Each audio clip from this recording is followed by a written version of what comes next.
Legends never die. They become a part of you. Hello? Why are you laughing so hard? Oh man. Did you have the stream up? No, I didn't. Why? Bro, I'm literally playing that song right now. Oh, I know. I saw it on Discord. Tells me what you're doing for some reason. I don't know why. It's Oh, that's kind of weird.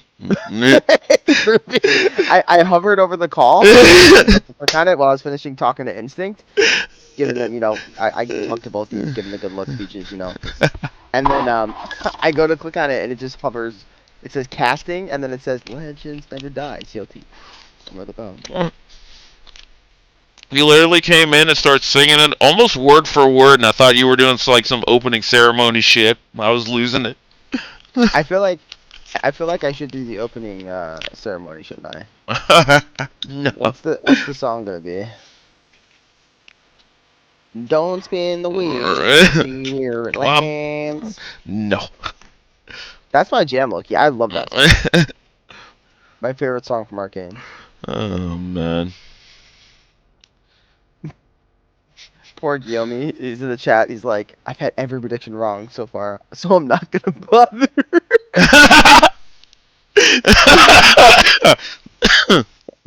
That's great.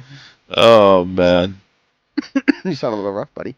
Yeah, I'm a little sick, but we hanging in here. We grinding. Grinded. You're sick. I've been dead for 5 months. You're doing it. I don't feel like getting the code, so if you're already in game, you can invite me. Mm-hmm. Also, fuck. That's the wrong link.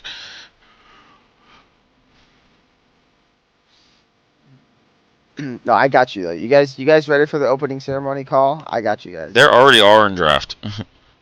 Oh damn, they already started. All right, Yeah. I'll do it. I'll do it after the draft is done. Then can you send me a link? Yeah. Yeah, I'll send you a draft Or link. did you already? Oh, you did. You did. No, that's No, fine. I said I sent you the wrong link. Remember I said, "Oh shit, Oh. I sent you the wrong link." That's what. That's what it was. Oh. So you're sending me the Midwest Twitch? Ladies and gentlemen, I don't need that, buddy.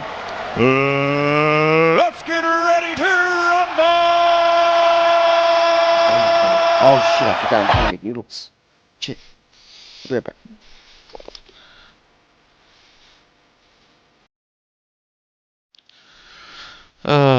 They have not started the draft just quite yet, but we do have some R's.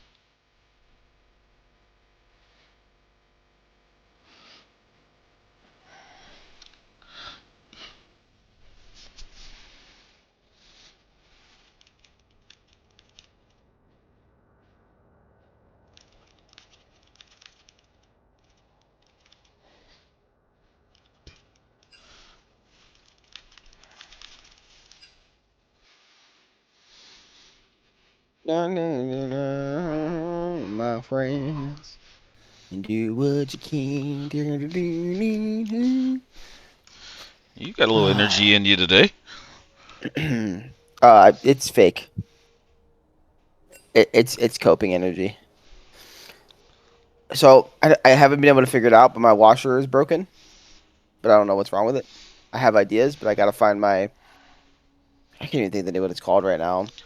It's gonna bother me, but the test voltage. I gotta find that so I can see what the possible problem could be. We are in draft, good sir. Yes, I see. They don't need to know nothing about draft. They need to know about my problems. And then my work route set today it's set the last 2 days, so I'm walking into a shitstorm. It's great. I'm getting your leftover snow tonight, so we're getting about 4 to 5 inches worth of snow.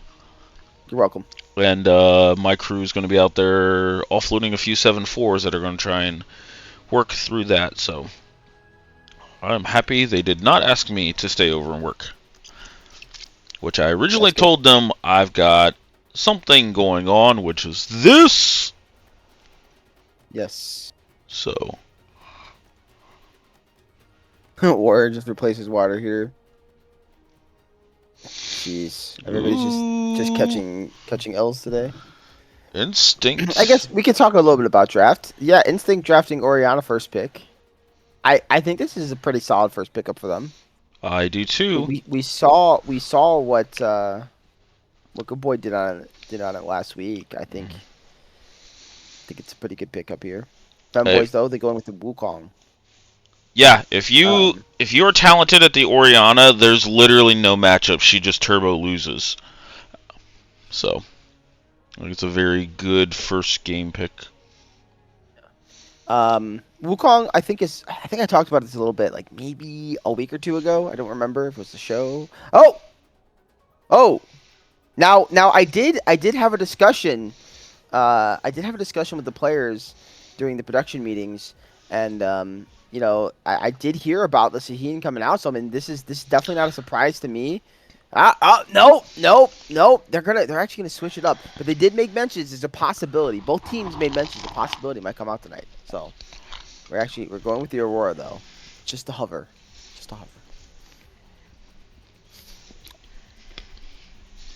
I'm meaning the production meetings. I might know some information though about some picks, possibly. Heimerdinger support might be on the table. Actually, it's not. I'm also meaning that. The question is: this an Ornn flex pick for Instinct? Maybe. I feel like it's an Arctic staple, and I just feel like it's probably just going to go top lane, and it's a solid blind pick. But, anything is certainly possible.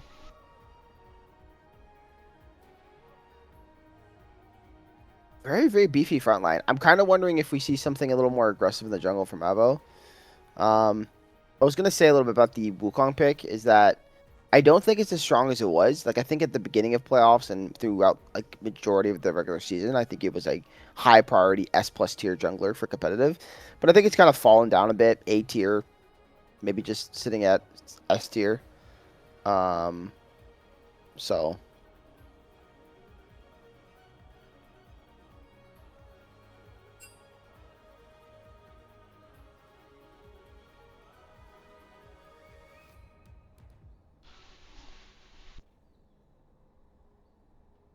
Got a Femboys 3-1 in the chat. Until you can continue this, I'll be right back. I'm gonna check on my noodles. I'm making ramen.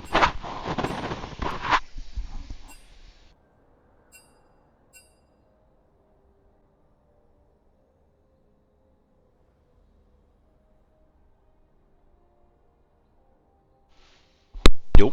Alright. Sorry about that. I think we're good now.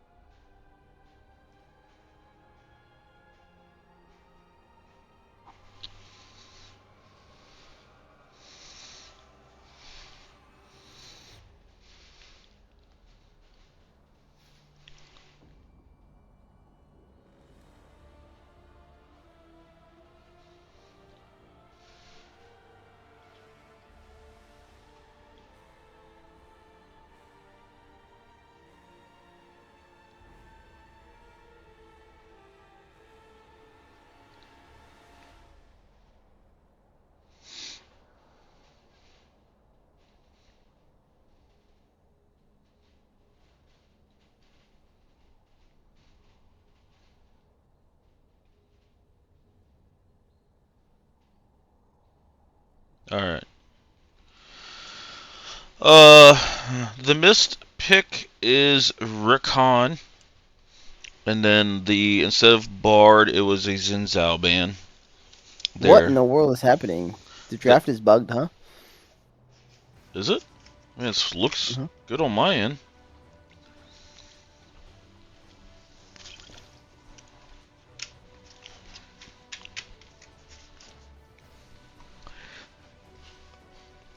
So Yanar coming out.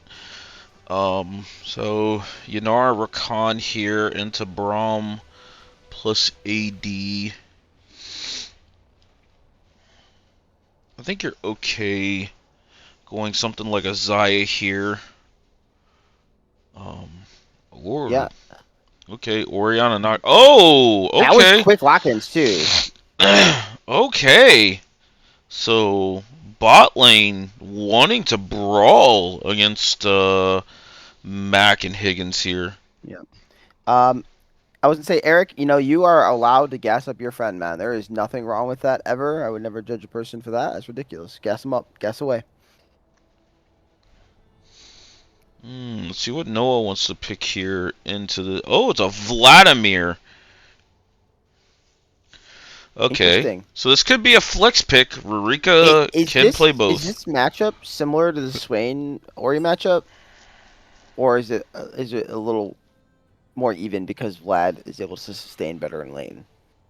So Oriana can put early game pressure onto Vladimir, but I think this Vladimir is going to go top, if I were to guess, to try and scale against this Ornn. All right, so here's what we're gonna do. I'm gonna go check my noodles one more time, and I'm gonna come back. I want you to play some like World Championship music. All right. Okay. I'll try to find something that won't get TOS'd.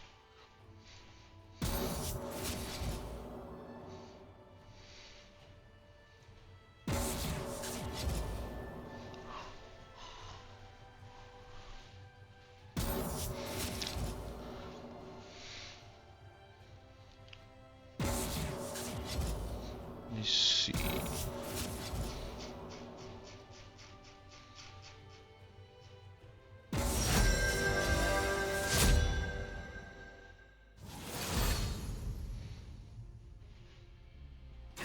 All right, I'm back. I'm ready. And we're not in an ad break, are we? Yeah, we are at the beginning of an ad break. I'll wait till after the ad break. It's Aurora top Totally saw that coming. into Ornn. The only thing I'm scared about for the Femboy Jellyfish comp is... Wait. Are we for sure that it's an Aurora top? Only because, you know how sometimes they get into the champ select and people's get moved around. You know. Yeah, I'm pretty sure Like, they're in I feel order. I feel like we should probably wait until we see like the true loading phase. Loading screen.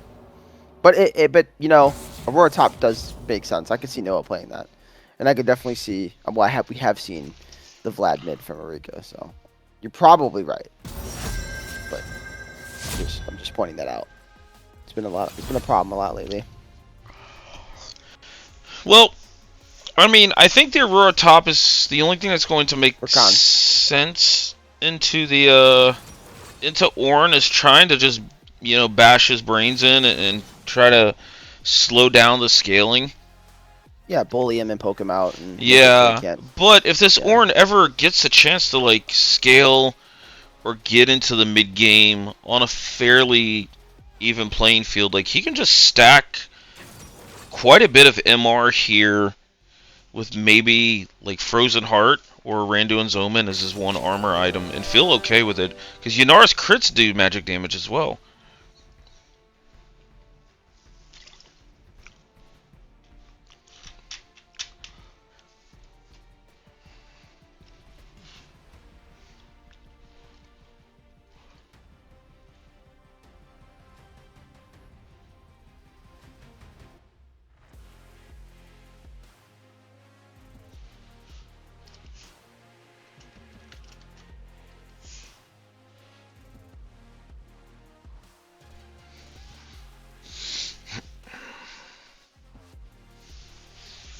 So, what's your thoughts on this draft?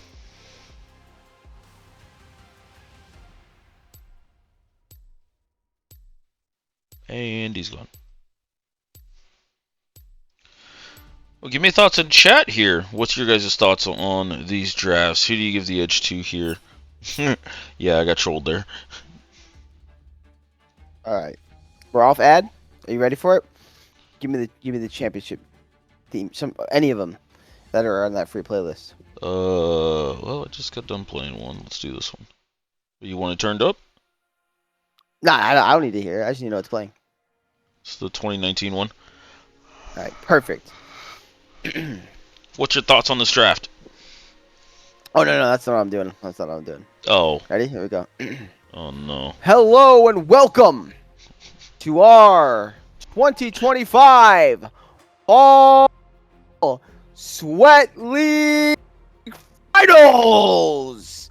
Today we have the two teams hailing from different parts across North America. As far as I know, from the East Coast, maybe. I'm not sure. Let's just say the East Coast. Instinct! For the fun, let's say from the West Coast. Femboy Jellyfish! I have no clue where everyone's from. I just wanted to meme it. But anyways, in the top lane, we have a one-time champion. No way!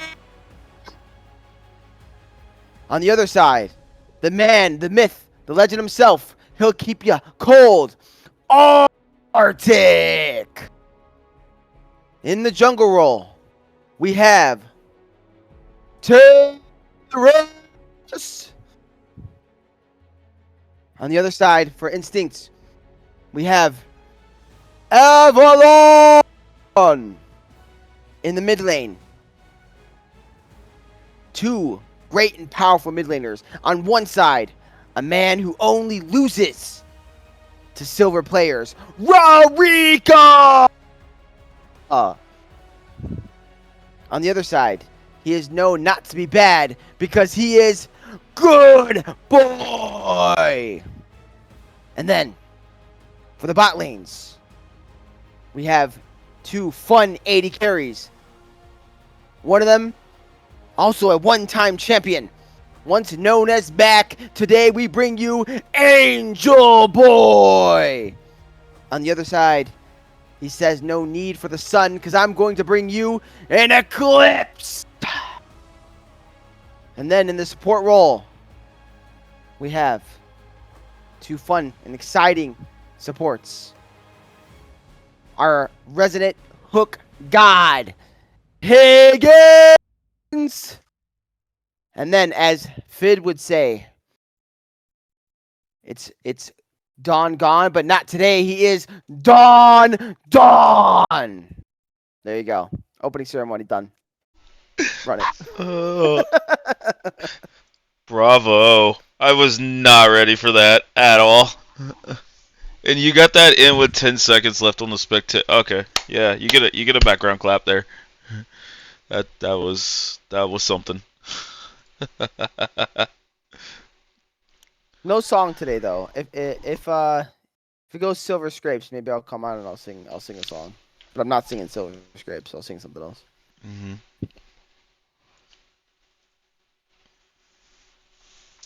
I did not prep that. I just did it offhand just now. Yeah, there was no. Yeah.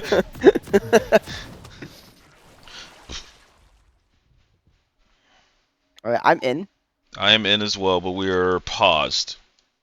Oh, then we don't got to worry about syncing. No, I'm at 5 seconds. Me too. More got to worry about if everything functions well because these two teams could cause issues. Thanks, bro. I appreciate it, man. I appreciate it. That was good. That was good. I mean, I was not bringing that, so that good on you. But yeah, you know what's funny though? I burned my tongue before that. I really want these noodles, and I got excited. I put some ice in there. I'm like, oh, it'll probably cool it down. Nah, fam. He's still scorching.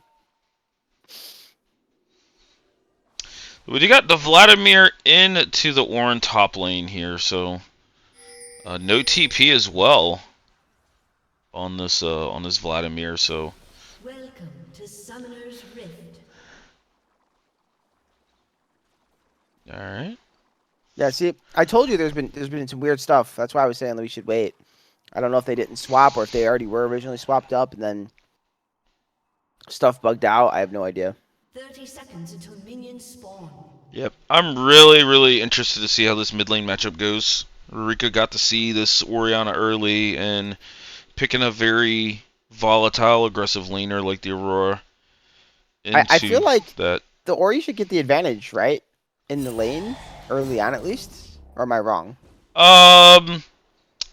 If Ori can, like, sidestep Aurora's cooldowns are much heavier, so Ori can kind of just wither away at her a little bit, and also has the shield to trade in, so it's fairly even. It's just a matter of who can mechanically execute these trades better. Yeah, But I mean, Ori these guys both does. great mechanics. So Oh yeah, for sure. I guess then you have to just give the advantage to the Orianna pick overall. Yeah. But I mean, good trading between both of them early. Yeah, the thing is, Rika Aurora's... even he missed the initial Q and still got that much damage off. No, he got the Q off. Oh, did he? I Yep. don't think he missed it.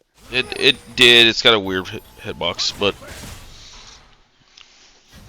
I'm just surprised at this Lucian pick here in game 1. This is not something you see. I mean, Yeah, I would not expect that out what- of Eclipse here as a first pickup at least. But they Good want to boy, be kid. aggressive. They want to take it to the hella bottom low here. here. Yeah, I mean, big poking there by Rika.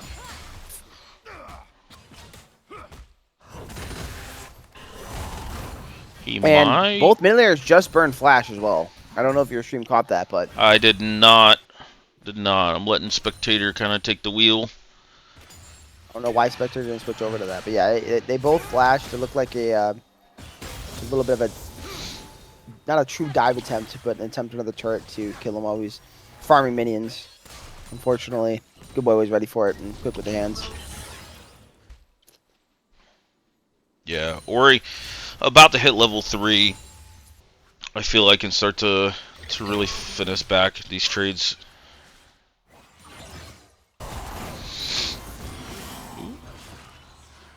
Arthur doing pretty well into Noah as of right now. I expect that matchup to be kind of Ornn favored early.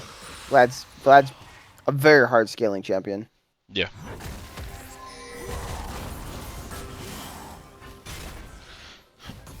That's a big chunk on a Noah. He should be able to walk away here, but he is going to be very, very low.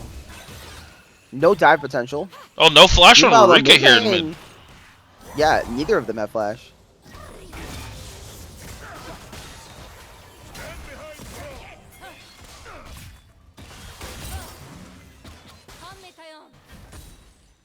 A lot of trading in the bot lane though. Take it in. Early on, these two teams are really, really going at it. To another. Let's see who's able to get the first scuttle. He's going to go with the Avalon here. That means the Wukong is going to have to walk towards the top side of the map to acquire his. Oh! So Good boy close. is... Oh! Did the minion kill him? What was that? Can you go back and check that?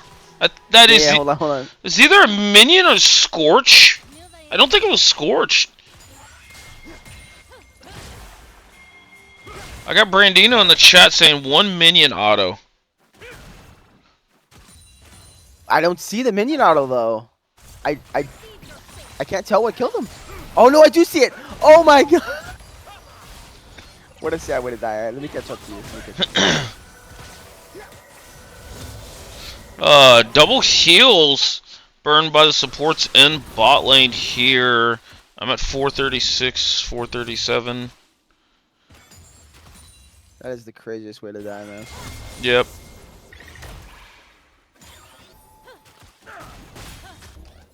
That's a solo kill for Eureka, man. He is coming to play. Yep. On the other side, Noah's gotta be careful. He still has yet to burn the ghost, but Arctic's been chunking him down very, very low.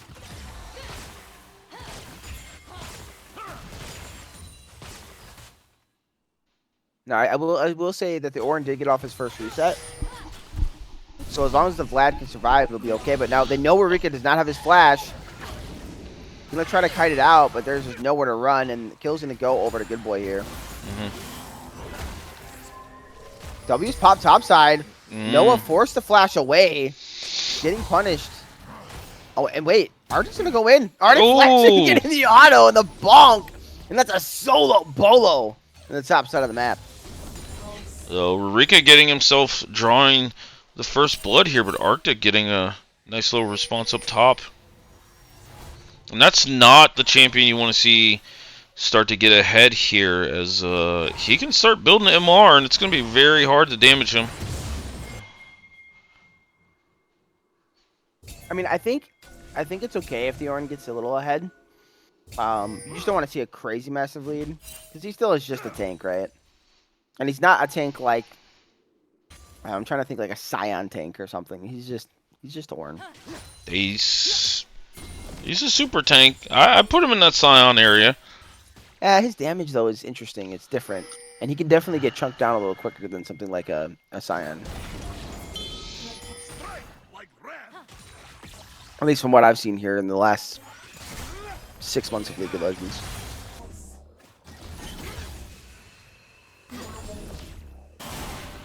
Both junglers really putting a lot of focus into the mid lane, trying to make sure that these mid laners are able to kind of survive the lane. Meanwhile, there's a full engage here coming from Arctic. Gonna chunk really low without a Oh! And just another solo bolo bonk right on top of his head. Arctic coming to play with a nice Ornn combo there. Damn near one-shot Noah from full health. This is like, what, 70%? Yeah, that was absolutely disgusting. I mean, I'm not really surprised. I mean, remember, Arctic told us about a year ago now at this point when they first came in the league. We were talking to him. He was basically an Ornn one trick for a long time, so definitely not surprised to see this gameplay out of him. And on top of that, the Mountain Drake going over, it's not something you want to see this Ornn or Braum get their hands on.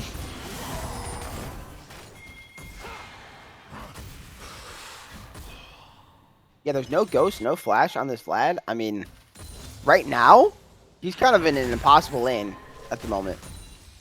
Yeah, this starts to bounce right back. Arctic could call Avo up here and burn that pool and, you know, get off a successful level 6 here from Nocturne.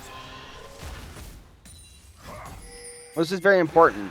The pull does not break the fear tether. So if he's got it on top of the Vlad already, like you have to pull before he's able to get it on you.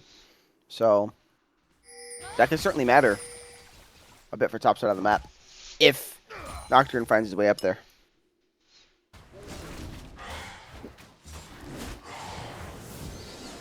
Yep.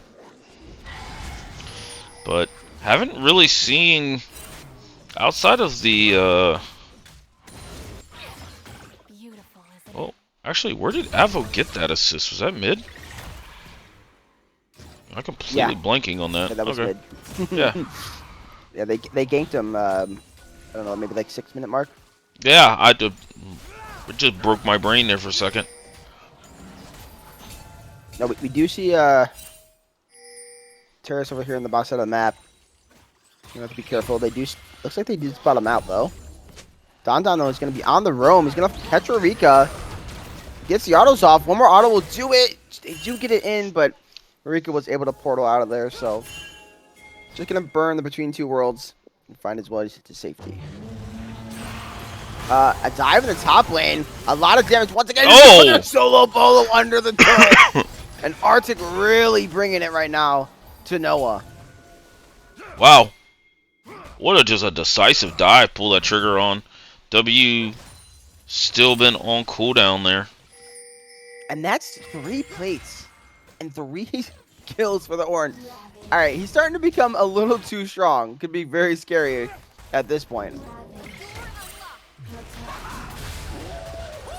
Meanwhile, though, mid lane, they're trying to make a play here on to Good Boy. Good Boy does have his flash, though.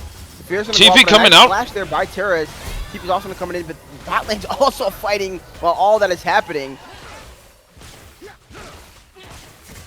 And it looks like it is just gonna be the quickness used, as well as transcend oneself. Doesn't get any kills, but it does push both Eclipse and Don out of the bot lane, which means plates will get picked up here for Angel Boy. Yeah, so bot lane drawing first aggressive here for the side of Femboys. It was a really smart punish. Don made that roam. They knew that he didn't have his glacial fissure. So I really, really like that here from Femboy's bot lane here. Noah forced to burn flash once again. Arctic is taking some shots, but nothing too meaningful. He's gonna have to be careful. Turris is in the area. Oh, that was a feels bad.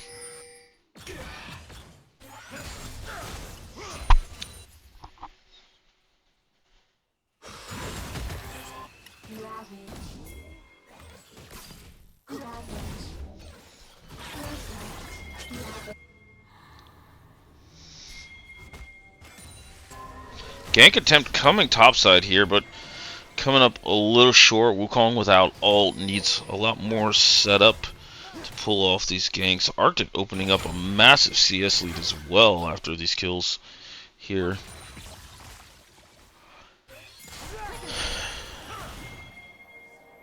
Yeah, and you said it, man. The Ornn gets a little ahead. It will be hard, and I agreed with Lane. Like, it's hard for this Vlad to do anything now.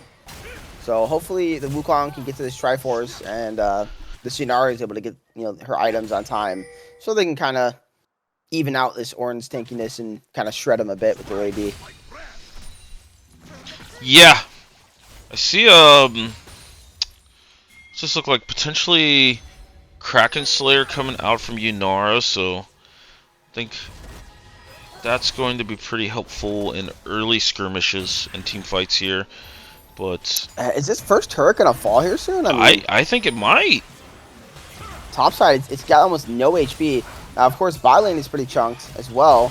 They do get the stun off here on to the Yunara. Glacial Feather is used. He's gonna try to get in there, but he has to back away immediately as the Cyclone comes down. And between two worlds, they were ready for this gank. They saw it coming from Avalon. He's going to get punished as Rurika picks up a kill on the play. Yeah, now they're looking at this dragon here, which I think this Ocean Drake is really, really nice for the Jellyfish comp. Yeah, it's definitely nice. They do even up the Drakes, most importantly. But right now, I mean, it's 2 objectives to 1, and the feats of warfare are already in Instinct's hands. So if this turret doesn't just end up dying here, which I think it probably will, and there it is. So that is going to be feats going over to Instinct.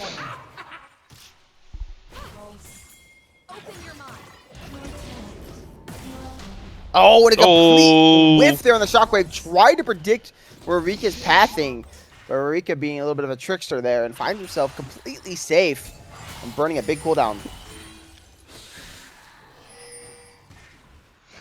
And might I add, TLT, that's right before Herald spawn as well, so let's see if they're able to contest the Herald on the side of Instinct or not.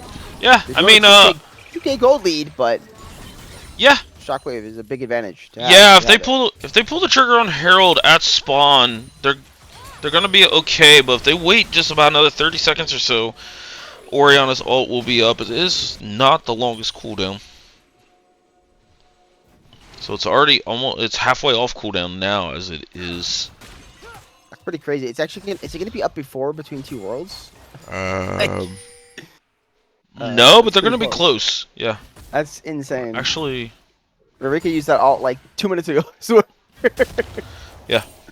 Maybe 3 minutes ago, it feels like. So wait, both mids will have ults up. Nocturne will have ult. Wukong. Everybody's gonna have everything up for a Rift Herald skirmish if that does happen.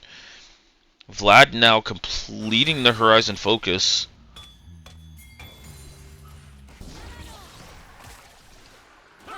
Looks like we're getting Unending Despair being built here from Arctic, which is interesting against 2 melees. I guess 3 if you count the Wukong clone for a proc. It's definitely interesting. I mean, it gives you kind of... Oh! That you don't mind. Meanwhile, attempted steal. It does not happen. This fight is good enough. They're going to try to make a play here on a Good Boy, but Good Boy has reinforced the shockwave. Oh! Here comes the Horn. It actually does end up missing, but it does not matter as the bot lane is just going to fall for Femboy Jellyfish. And Good Boy didn't even have to use his flash during that play.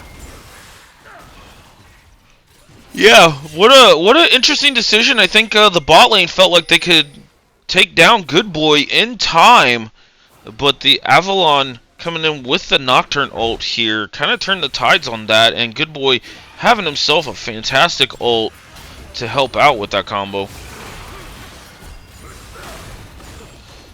So yeah, and then they try to make a play here onto Eclipse, and it's just they don't have the damage to pick up the kill. Don does go kind of low himself, but they're flashing in. They want to try to make a big play here. But now Eureka does have a chance to turn this over. Flashing in there with a nice Braum wall. Will it be enough? Another W over the wall. Good Boy has to try his best to dodge. Shield. Cutting it out pretty well, but they do get the shutdown and the kill for Eureka, as well as a pickup for this Vlad. A little bit of an overstep and a little bit too aggressive here from an Instinct is going to cost them a little bit here, but they still hold a nice 2K gold lead. yeah, well played from the solo laners here of Jellyfish to just kind of turn that and play that very slow and methodical, but still come out with some kills there. Specifically, the big shutdown Eureka got from Good Boy's Orianna. Yeah, it's a bonus 200 over gold, so it's nothing insane, but it's still extra money in the pocket of this Aurora. And right now, Eureka's sitting here at 3-1-1. He's having himself a really nice game so far. Let's see if they're able to shut him down any further, or if he'll kind of start taking over. Yep. Let's see. Everybody's got their first item completed, working towards the second. Eureka is trying to finish up this Shadow Flame here. Jack Show actually is the second item coming out for Arctic. Now Arctic's level 13. Upgrades are going to start to come into play here real early in this game, as we're talking already he himself upgrading an item at 17, almost 18 minutes now. So going to be a lot of stats coming in the next 5 minutes for Instinct's comp. Ripperl is going to be spawned mid. I do like this. You know, Drake coming up here in about 3 seconds. Kind of pulls their focus here. Let's see if they decide to contest it. There is pings coming on like they want to.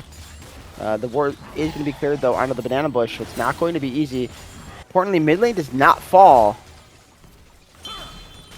Let's see if Higgins and Terrace can find a way. And Noah here on the side. Actually, with Eureka, they're playing a complete pincer style. They're going to first jump on a Good Boy. Big Cyclone, lots of damage, but down goes this Wukong. I know, flashing away just in time. Going to find himself safe. Arctic now caught between a rock and a hard place. There's 4 members beating on this Ornn. And yes, he might be tanky, but not tanky enough. Flashing away, trying to live it. Angel Boy trying to get in there, trying to get the shutdown here onto the Ornn, but Ornn's going to live just long enough. In the end, it's going to be a 3 for none. And Marika's actually trying to pick with a kill now. Oh, He does not have the damage, but does stop the Ornn reset. nice. It was a little bit of T1 style there, CLT. Yeah, I mean, we've all talked to Eureka before, and you definitely know he's a big fan of the Korean playstyle here. So that was a kind of a T1-esque engage there by Higgins and Angel Boy onto Good Boy, and really well played from Eureka to kind of get in the back line and get himself to burst off to take down Eclipse as well in that crossfire. So 4-1-3 on Aurora now. Shadow Flame completed. So, and all of a sudden a gold lead too, for that matter. It's about 1K. So yeah, it's pretty big. You know, the big thing here is, as I say, that Paranoia is going to come down here onto the Aurora. Do they have the damage? They don't have the Ornn Horn, but it looks like they might be able to take him down. Maybe not. Avalon, though, he's going to go so low, trying to kite it out. Lockett's going to come down to keep him safe. What does Arctic have in the bag? Can he take on the whole team by himself? As we are seeing flashes in, so that's going to be at least one. Ornn Horn now back up. The monkey. Yeah, but it's not going to get anything but the clone. That does mean Otacon is going to get started.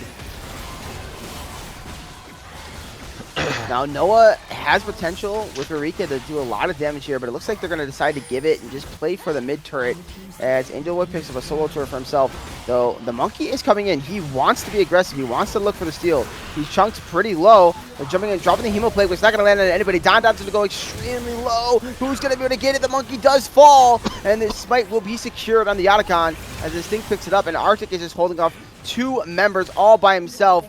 Of course, both the mages, and forcing them to back away.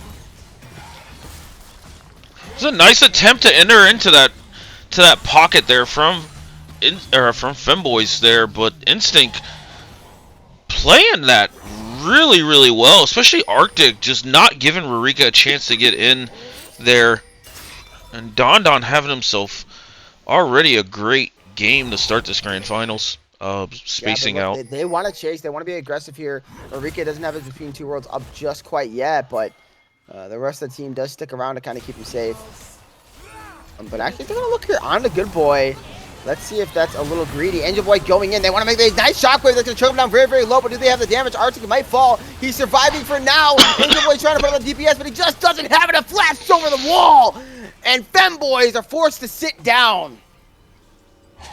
Yeah, they were sitting there posturing for a fight, but while their cooldowns came up, there was some cooldowns from Instinct that came up, including the shockwave, the calling, and flash barrier burn from Eclipse as well, as he postured aggressive. But Rurika flashing in there, trying to finish off Good Boy and get the reset on his W, could not make it happen. Yeah, just a little aggressive there, CLT. I think it's nice to maybe stall the backs a little bit, help with the tempo. But, you know, you are chasing into kind of not much vision. You realize at least 3 members are still on the map. And unlucky for you, you find out it's 4 members. Maybe Avalon got his reset off and just got their paranoia. But nonetheless, bit of a mistake there. And now Femboys find themselves down 2K once again. Yep.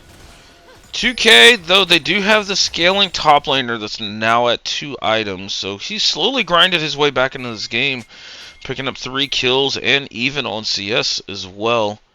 So we'll see what effect Noah can have on this game, as I think everything's going to start leaning onto him and Angel Boy. Aurora does not scale that well. You know, they have the scaling top laner in terms of individual scaling. But here's the most important thing. Arctic already level 14 on this Ornn, so the Ornn items are going to start coming in pretty early. Meanwhile, though, there's a 1v1 happening between the top of the mid laner. Good Boy is getting flashed on here. The Human Plague does come down. The Shockwave is not going to land. It's a really, really nice W there from Noah, who's continuing the chase, but he doesn't have anything else left in the tank. Eclipse arrives, has his mid laners back, and they're going to be able to pick up the kill. Meanwhile, quickness was used on Arctic, but this Ornn is currently pretty tanky and under his turret, so nothing really comes of this. Ooh, but Avalon's got to be careful. Really nice spell shield and a flash to keep himself safe. They are on the chase. They want to get in here. The calling is used, and the flash engage here onto Eclipse. Do they have the damage?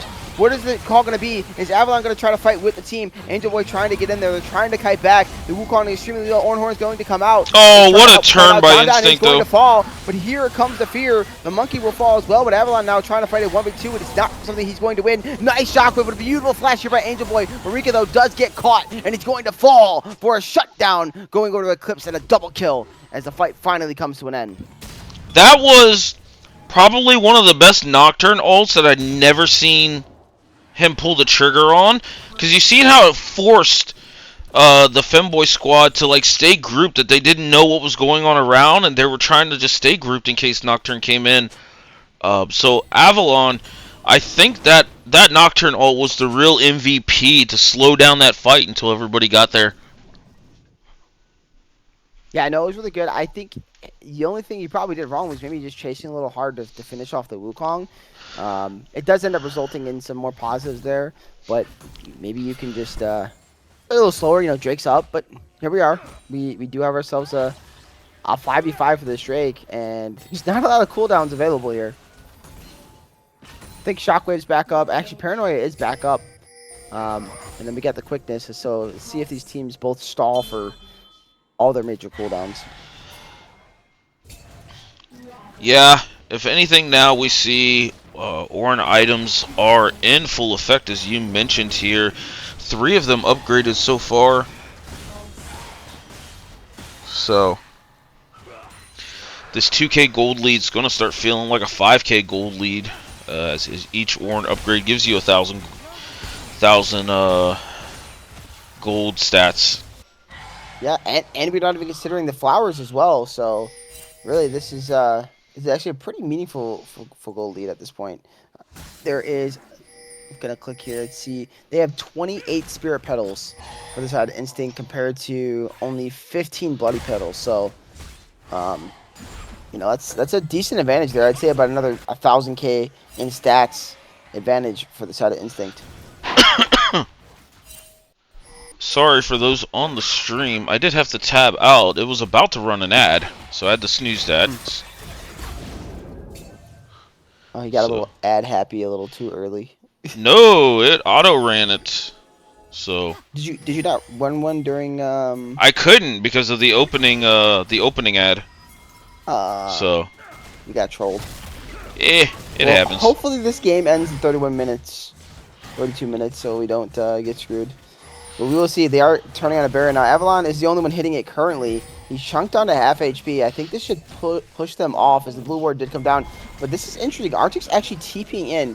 I don't know if they have the knowledge of the TP yet. They should. Higgins is trying to go in with the quickness, but he's forced to kite away. Bjornhorn will land on a multiple member. You see Marika here on the side has a nice pincer, but it's not going to matter as the Wukong disappears from the Coling back shots. It's just too much. Yep. And that is, though, the jungler down. So this is a pretty free Baron, though. I mean, there is a decent amount of AoE between Vladimir and Aurora here, but Good Boy kind of holding the line here. But Noah's caught out, chunked very, very low, forced to drop the Hemo Plague just to try to survive. Here comes the W. So W, Ghost, and Hemo Plague all used just to get out of here. He does heal to nearly full HP. Are they going to continue the chase? It might be a bit of a mistake. Actually, a nice shockwave with the Between Two Worlds going to come out, but it doesn't matter. The Vlad's going to insta-die. And they're now down a member while Instinct has this Baron buff for 40 seconds of Vlad's non-existence. Yep. Vlad ends up falling, but honestly, he stalled enough that Baron is, almost 25% gone for Instinct, so not terrible. Definitely not ideal, but getting Instinct to chase them, wasted a little bit of time here. Unfortunately, it looks like we might get an ad in finals because I don't think this game's gonna end anytime soon. CLT. The way things are going. I can snooze it one more time. Okay. So.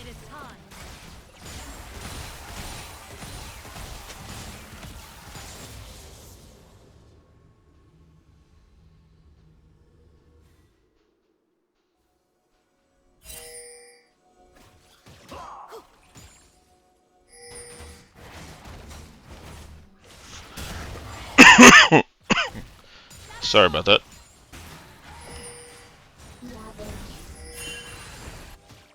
I'll cough with you, buddy. It's all good.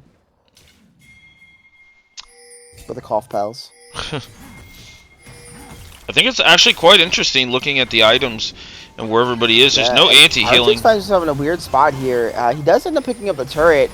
Team is starting to come help him out. He gets chunked to about half HP, but I don't think it's going to be enough. As there goes the Paranoia, there goes Eureka falling, there goes Higgins, there goes the team, and there goes the pause bug. What? Riot! This has been happening a lot lately. I don't understand. I think it has to do with people pausing in game as well. It's been very, very strange. It happened to me twice. This is the first time I've had it happen. Yeah, last week it happened. And it's the worst sound effect. Game 2, Game 3.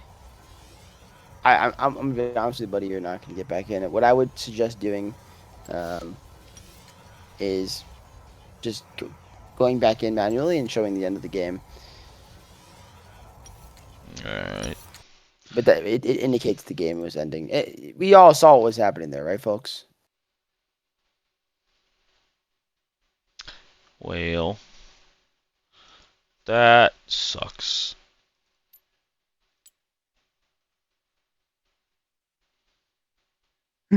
Angel Wang wins this 1v5, cut to the end. That's funny, man. That's funny. Alright. Yeah, Brandino, that was not a pleasant sound effect. Yeah, what happened? What I missed? When it paused, it had like a really, really annoying sound effect. Alright, well, it's all good, folks. We're gonna get back in a minute. Of course, it's during the finals that these bugs wants to happen. What's better than that? I'm back in. Let me know when you're back in, buddy. I'm back in as well. And I'm at 29, 15, 16, 17. Just playing this Arctic. Kind of getting jumped on here, but big turn from Instinct. Oh, beautiful ult from Good Boy there. Yeah, it really well executed, as you can see, as the fight transpires. And kind of catch back up, but I mean, the end of the fight, everybody's just falling. And it's Angel Boy against the world, trying to flash over the wall, but it's just not enough. Once that Braum passes on you, you are pretty much dead. Concussive blows kind of ends his career there, at least for this game. And Noah tries, he can drop all the hemo plays you want, but I don't think it's gonna stop this game from ending. Yeah.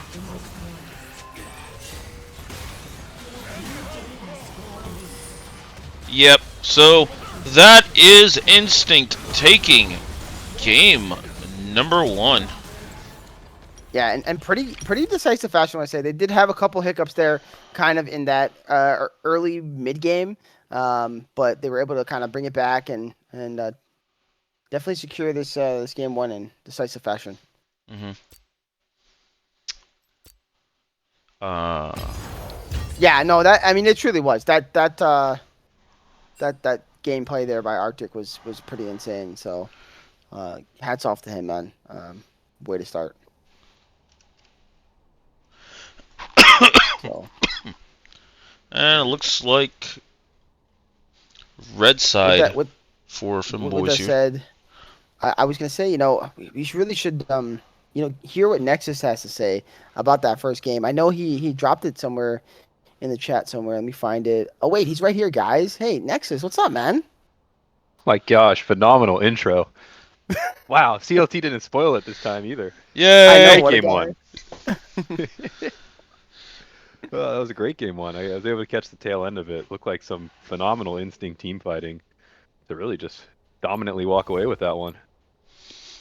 Yeah, it was. I would argue that it wasn't too close in the team fights for the most part, with the exception of that T1 style fight. And I kind of wonder if they should have kept trying to pull that off in these fights. But at certain points, it was just they were getting engaged on as well. So it's kind of hard to, if you don't get the first move, then it's kind of hard to do that.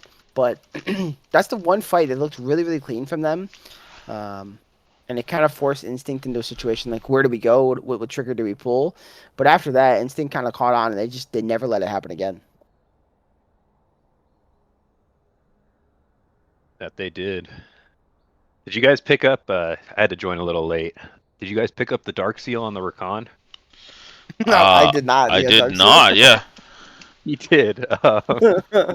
Just need to point that one out. Love the confidence. I think that may be a bit much. It's aggressive, He's trying to make a statement here. Oh, we are already in draft for game number 2, boys. Snowball. Oh Yes, my goodness, we're not playing. Oh. No, we aren't. I respect it. These guys are trying to. They're just trying to get in. Nexus, I posted it in Midwest Weekly chat for you. So Yeah, I got it. Thank you. Okay, cool.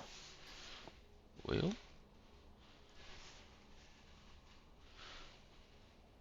So Blind here's Bell. here's something interesting, and I talked about it on Midwest Weekly, and it seems like it's happening again.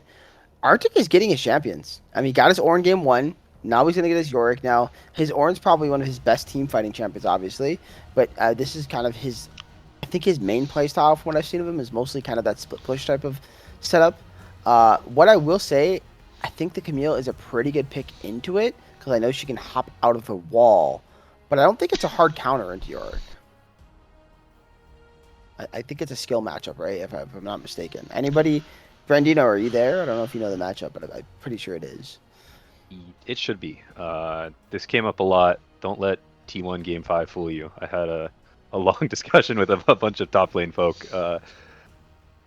It should be a skill matchup. I think slightly Camille favored, especially late, but in terms of early game, this guy should not be getting run over like we saw Perfect did against Doran. So Yeah, just want to throw that out there. That's kind of a reference, and it's a bad reference. indeed. Or it's a good reference. It all depends how you look at it. Okay, Mel bot lane here. Are we for sure on this Mel bot lane? You have Camille and Silas, so unless this is like some type of Silas jungle, Mel mid. But I mean, that's Rurika's OTP there. So I mean, is this his OTP? I don't think it's his OTP. Is it really? he used Silas. Well, no, not now, but he used to OTP Silas. Oh, well, really? there's the Zin. That should answer it. Yep. Yeah, I mean that secures the comp. Unless Higgins is running at support, I mean, that pretty much secures that this is going to be a Mel bot lane. Very interesting decision to go the Mel bot lane. I don't think it's horrible here, as you know, it's in the Sivir, but the Azir could be a real problem for stuff like Mel, stuff like Silas, even stuff like Jin Zhao. I think the Camille is going to be the one to try to get on this Azir and kind of make him, neutralized a bit. Hey, let's bounce, Mr. Jungler friend. What's your thoughts on the Zac? Well, we haven't seen it in a long while. Oh, well, Nexus, hold on. We'll let you get to that. Yeah, we'll let you get to the Bard. I think the Zac is in a kind of a pretty low tier spot as far as competitive play goes. I worry about it here because it's into stuff like Silas and Jin Zhao, which I to me like do pretty well into the champion. Jin Zhao can cancel out the E with his Crescent Guard. I mean, that's maybe not the best use of it, but it's still not bad. And for that fact, Nautilus was drafted. Nautilus can actually hook him out of his Elastic Slingshot as well. So there's a lot of things that can cancel it. Silas E as well. For that matter, exactly. I mean, even Camille, all these things can cancel, and so you're playing into some niche cancels, a couple of them, but that's part of why I'm not loving the pick. It's clear it is not crazy good compared to Jin Zhao's, but it's not bad. We'll see how it goes though. I mean, it's a lot of melee champions, so Zac is definitely not unhappy with that. Like, he's not bad into melee at all. He should heal a lot and get a lot of free CC because of it. Yep. Go ahead with the Bard stuff. I'm with that. Now I can talk about my Bard. Yeah, I always love to see Bard. Forgive my intrusion there. I think it rounds out the comp very nicely. Both sides, honestly, looking like great comps from a spectator perspective. I feel like this is going to be a very scrappy game for Femboy with all those melee champs that you mentioned. And I think the Zac, maybe not a top tier jungler right now, or definitely not a top tier jungler right now, but specifically into those champs, I see the case. And I think this Bard is a huge pickup. It's going to be a nice disruptor, which I think is kind of the role Don likes to play. Get himself in the middle of team fights and really create havoc, try to stop what the enemy team tries to do. And some well-timed tempered fates that can stop this dive that Femboy Jellyfish have, that could be massive for them and buy time for these two instinct hyper carries to just shred through the rest of Femboy Jellyfish. Absolutely. I definitely agree with that. And, Bard's such a unique champion. It's funny because I know you love Bard. I used to play the crap out of Bard too. It was one of my favorite supports for a long time. I used to build him tank though back in the day. You probably would cringe at that at this moment, but that's what I like. Anything. Great, I love it. It was just something I enjoyed a lot. But the thing is about him is his versatility, right? And I know you know that. A lot of times you see in competitive play, they actually are baiting stuff out. Like the Sivir might purposefully step up, take a hook, take a depth charge to bait out these abilities because they know that she has flash, use the temper flake to stall, and then, go from there. And then you kind of force the team fight now without having these major cooldowns for the engage on Femboys. So there's kind of that type of versatility. And then there's the other part of it. It's like the Bard can also just engage himself. So it's a very unique champion in that aspect. But I do see him a little susceptible here in the bot lane. I think Nautilus and a Bard is to me Nautilus favorite. I just don't know if Mel will have enough damage to pop him early. That's the only thing for me, and that's at least my experience. I don't know if you agree with that, but Generally, I like think those that's first fair. like two, 3 levels, kind of like you don't want to be in that lane, and then as the game progresses, I think Bard is just better. Yeah, I think that's fair. I think CLT can probably touch on the Mel side of things more. I don't see Mel bot too much. Do you have thoughts on that pick, CLT, putting it bot versus mid? I think Mel is actually really, really good bot lane. I think the unique thing for this matchup is she has so much more range over the Sivir, and her auto attack passive goes through Sivir's spell shield. Also, if I'm not mistaken, I think because her bolts are individual on the Q, Sivir's spell shield only blocks like 1 or 2 of them. So I don't quite remember that interaction, but I believe that's how it goes. So in theory, Mel's wave clear early challenges Sivir. So I think this could be like a niche counter pick, or at least a niche like little check to Sivir in the bot lane, and she spikes way earlier than Sivir. Also, kind of a funny interaction. If Mel is very good with her W, she can reflect the Azir ult and push him away. Yeah, actually, isn't that similar to the shockwave too, right? You can actually like reflect the shockwave, kind of, or no? No. The only thing you can stop in the Orianna matchup is the ball just drops dead at where you reflected it, because it's basically a win wall. Gotcha. I thought I'd seen some weird interaction like that, but maybe I am just crazy. I would love to see it if that's the fact, because then that changes my whole thing of how to play that matchup. But Yeah, I mean, who knows? You know, there's a lot of weird things that happen in the league sometimes that, like, it might only happen once in a very, very blue moon, like one in every freaking a million games or something crazy. And it's not like that gets out there all the time. So, I mean, I forgot what bug it was. There was a bug that was around for like 5 years. I forget the bug, but it was in league forever. And when I'm not talking about the Nico kind of bug with the cannon minion thing, or something else.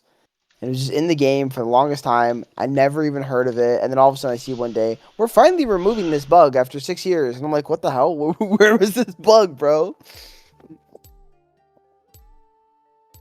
So Yeah, that sounds like a classic Riot thing to do there. CLT, if you want to let out another scream, go ahead and do that. But no, I'm a good. And Brandino, let me know if I'm a little too loud here. I see him in chat. can we gas up this holiday creamy vanilla Coca-Cola though? Because this stuff is fire. All right. No. I swear this is not a sponsor segment. I wish. That meant we got some free holiday creamy Coca-Cola. Hey, Coke, sponsor us. Hook us up. Yeah, who's got the connection? Is We now got 35 people tonight. I mean, that is a phenomenal show, and people Anybody work for coming in Coke? for the grand finals. In the call? I mean, not the call, but the chat. Anybody? is now a bad time to say I don't drink pop? Geoprof, Not a great regular Coke time. only. Look, I do agree regular Coke is definitely the best, but I actually don't think this is too bad. It kind of reminds me of like a root beer float. It's just a Coke version. Let's see. Arresto though has the hook up there, the Coke machines. There you go. Yeah, unfortunately, I don't. I mean, my company might get mad at me for drinking Coca-Cola, to be honest, because I work for Frito-Lay, which is PepsiCo. So they'd be like, "Where's the Pepsi at, buddy?" Well, hope they don't see the stream. And hopefully Clip it and not. chip it. Clip it and chip it. You already know. Don't forget the dip, buddy. Don't forget the dip. So, who are we taking based on the draft here? I Oof. mean, I think I'll take CLT over Nexus. I think CLT Whoa! he has a stronger right hand in these fights. You know, I expect him to knock him out in the second round probably. Whoa! Okay. I don't disagree. I know he's got a Whoa! mean right hook on him. A mean right hook. I don't think I could last He does in the ring bowl. for more He than does bowl. So you know that wrist has been putting in some work. You know. Coming, man. I got the exact opposite, just arthritis from League and spending time in Excel spreadsheets. So he's gonna be for sure. I already have arthritis. Aren't you like 22, buddy? Like, what the hell? Early signs, not quite there. I think a No, side effect of playing enough League. We're probably all there to some extent. under or over 30. You don't have to tell us your age. Just. I think I you're am 30, under. right? It's You are under. okay. It's heavily under. Don't let him joke. I think I've heard him say his age before though, for some reason, and I don't think he's that young. But I'm not saying he's old. I don't remember. I feel like he's. No. If I had to guess, honestly, probably 27, 28. Interesting. That'd be my guess. Probably mysterious. Mysterious. This guy thinks he's mysterious. I'm not getting into this. I know I'm the oldest. I'm on the dedoxing server, right now. so- I'm dedoxing right now. Don't worry about it. Yeah, you can figure it out. I'll tell you guys later. It's like off stream. I don't even know how old I am on stream, buddy. Nah, it's not that deep. What am I? I'm 23. Oh, really? Yeah. Oh my god, You I are- got you him are- by yeah, 10 plus baby. years. Oh my. You're old still, TG. I told you I'm the oldest in the server. At that point, the number doesn't freaking matter. Nexus, you're like very, very like We're in Like- game. super mature sounding for a 23-year-old. So I'm very impressed. I will give him that. No, I thank you. You're welcome. Yeah. I'm not CLT, trying to hate to anyone answer your that's initial 23, question. 22, you know. For the draft, since we are loading in the game now, I can answer that. I think I give the edge to Femboy's draft a little bit. My eyes are definitely going to be on the jungle role. What can Terra get done here in this early game? We talked about a little bit of the Camille Yorick matchup. Thanks for the input from a few people in the chat. I think it's going to be on Zinzao to help the Camille stay in that. And then outside of that, they have a really nice mid jungle 2v2 if they can get that going. So I'm expecting that to go well for them, and level 1 action already. Yeah, engage here on the Don. I was gonna ask us our timestamps, but Don is dead, and that's first blood. CLT, what was your timer at, anyways? Were you at 50 seconds? I'm at 56, 57, 58. He's a little ahead of us. All right, I Maybe paused at at 1 minute. Okay, I just hit a minute now. There you go. Okay, That is hilarious. That we're pretty close. quick little play here by Rika. It's like, hey, I'm hopping the wall. Hello. Good eye, mate. I love that. Very creative level 1. Play the pocket of vision. If someone's playing that standard 5-point, that's something you can do on like Rakan. Just jump over that dragon pit wall and then get a pincer off. Flash hook connects before Don can flash out. So snowballing already in the bot lane, and which should be on paper a pretty stale matchup. We'll see if that shakes things up down there. And look, Rika and Good Boy, they're just Fighting. continuing to trade, not afraid to kind of get in there. Yep. Rika is not afraid to trade on this Silas. And I think that's how you have to play it, and then just try to get your Zinzao to pay you a visit. Some creative pathing here coming out, though. Red buff into an invade. Oh, but mid-lane. Yeah, I was gonna say, did you see that? Nearly a solo kill in the mid. Yeah. I think Rika thought he was going to hit level 2 off of that last minion and did not.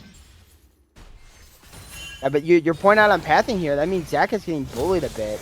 So good call out there, Nexus. I think looks like it's just the one camp, though. I don't know if that's probably not all he had in mind. See what ends up breaking out mid lane here is maybe some action coming.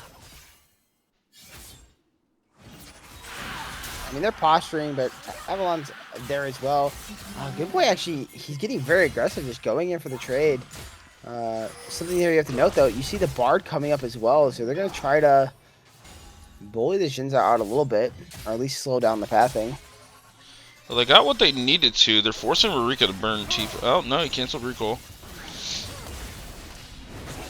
Hook connects. Oh, and Ignite there on the Angel Boy is going to go very, very low. They will not have the damage, but Bard is, he's really deceptive in his damage sometimes. I think this is what you kind of touched on in draft. Ooh! Ooh. Force a flash. So that's a solo bolo there for Rurika, but at least a cleanup kill for the Zac. Both mid laners going straight for Darksteel. Hell yeah. Yep. Oh my gosh. Oh, nice flash to the top side there by Arctic. Oh, he gets him blown off. It's another solo bolo. Oh, he TP'd! Arctic. Oh, no. He The thought he had mistake. flash and he TP'd onto the turret. I thought we were done with 6-spec students, but they've continued. Oh. Arctic is about no. students. Oh my gosh. Oh man. Grand finals, ladies and gentlemen. Oh man. The best League of Legends we've had all split totally. Hey, that's right a fast base though for now. Arctic. That's why I said we got a 6-spec student and a bow student. Yep. He mind gamed him into dying under the turret still, just after he Oh man. didn't get the kill himself. Cue up the circus music. I got you. Don here with the roam, but Jin Zhao's also here. They don't know there's a flash in. That's going to be Turris picking up the kill, and that's going to be Feats of Warfare claimed. Now, Rurika's getting shot. Is Rurika going to end up dying here? The Q! It's not going to be enough! Beautiful flash there from Rurika. Going to get the W off. The heal is enough. And that's 2 kills for this Jin Zhao. My goodness, and Nautilus in the top lane this entire time, so they're looking for a dive. Yeah, they are looking for a dive. Luckily, the wall is enough to at least stave them off for now. But mind you, there is no TP, so the repeat dive's going to come in. Higgins is going to fall. Will Noah, turret charged up, isn't going to be enough. So it is 1 for 1, but oh my goodness, those minions that he missed here. He's really, really big here in the matchup. Yep, but now Avalon Massive play. on this first dragon though. Given that whole little sequence though, massive edge to Femboys there. I mean, winning kind of down numbers in the mid lane with that jungle 2v2 working out. Bot lane was just farming it out, but you get Xin Zhao some kills, talking about that mid jungle 2v2 that needs to get snowballed before it's too late in the game.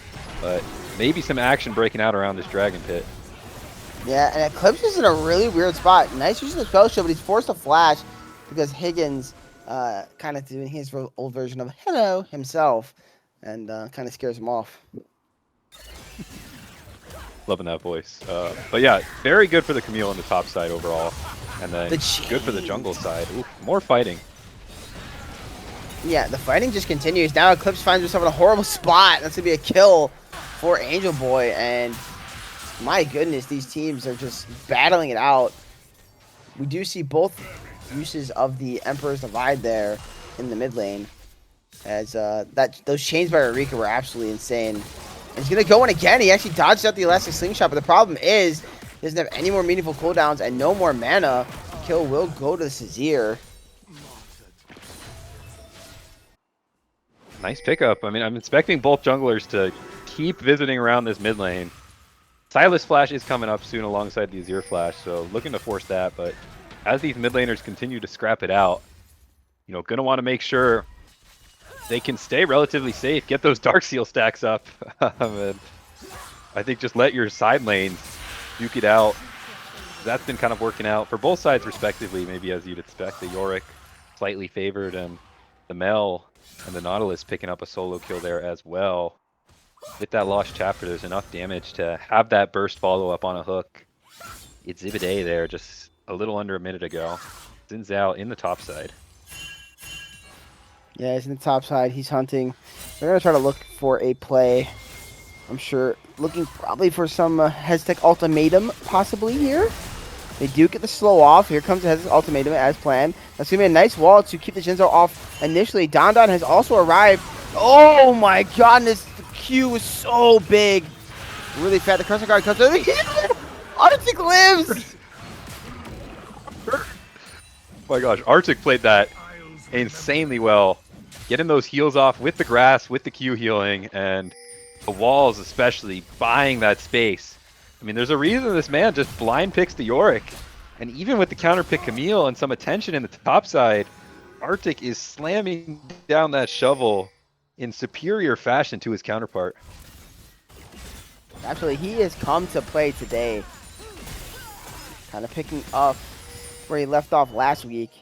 3 plates once again here. So top lane turret could be a big point of contention to fall first this game.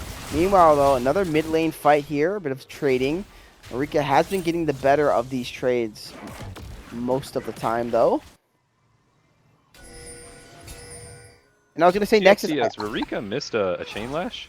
I feel like every time the camera pans there, he's just connecting and getting these favorable trades. Flash away. What were you going to say, Airwiz? I was going to say, I feel like the concern here for me, if I'm the side of Instinct, is Angel Boy on this, pick here is really, really strong in the middle already.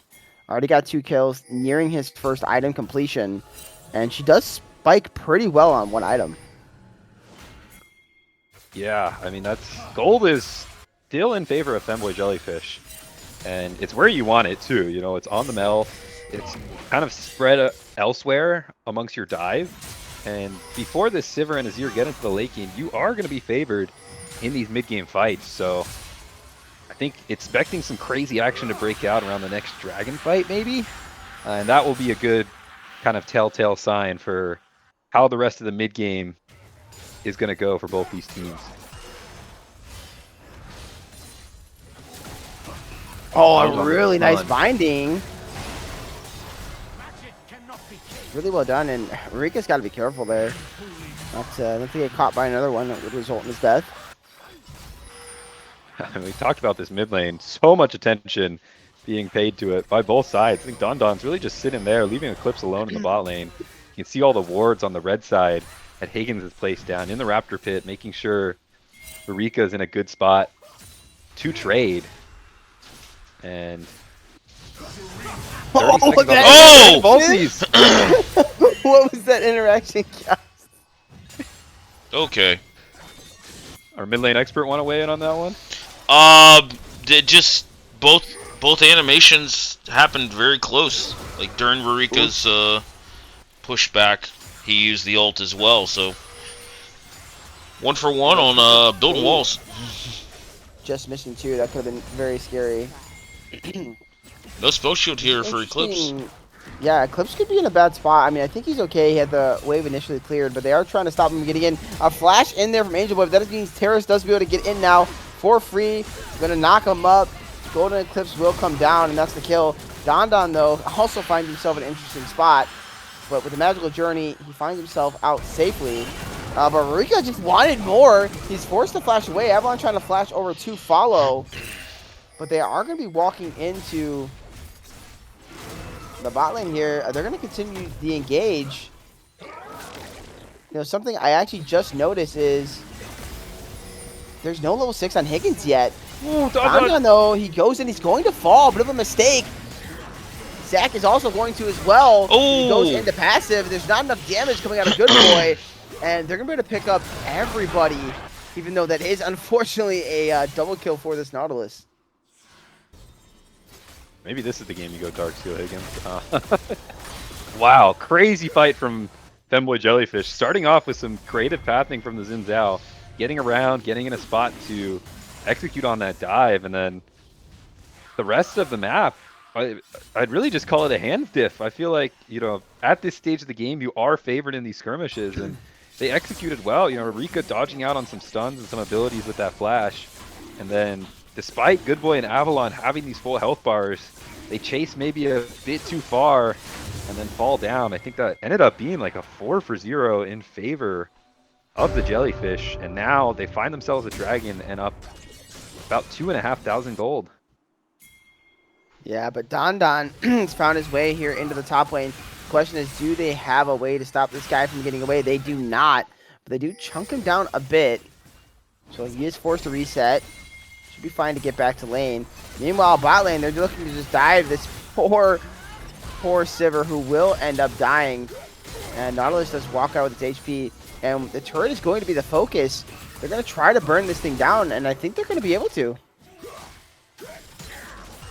Yeah, just well played. I mean, I didn't catch the start of game 1, but I kind of touched on this in Midwest Weekly last night. I really want Instinct to kind of play through Eclipse more. I feel like you have to match Angel Boy. This Mel is now 5-0. Well, Angel Fast Boy, back. well, Terrace, Oh, guys. no, no. Fast back. What? They were really trying to get that bot lane turret, and I think they were trying to get it before Archer got top. He's committing! He Oh got my it! lord. He did it, boys! Was it worth it? I don't know. He has a shutdown too. Down. Oh. Oh no. Tower 3 for 0. Gosh. Oh man. Now Rika cut off. He's gonna fall for this as well. Oh, I'm crying right now. What is happening? Coin flip died so we could watch this. Noah literally, he pulled off the insane TP top lane, has now caused not only Arctic to bug out, but the entirety of his team. The coin flip guys in chat are killing me. Oh my god.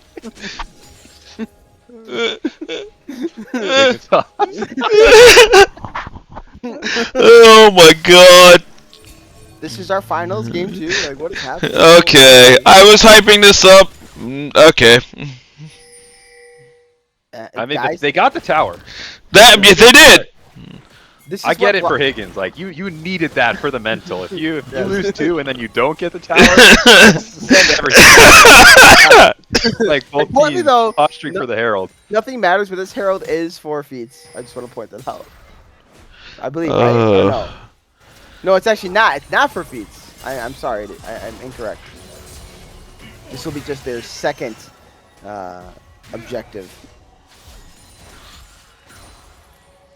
You see your mic has gone supernova again. Sorry. Yeah, I thought I was watching like a Diamond Masters level gameplay, but I found out I'm watching Bronze versus Iron out here. Sure, they'll shape up Yeah. on these Awful team guys. fights, and On a Flash Nova Ooh. Terrace, not able to find anything. A nice little attempt, but the quick hands there by Good Boy means that he's left looking a bit silly there. so do you think this Silas is gonna be able to match the Yorick? Well, it's a 2v2 right now. Jokes on the I think Arctic is a bit fed. He is sitting on his Triforce. Meanwhile, though, Engage nice from Avalon. engage from Avalon. I think Higgins will fall, but the Tempered Fate is Ooh. actually just beautiful here. They do have a bit of a Don split focus, Don. but Don Don is just killing Oh, Angel Don, Boy you all sexy by beast. himself. Oh my god. And okay, we are pausing the game. I think everybody realized there's some connection issues. The reason why everybody died to the turret was because there was some lag. So they gotta solve Was that it brain problem. lag or was it lag? I wish I knew what the comms were in that Oh moment. my god. I bet you it was Angel Boy dying and everyone just going like, "Welp, we're gonna get this turret in honor of him." Yep. Uh, Man, the day Riot adds like a double kill or triple kill like announcement for a turret is the day I'm like, okay, this game's great. yeah, for real, where is that, man? I don't This know. movie is such a great meme. I feel like they won't, just because it's so circumstantial. Would have been a great Easter egg. Yeah. Investing resources in. I don't think I've seen that in my last maybe like 4 years of playing League. I don't think I've seen it in my last like I don't know. I've been playing League a long time. Hold on, 12 years of League. Holy moly. Oh, I must be the outlier because I've seen that plenty of times, but never in like an actual game I've casted. Yeah, that's true. Yeah, maybe I've seen that years ago, like back when I was like bronze, and I just don't remember. It's been a long time since I've been down there in the gutter. Yeah. Anyway, zooming out, looking kind of game state there, talking a little bit of what went down. You know, Angel Boy and Higgins are going to have a tough time sitting in the mid lane. This Zac and Bard engage are so long, and this is after Angel Boy blew Flash as well, so this Dragon coming up in a minute, Instinct are going to have favorable side lanes through the Yorick. they're going to have TPs up for the Dragon as well. And so unless Femboy can make something happen, Yeah. which maybe they do through Well, Noah. they're looking for something right now, but oh my goodness, the Emperor's Divide is huge. It does mean he trades 1 for 1 in the top side of the map. Sure, Camille gets some gold, but man, well executed there by Good Boy. Yeah, there's Aristotle. I was just going to ask that question, you know. Which tower is playing better for both teams? That top tier tower doing work there as Good Boy uses the Emperor's Divide, shoves the Xin Zhao back in. But I think crucially, Camille getting a few more resources. I think eventually this Camille is going to be in a comfortable spot to match, if not even win, against the Yorick. And that will be crucial for Femboys as they get into the late game. But Arctic chasing Noah down. Yeah, and then crucially, even if he doesn't get the kill here, the cancel is huge. They are going to actually burn the TP here to try to help him. The question is, does Arctic try to fight out or does he just kite away? It looks like they're happy to take this TP. Now, the Maiden could be in a bad spot. Let's see what happens. Oh, Arctic actually just wants this fight. He wants this play. Now, Noah is coming in. Is this a bit of a mistake? He does have a decent amount of healing. I mean, there's so much damage coming down. He's healing so much. Is it going to be enough? It is at least a 1 for 1 on the top side. And meanwhile, mid lane, Eclipse flashing away for his life. The fighting just kind of going on in every part of the map. And Avalon nearly chunked into his passive, but he ends up walking away. Holy moly. Arctic on this Yorick isn't even fair. Yeah, I mean, it's ice cold gameplay from the Instinct top laner. Holding his own in the 1v2. Would have liked Instinct to kind of take that opportunity to go for the drag, but I think well played by Femboy Jellyfish to maybe stall that out. It looked like Higgins and Terra kind of fighting on their own. Angel Boy falling yet again though, so this Mel, you know, I think we were looking at it was 5-1 or, you know, at least very fed, and now has fallen 2 times in a row without having a substantial impact. So gonna be crucial for Angel Boy to watch his positioning, but Ririka goes in. Yeah, Eclipse taking him out there with a flash engage, but he's not going to land the Emperor's Divide. That is going to be a huge cooldown. Higgins, though, is going to try to go in. He's just trying to stall them out. Is the Crescent Guard up? It is not, but it does not matter. They're winning this fight so far. Zach does go into his passive. Arctic arrives, but he does not have his Maiden. Are they going to be able to take down Noah? They will not, and everybody's just dying on the side of Instinct. They might have bit off a little more than they could chew. Good Boy, unfortunately, with that mistake, costing maybe his entire team to fall, as Don does pop over the wall, but the Golden Eclipse is going to be enough. And Arctic picking up a kill back. He is chasing here on the Good Boy. Slowed him. Can Arctic save the game? Getting himself a double kill. Xin Zhao left bleeding so close to death. Can Arctic walk at them? They're telling him, go, go, go, go, go. He's got Maiden up soon. Yes. And he is just going to walk in here. Now, Xin Zhao is healing, and Crescent Guard is up. Let's see how this is played. Sivir is on the way, but the problem is Higgins. Can Arctic pull off the 1v3? It's going to be a very, very hard play. The depth charge is going to come down. The chains are going to land. They do have a decent amount of damage. They're chunking him so low. The wall is going to come up, but it's not going to be enough. And that should be feats unless Zach can somehow manage to get into range, but I don't think he will be able to. And that is going to be feats. Finally claimed. Oh. Can finally get a breath. Nope, Hook comes in. No, I don't think this is going to be too much. I think Higgins is just messing around. In the mid lane, but I know who's not messing around. That's Rika knocking Good Boy right back to his team. But a nice Temper Fade is going to stall, but the Herald was dropped. Let's see if Good Boy can get out. He's not going to be able to. He does end up dropping.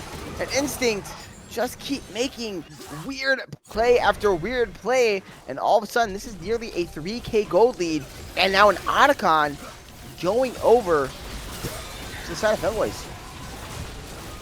I mean, you call them weird, but you can see the angle in all of these fights. You know, low health bars on the side of Femboy Jellyfish and pretty much full health bars on the side of Instinct, but just a matter of crucial cooldowns barely not being used. You know, when Yorick walked up, I think the Maiden was maybe half a second away, but Higgins was coming in, closing the gap, so you had to contest at that point anyway. In that latest fight, Good Boy going in for the shuffle, trying to knock down Ririka, but they're just barely able to heal up through it enough. And now Otacon and Drake over and Femboy Jellyfish are back in the driver's seat in this game too. Yeah, they certainly are, but the one thing that's still kind of important, Arctic still has a meaningful lead here into Noah. And I know you kind of talked about how the Camille will kind of outscale, but I don't know when that happens. I don't know if it's happened quite yet. It may not by this point. Arctic continuing to win through the side lane. I think that's Instinct's main hope right now. I don't see how they would win on the rest of the map. Xin Zhao going in yet again. I mean, they're just so strong. They can just mash their keyboard, run at you, and with some of the towers out of the way, that takes out half the concern with this dive. I mean, Maiden's getting chunked very, very low at about almost 1k HP, but you see Noah, so he still does not win out on these trades. He does have a bit of healing, so he will heal back up. I don't know if it's going to be enough here, so he's probably going to be forced to back off.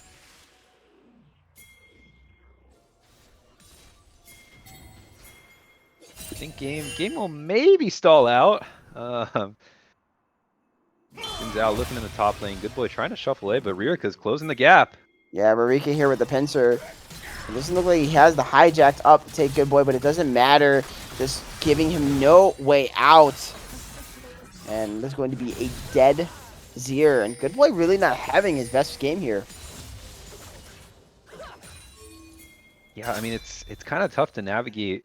I feel like lane has been played very well from Ririka, punishing the Azir, going in with those chain lashes. Maybe another dive in from Instinct. Yeah, Fight breaks out. making an interesting decision. Nice cancel there by Higgins. Do they have the damage? I don't think they do.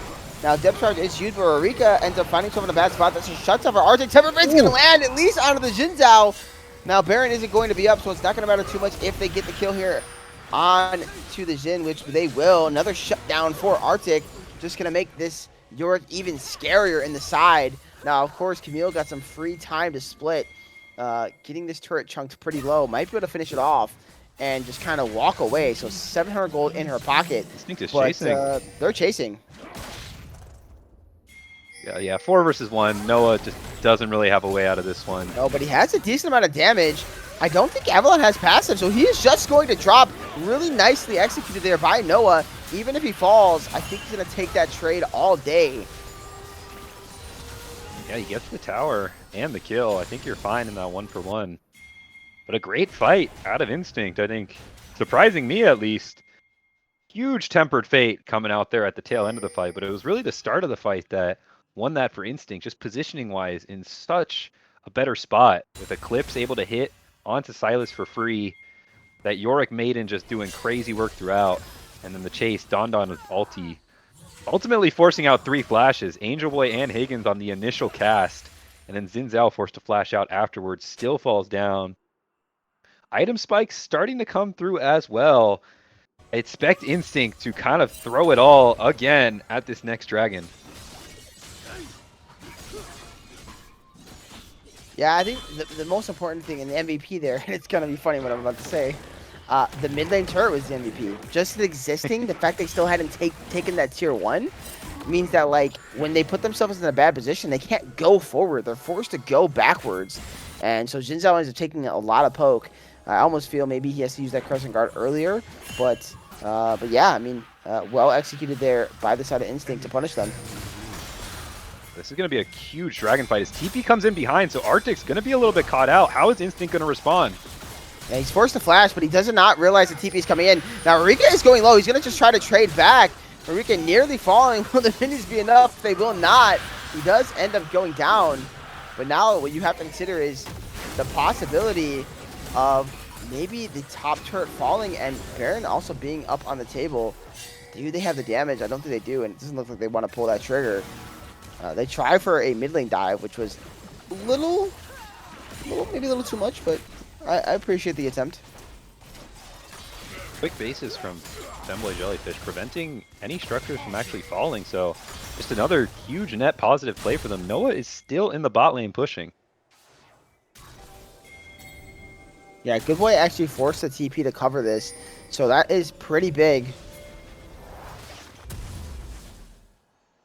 And something I don't think we really talked about much is this is the Chemtech Soul, and they're a few minutes away from it here for Femboys, you know. So that's gonna help a lot here with a lot of these melee champions. Yeah, that's gonna be huge.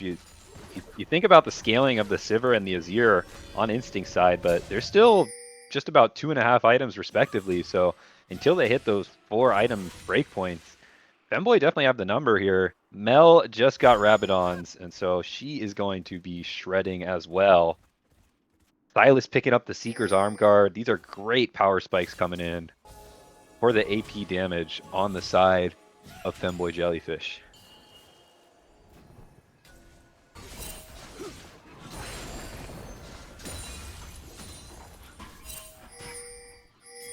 I think, something Femboy Jellyfish have been doing very good at is responding to Arctic split push. That is where a lot of this gold has gone, but action already breaking out. Yorick TPing in. Yeah, the TP, nice Tempered Fate though. Fate. The flash in, but oh, beautiful! Beautiful reaction there from Angel Boy, but is it going to be enough? The Magical Journey does come in. They're really trying to get the kill here. They do pick up the Nautilus. Is that enough to turn onto the Baron though? I mean, I think they just got to send it. See, it's very risky. Silas in the bot lane, TP up in 25 seconds, so still a little bit of time. It looks like they want to just make the play. Nice usage once again of the Reflect, but it does not matter because Xin Zhao, even though he has a nice Crescent Guard onto 5, is just going to end up falling. The slow here onto Angel Boy. How much can he kite it out? He probably can't kite it enough. BLG, Noah here looking to kind of push them away as, Marika's hiding in the jungle, so Arctic smartly enough will walk away, but that does mean Baron is going to get started. Now the Sivir plus the Sack, they're going to do it pretty slow. Let's see if the Azir can kind of get over there and make a play here. Oh, they're fighting in the mid lane first, yeah, so they're looking at 2v2. The Hestet's conversion is going to come down. Marika's going to... Oh my goodness, the damage between Marika and Noah was so much, but here comes Don trying to help his mid laner. There is a decent amount of damage. Marika, though, he's trying to get away. Does actually chain back in. They're looking to continue the fight. Death is going to come down and land on 2 members. Yato's going to come out. There's a lot of damage. Good Boy isn't going to fall, but Marika finds himself under a turret. He does die, but by almighty, the Sivir plus the Zac finally secure the Baron. oh my goodness. This game is craziness. I mean, Sivir and Zac were on the Baron that entire time. Probably a minute worth of objective control there. And all the meanwhile, Arctic and Good Boy scrapping it out for their lives. Ririka doing the same thing. The Seeker's coming through. The Chain Lash is in and out, flashing in and out. Higgins getting in the action as well. And we are still within 1,000 gold of each other. But crucially, Instinct have the Baron now. We'll see what they can structure and try to get themselves on the board with a push here. You still have this favorable side lane in the Yorick. Now 4 items. And the rest of the team slowly ramping up. 3 items on both your carries now. We'll have to see if this is a successful siege. And you got to think it has to be with Soul Point on the horizon. Yeah, I mean, Soul Point, you're a minute and a half away. It's very crucial here. But the other thing is, I think the Camille's at a point where she can match the Yorick. Yeah, the Hullbreaker does come in, and like you said, 4 items in totality. But with her survivability and healing with shields, that might be enough. But as I say that, Don has kind of found her out. They do end up just burning that Camille ulti, though. Smartly not overcommitting. That's a good cooldown to get. And Mel with no flash. Good Boy on the flank. Yeah, Good Boy ends up getting a nice flank. The Temper Fate is beautiful. Angel Boy is going to fall. It's going to be a shutdown, and Higgins finds himself the next victim. So he's picking up another kill. And you know something else I also noticed? There's a lot of healing reduction on the side of Instinct. Yeah. I'm really impressed with that. Is that why CLT is so quiet? Nothing to flame item-wise? Okay, well played. No, I was letting you guys go at it. But I mean, the heal cut is going to be nice just because the 2 Chemtech Drakes improves the healing on the other side of the aspect, and it is Silas and Camille plus Sundered Sky on the Xin Zhao, so I dig it. Yeah, I think good itemization all around. That was... So despite the fact that Instinct had the Baron and picked up those kills, it's still just a 1-for-1 tower trade at the end of it all, Baron's gonna, waver off here in 15 more seconds. The Jellyfish playing around waves really nicely there, pushing out the sides and keeping mid lane pushed as well. So Instinct didn't really get much off that Baron, and that just means the action is going to continue past 30 minutes here. Eyes are going to be on the next team fight. I have constantly thought the game would be decided skirmish after skirmish, but it keeps going on as Ririka looking for an angle. He does end up getting the shovel back, but Good Boy able to dash away, gets his own Emperor Divide, and then actually nice to Fate to keep Don Don safe from those chains, which means that the Xin Zhao is pincered off from the team initially. He does end up flashing away and surviving, and Marika getting in there, going golden, but it's not going to matter. He's going to fall without his hijack after already being used, and there's not much he could do in that little fight here. And reminiscent of game 1, we kind of find ourselves in a bit of a scuffle late game here on the bot lane, and here comes Avalon. Nice attempt here to engage, but again, the reflex on Avalon's Q have been just so well played, but it's not going to matter because we did not see that Bard binding that did end up landing, and that's going to be a double kill for the Yorick. That's going to be a kill for the Bard. Is that the game? And that's a GG. Did we just watch the same game? I was close to it. Oh my goodness, the Jellyfish just overstaying their welcome a little bit, and this time, 30 minutes in the game, the towers are not strong enough, and Instinct gonna take game 2. They find themselves on match point. Yeah, I mean, if I learned anything from this game, it's that the towers are undefeated against Femboy Jellyfish. That's what I learned today. True. All right, so Femboys, they're gonna have to reverse sweep, guys, and they've done it once before. They do have that capability. I do not think they're stressing out right now. Honestly, I think they're feeling okay, but like the pressure is still on, right? So I don't know. I mean, the avenue's back in. They're there. You've gotten some good champions out. I think all that's really left for the top side of the map right now is Kled and the Volibear, and I know that Noah has an answer for the Kled question. Well, actually, that got picked, right? The Nocturne got picked. So, what would he have? That's my question. Can they shut down Arctic here in this game 3? Because right now he's been kind of taking over these games. I would make an argument right now for everyone in the chat, and I'm gonna put this out here. If this series ends in 3, just my quick thoughts on this right now. Like odds-on favorite is Arctic for Finals MVP right now. Maybe I cast a Kristen, but I just gotta put it out there. Oh, you can put it out there. I mean, the towers are a close second, but Arctic, I think, definitely was the carrying factor in that game too. These comfort picks are just coming in so nicely, and you're looking at Noah and you're wondering, okay, now that we're in game 3, maybe the champ pool has pinched a bit more. How are you going to respond? Because the rest of the map has been doing pretty well, at least in that game 2. Angel Boy got a lead. Ririka was scrapping it out nicely. But this time it was the top lane in the counter pick, by the way. So going to need to see a different look out of the top side of the map for the Femboy Jellyfish and Instinct. What does Arctic have, as you said, and can they continue what has been great team fighting, superior team fighting against Jellyfish in what is bound to be another great game 3? Yeah, no, certainly. I feel as though one thing is for sure. I don't expect as many blunders from both of these teams in game 3. Game 2 was a bit sloppy, but I expect more of a game 1 type atmosphere here. But yeah, I mean, there's definitely some questions. The other thing I got to bring up, and we've seen such great play from Mac in the past, but I think Angel Boy's been relatively quiet in these first 2 games. I mean, he didn't have too bad of a performance there in Mel, but he's kind of that late game insurance policy. No matter what, and I think I really need to see him on some sort of playmaking AD carry, whether that's something like. Funny enough, his Ashe play makes, certainly with his arrows, but even maybe the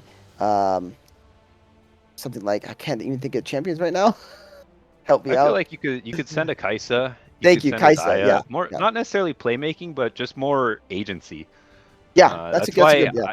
The Mel, I mean, it seemed like it was going to work. You got the lead, lane was going well, but then it was just so tough to navigate in those team fights. It's not necessarily on him because it is very tough to play through what have been incredible tempered fates and the rest of this long range dive where Mel, can usually sit in and play fights. She's forced to try to kite it back, and it just doesn't work out that game. Femboy Jellyfish are going to take blue side in this game 3, so I think that's a good look for him. Are there any champs maybe that we'll have our eyes on here in game 3, CLT? For Femboys, I mean, the Blitzcrank is still up. The Thresh is still up for Higgins. Champ-wise, Rurika still has quite a few different mages he could pull out. Zaheen is still out there for either team to pick. Angel Boy has the Kaisa out as well. That's there. Terrace, he's an avid Vi Skarner player, so maybe that's in play. I think if you go Zaheen, and I think Zaheen definitely is on the table, and I think if there's a team that would definitely be willing to pick it right here, right now, is Femboys. I think Sejuani Zaheen sounds really, really nice. Terrace plays a very nasty Sejuani. I think that could be on the table. Get Rurika on a sort of a mage pick, something that he can dish out the damage. Yeah, he's really good with these melee mids, but he's gotten so good at these mage champions. I think that could be kind of your way to claw back in, and then again, just get some more agency for your AD carry and let him just take over the game after that 25-30 minute mark when he's on 3-4 items. I feel like that's Femboy's way back into the game.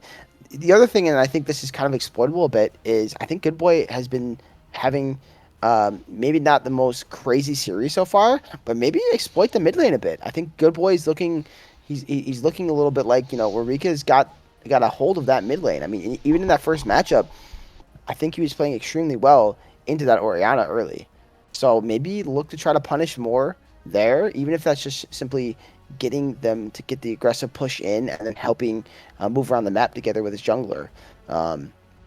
So, as I say that, they actually banned the Zaheen. So they were thinking they were going to pick him on the other side. Yeah, the Vi ban coming in as well. And then Instinct taking out Ash and Ziggs. I agree with what you're saying here, Wiz. I think Femboy Jellyfish, these first 2 games, you opted into this scrappy style, and you're not necessarily hard winning all of these skirmishes that you would want to be winning when you draft something like that. So go for a new look, something I think a little safer in the mid lane, or maybe not safer is the word, but more structured with a control mage, something that can play more of a front to back style.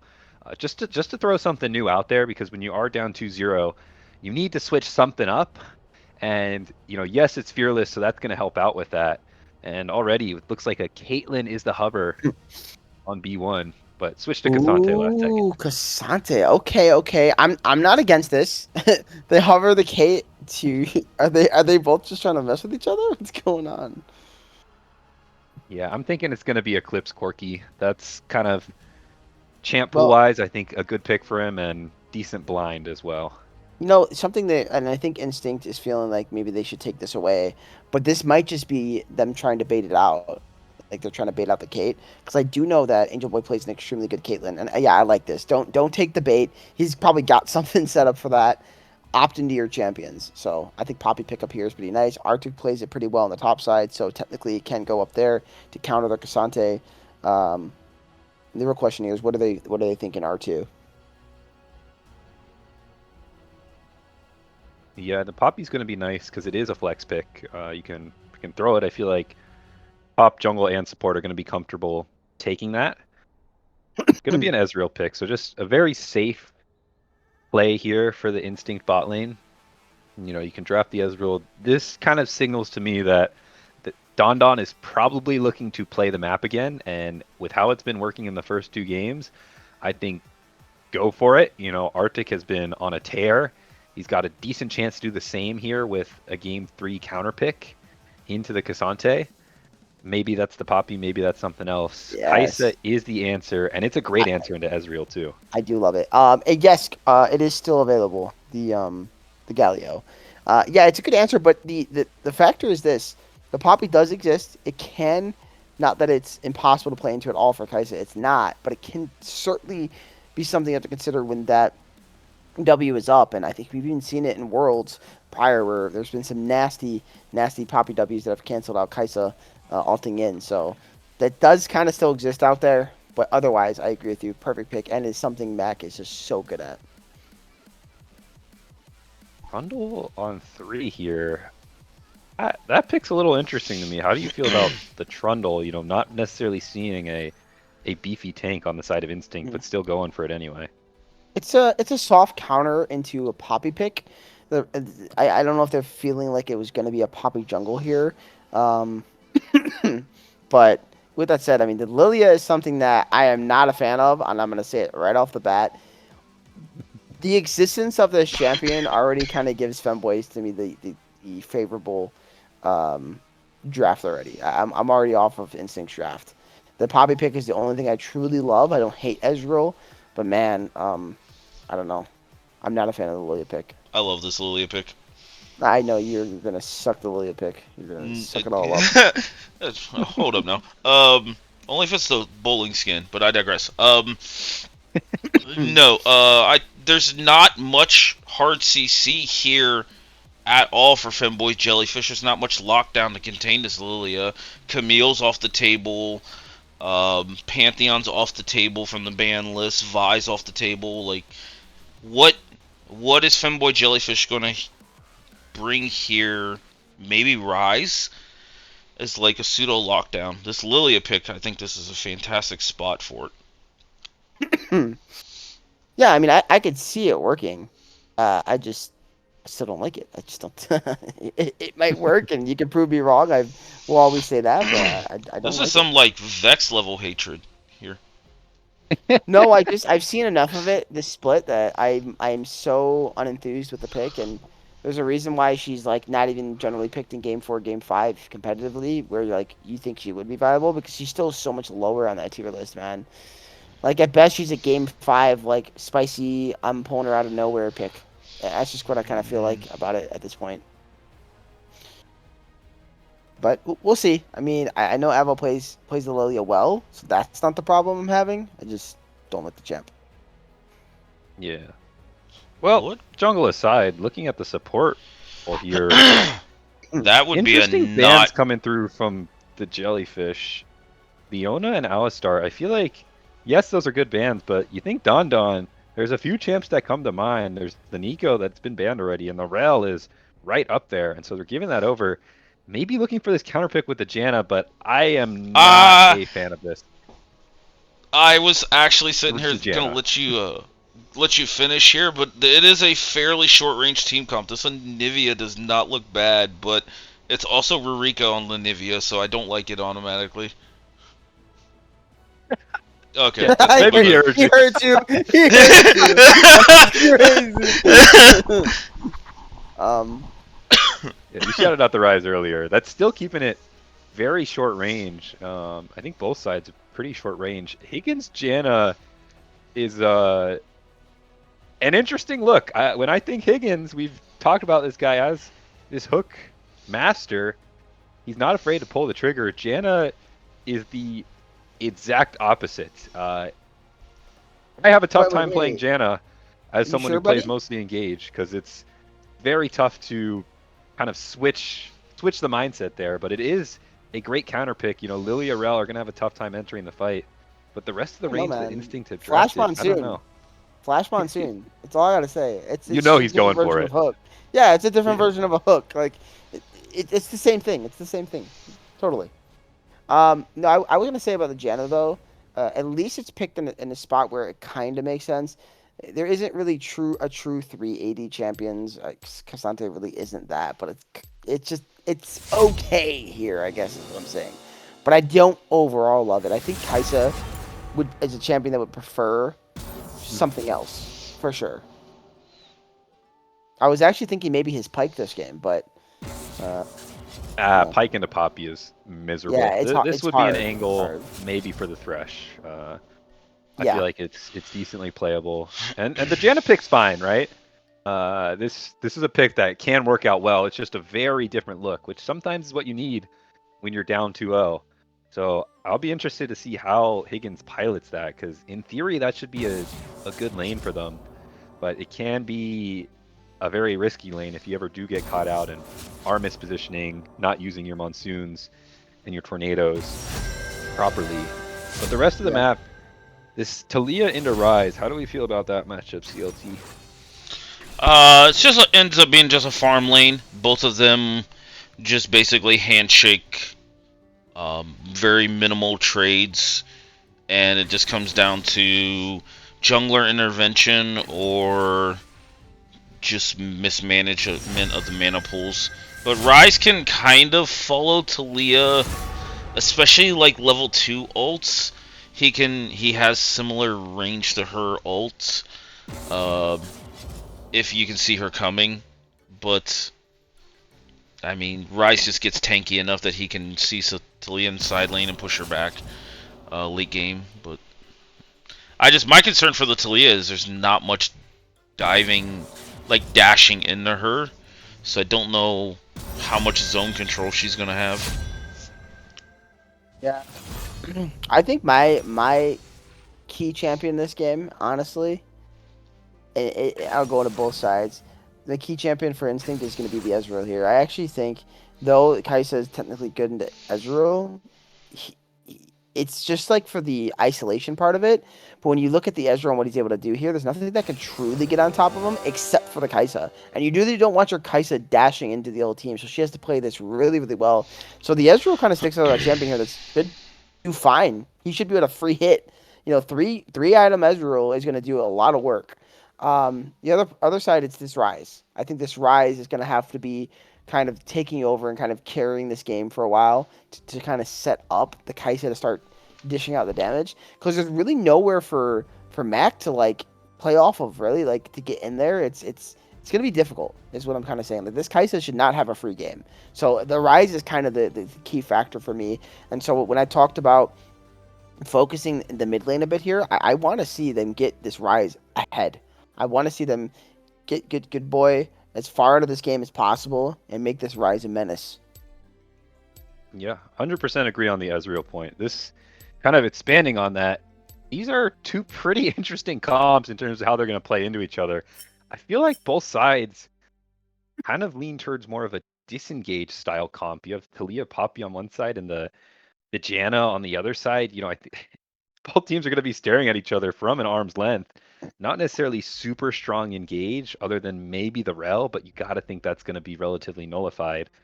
So I think, Ezreal is going to have a great chance to poke in this early game. Once he hits those 3 items, like there's no easy CC onto him, like a Trundle Pillar, a Rise Flash W, and you got to think Eclipse is going to play cognizant of that. So looking into these coming fights, I'm with you on the Ezreal, and I think Rise also the person to watch for Femboy Jellyfish, because that's someone who has a chance in lane to get ahead. Expect a lot of visits from Terra back in that mid lane. We've seen that in game 2. Expect to see that in game 3 as well, because you do have a favorable mid jungle 2v2. Try to get the Rise ahead, and this time maybe snowball a little bit cleaner through that lead. But this is good boy Talia. It's another pocket pick for Instinct, so tough to say if that can play out as cleanly as you want if you're a Jellyfish fan.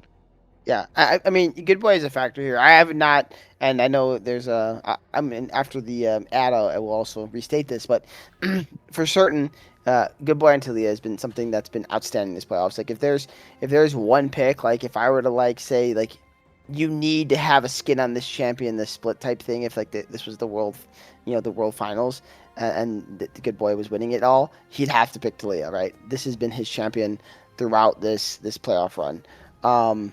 But it's still one of those things, like, I think he can absolutely pop off on it, but it's not like it's really about the Talia again. It still feels like it's about the Ezreal. But Talia should still do work. There's some stuff that she can kind of play around. And I don't think Rise and Talia is Rise favorite at all. If he gets on top of her, sure, but it's not easy to do. And in a team fight setting, it's even harder. So it's up to the Trundle and the Cassante to create that space. Mm-hmm. And speaking on the Cassante, Noah, has been gotten the better of by Arctic. There was probably a better way to word that. Arctic has been getting the better of Noah. And this time, Poppy, another counter pick for Arctic coming in. And I think that matchup does go pretty well for the Poppy. Not necessarily a hard winning matchup, but going to be comfortable in lane. And the way these two games have been going, I think that's a great look for the side of Instinct. Because if this Poppy gets ahead, it becomes so much tougher for that Cassante to build the space that you're talking about. And then can the Rise hit? Not really. So eyes are going to be everywhere, obviously, and we've touched on a few champions, but don't want to forget about that top lane, even though it is this tank versus tank matchup. It's going to be pretty telling for how the rest of the game goes. I think the exciting part about this game is it's going to be a lot more 5v5 action. I think we're going to see a lot less side lane play, just due to the nature of the champions, and with how scrappy these teams are, expecting more high octane action in this game 3 match point for Instinct. Oh, do you actually use the Octane when you play? I do not, no. Don't quite need it. Oh, okay. Yeah, I didn't know. I stay in those low octane regular season games. Oh, okay. I was making a Rocket League joke, so I don't know if you caught on to that. Yeah, Nope. You did not I catch on. apologize. No, it's CLT, okay. did you get that reference? I did not. I'm not a Rocket League guy. A Rocket League player is that? No. Well, where you at, CLT? You're the man in charge. 12 seconds. 13, 14. Yeah, I was way ahead of you, so Okay. I was at 23. Okay, pause at 30 then. Okay. Want me to pause at 30 or you're Yeah. gonna pause at 30? We're all pausing at 30. Summoner's Rift. Okay. All Okay, right. I'm ready whenever you guys. All right, Okay. 3, 2, 1, go. Perfect. This is probably the Level most one, synced up we've been. 30 Me- seconds until Me and Nexus had plenty of practice with that one. Got some potential action here. Dun, dun, dun, dun, dun, dun, dun, dun, dun. And he walks away. Yeah, he's like, I don't want no beef here, but my team will get a ward in your jungle. Here you go. Crucially here, they don't push in for a ward here on the side of Instinct, which is rather interesting. I feel like you're already kind of trying to look for an invade. There's a good chance your top side is getting warded. I feel like it would have been smart. But yeah, here we go. We see some ping. So this is interesting. So this might be a Raptor steal, maybe? No, he's gonna go back to his jungle. Okay. He's gonna be hitting his camp a little later though, so see if that affects anything. Yeah, I mean, I feel like Lilia's clear will still be comfortable enough, and I would expect both junglers to just full clear here. We'll see if that switches up. Good boy, already getting a little bit of priority in this mid lane. Yep. The only I mean, Trundle can level through gank for sure. Lilia's not the best, but not the worst. She can walk in. She can certainly do it.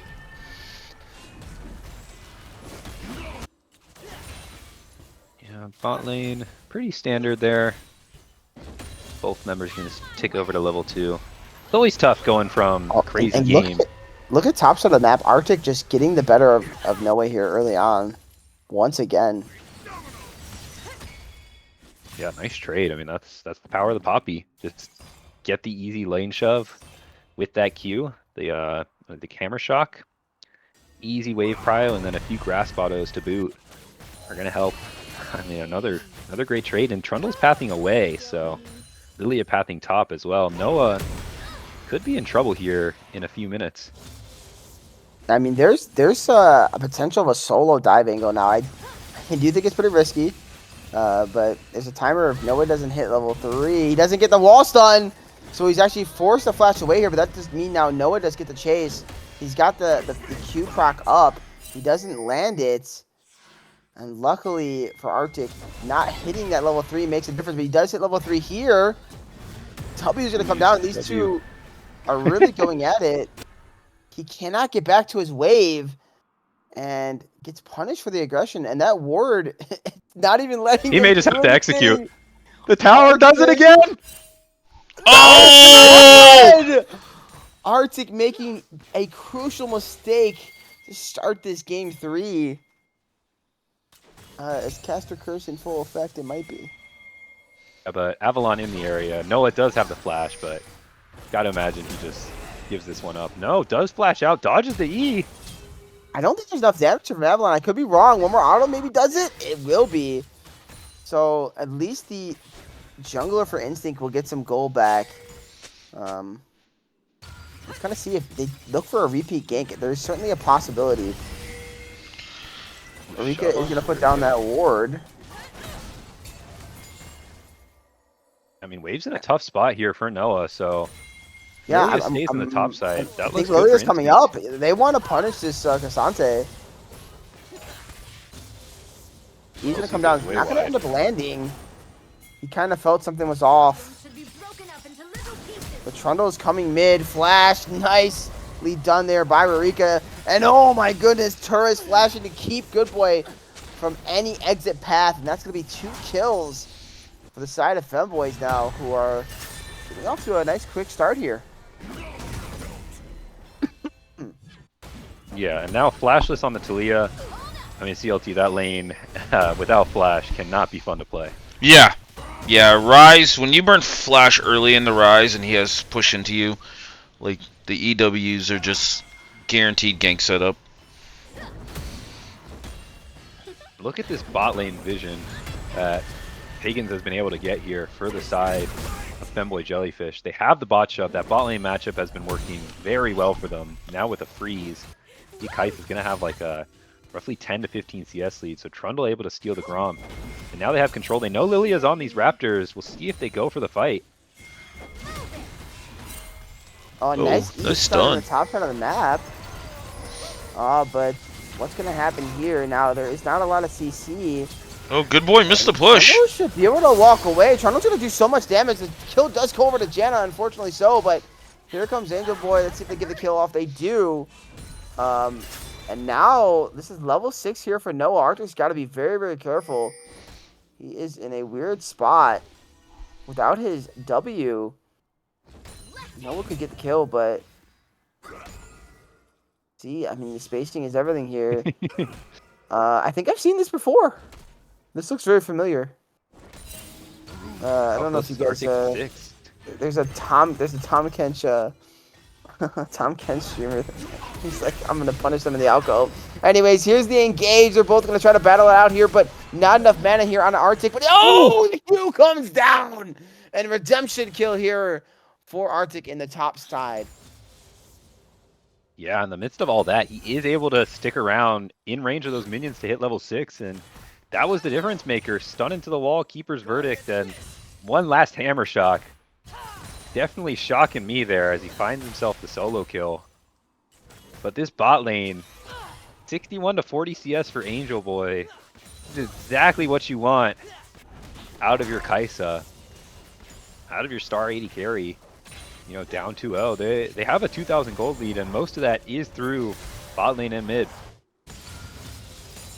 Yeah, I mean, I'm definitely the the players you wanted on Eureka and Angel Boy here.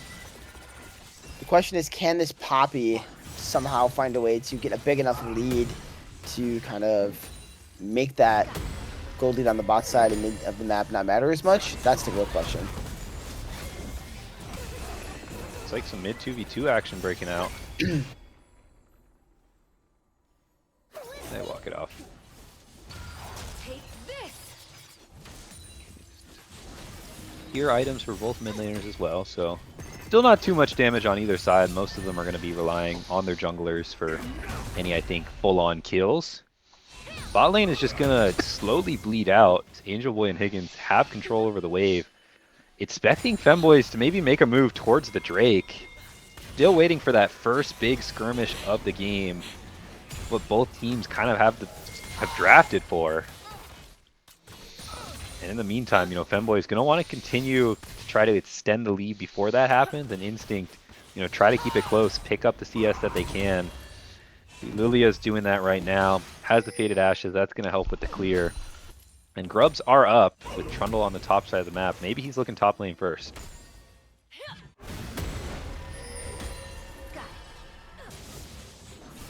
Yeah, side note, you Trying brought to up something. the thing about tiers. There's 4 tiers on this map actually stacking right now.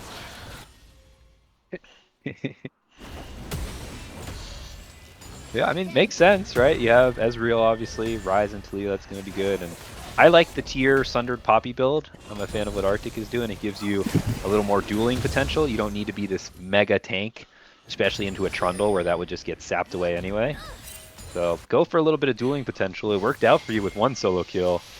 And we'll see if, he can capitalize on anything more. But a trade of the neutral objectives, Dragon for Instinct, and Grubs for Femboy Jellyfish. Avalon steals away the Raptors as well. Ooh, Rika kind of playing in this pocket of vision, but did not have any backup, so Avalon is able to clear that word out. I think it's crucial, by the way, the Trundle able to get these grubs. Trundle is known for pushing turrets extremely fast. So yeah, he's not split pushing, but anytime he gets to play with his team for a siege and hitting turrets, they're gonna go down like almost immediately.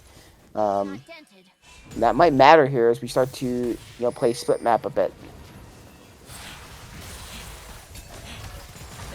He walks on out. Let's say that Eclipse is getting again. There's the fire monsoon. I called it out. And Eclipse, you can use your barrier, you can use your E, but it's not gonna matter. You're not going to get away from Angel Boy, and that's why Higgins plays the Janna. I'd like to apologize. I was not familiar with your game. I don't know what happened leading up to that to get him in that spot, but finds the angle onto Eclipse. And even with the barrier, with the Arcane Shift out, Angel Boy gives chase with the Killer Instinct. And that cracks open another good lead for that bottom lane. They're able to get a plate, continue to extend that CS lead. And speaking of CS leads, Rurika in the mid lane is doing great work on the rise. Yeah, he's about 10 CS a minute actually right now. Yeah, I mean, they're really shutting him down. As far as what got them into that situation, I mean, I think it was a really nice Janna W for the slow. Made it so he could get a nice flash angle there. Plus Tornado. It's almost impossible for the Ezreal to get away at that point. So Avalon's got a little bit of a setup here. They're going to look here onto the Trundle. They're going to do a Good lot boy of has damage. R. They're going to put down the sleep. Let's see if they can set it up. The nice knockback. Do they have the damage to finish them off? Going to drop the Subject Gate, but it's not going to be enough. As the second usage of that Q is just going to be too much. And Good Boy gets a kill. So really well played there by Avalon. Getting a little sneaky play there on the terrace. Yeah, well done from them. Both supports are doing... I want to give my support love. They're doing a fantastic job of playing the map here.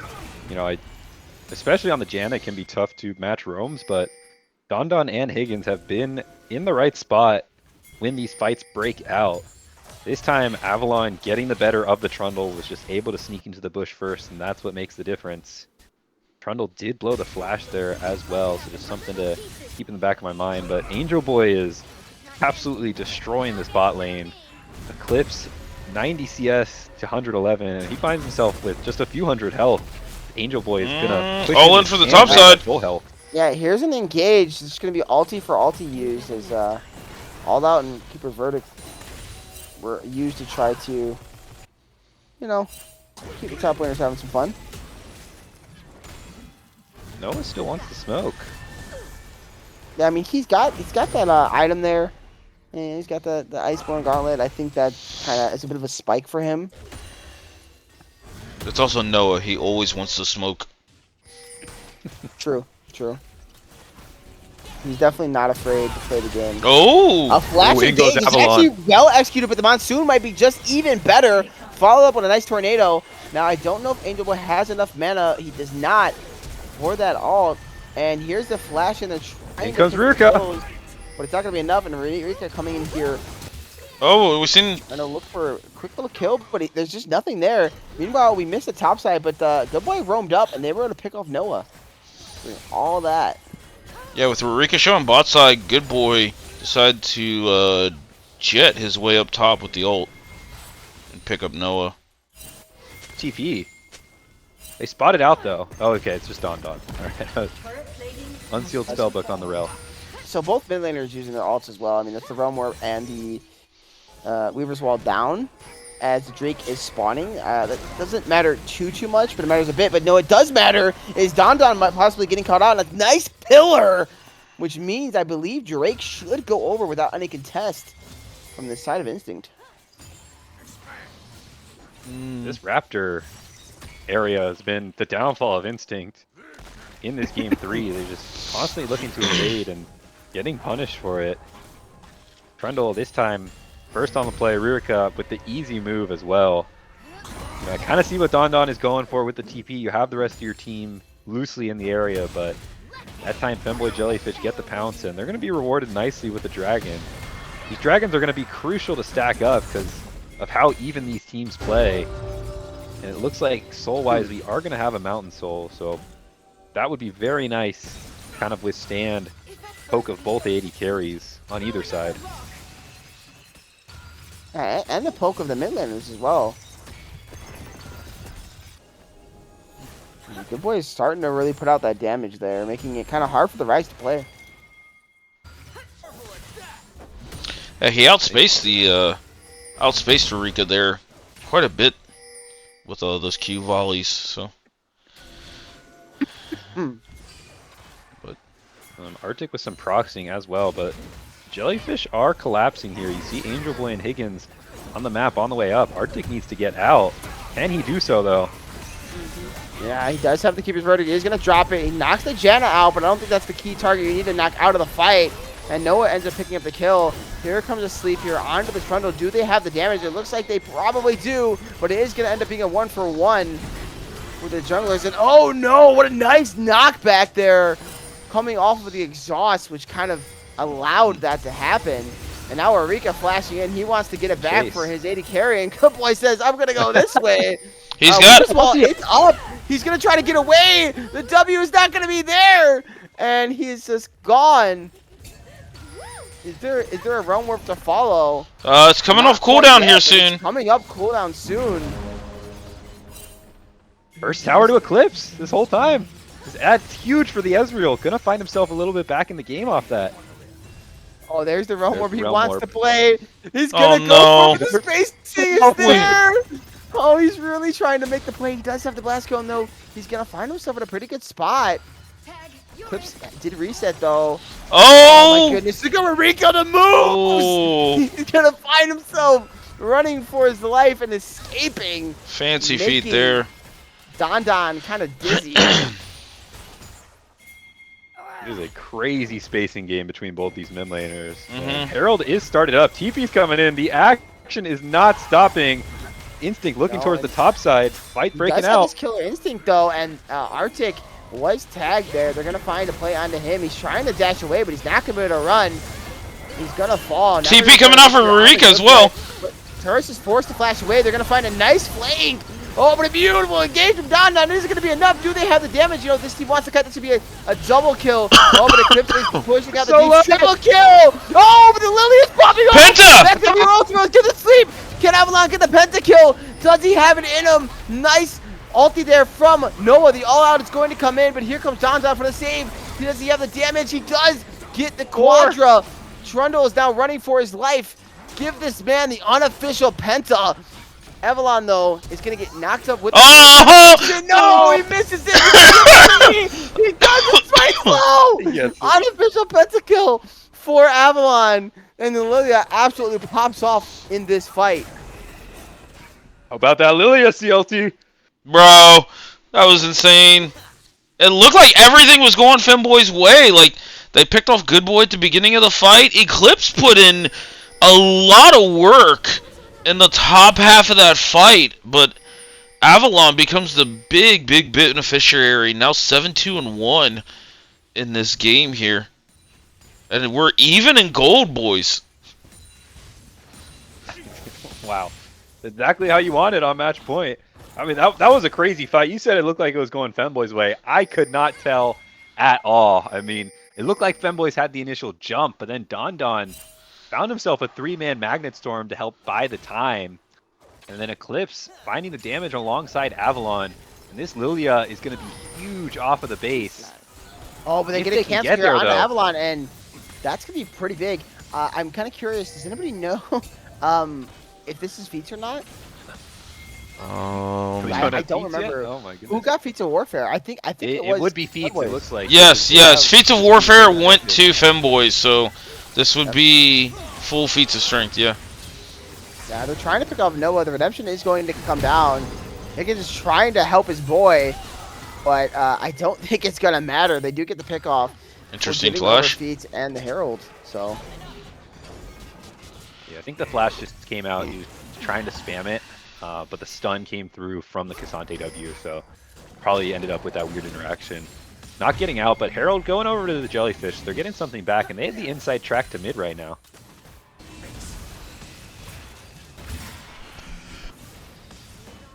Avalon is so strong now on this Lilia. I mean, Leandries and Blackfire. oh no, has on- Arctic Ooh. dashing in. It might be a mistake. Oh, there's just barely not enough damage.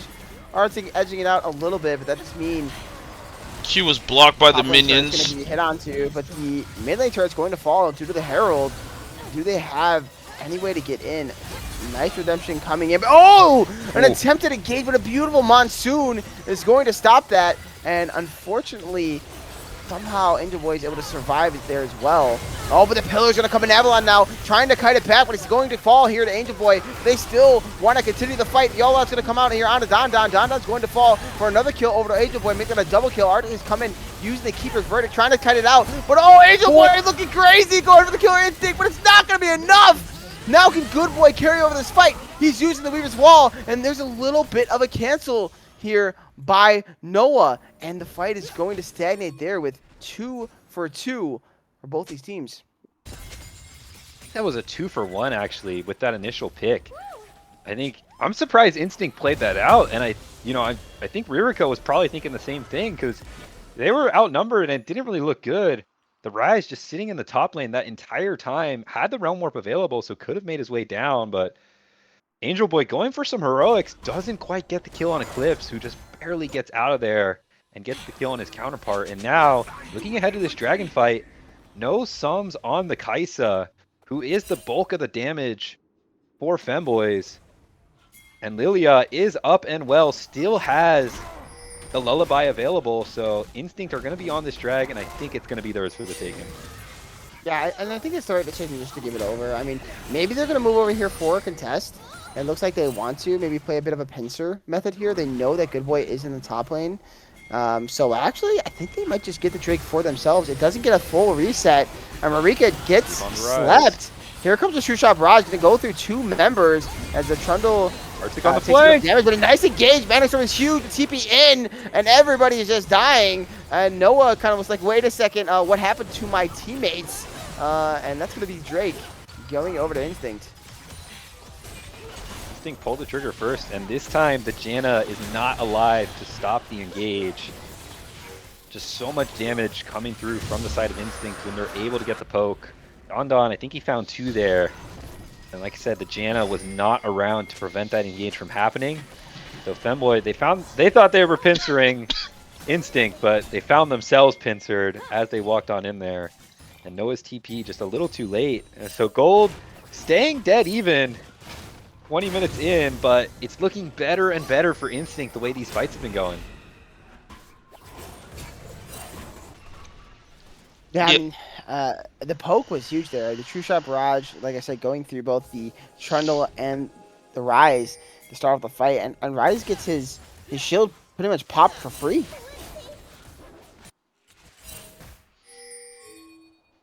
Blown up. I mean, what does this Rise need to do, CLT? We talked about how a lot of the carry pants would be on him. And now, 2 items in, 22 minutes in, how does he need to be playing these fights to have some more impact for his squad? I think it's going to come down to ward coverage from Higgins, so the whole Femboys team can make the first move, potentially, and pick out, but it's this Trundle... Speaking of the first move, Rika is actually looking aggressive here, and he's winning this trade really, really hard. But does he have the damage? He's going to use the Realm Ward to try to get in. He's going to go to the top side of the map here, but Good Boy does find himself able to cut it out, but a flash in here doesn't get the W off in time, and now the slows with the Rylai's is going to come in. Ooh. Oh, but the W is just enough for the Q. And that's a solo bolo. And now He's TPing Don. straight top. Yeah, Don is in a weird spot. They want this Otacon, and they're going to force it. This is going to be tense. I don't know if they have the health bars to take Arctic this. is on this ward. He does not know that. It's going to be a decent pillar. But they're not going to full commit. I think that's the right decision. But now they got to worry about taking too much damage here. My concern is going to be the That's loss gonna of come down to resistances. Like, the engage from Instinct is going to be big. They're getting free poke, too. Good boy, Ken R to this fight. Yeah, Noah's trying to keep them out of the fight. Oh, but a flash in there from Avalon. Avalon. He does not get the sleep up in time. Well, actually, he does. Barely. How's the fight going to go there? The Otacon is still on the table with that 2600 HP. Redemption trying was to big. do his best to kite it out, but it's just not enough. Eclipse is going to go in. He's doing a decent amount of damage, but Good Boy is now going to get back to the fight. The Spite Secure is going to be secured here by the Trundle, but the fight is going in favor of Instinct as Trundle is running for the hills, and Good Boy wants a little more than maybe he should try to chew. Oh, Don! Oh, Rika! Good Boy! A little too much, but Eclipse has come back to save his mid laner. Says, buddy, I got you. Now he's going to try to actually dash in, and it's not going to matter because there's so much damage coming from this Talia. Oh, what a crazy fight. Goodness. Yeah, I mean, we had the nervousness in our voice, CLT, off that Otacon take, and the resistances were just shredded enough that despite the fact Lilia falls early, she gets the sleep off, and from there, Eclipse just smurfed that fight, staying alive the whole time, getting the damage out, and now he's 8-2 on this Ezreal, and things continue to look good for Instinct. The Otacon did go over to Femboy Jellyfish, but the way these fights are going, it just looks so much better for Instinct. It feels like they have the initiative in these fights as Pagan gets shoved back and takes a little bit of damage. But yeah, these fights, I mean, it's Don getting the engage, it's Avalon and Eclipse finding the poke. There's no easy engage for the side of Femboy Jellyfish. I think, like you mentioned, they have to find pockets of vision somehow. That's what worked out well for them with that Ryze solo kill in the bot lane that led to that initial Otacon play. See if they can find something similar in these coming minutes. Dragon up in 50 seconds and Baron up currently. Yeah, for me, it's about establishing this Ryze in a side lane here, because, you know, Arctic went straight armor here.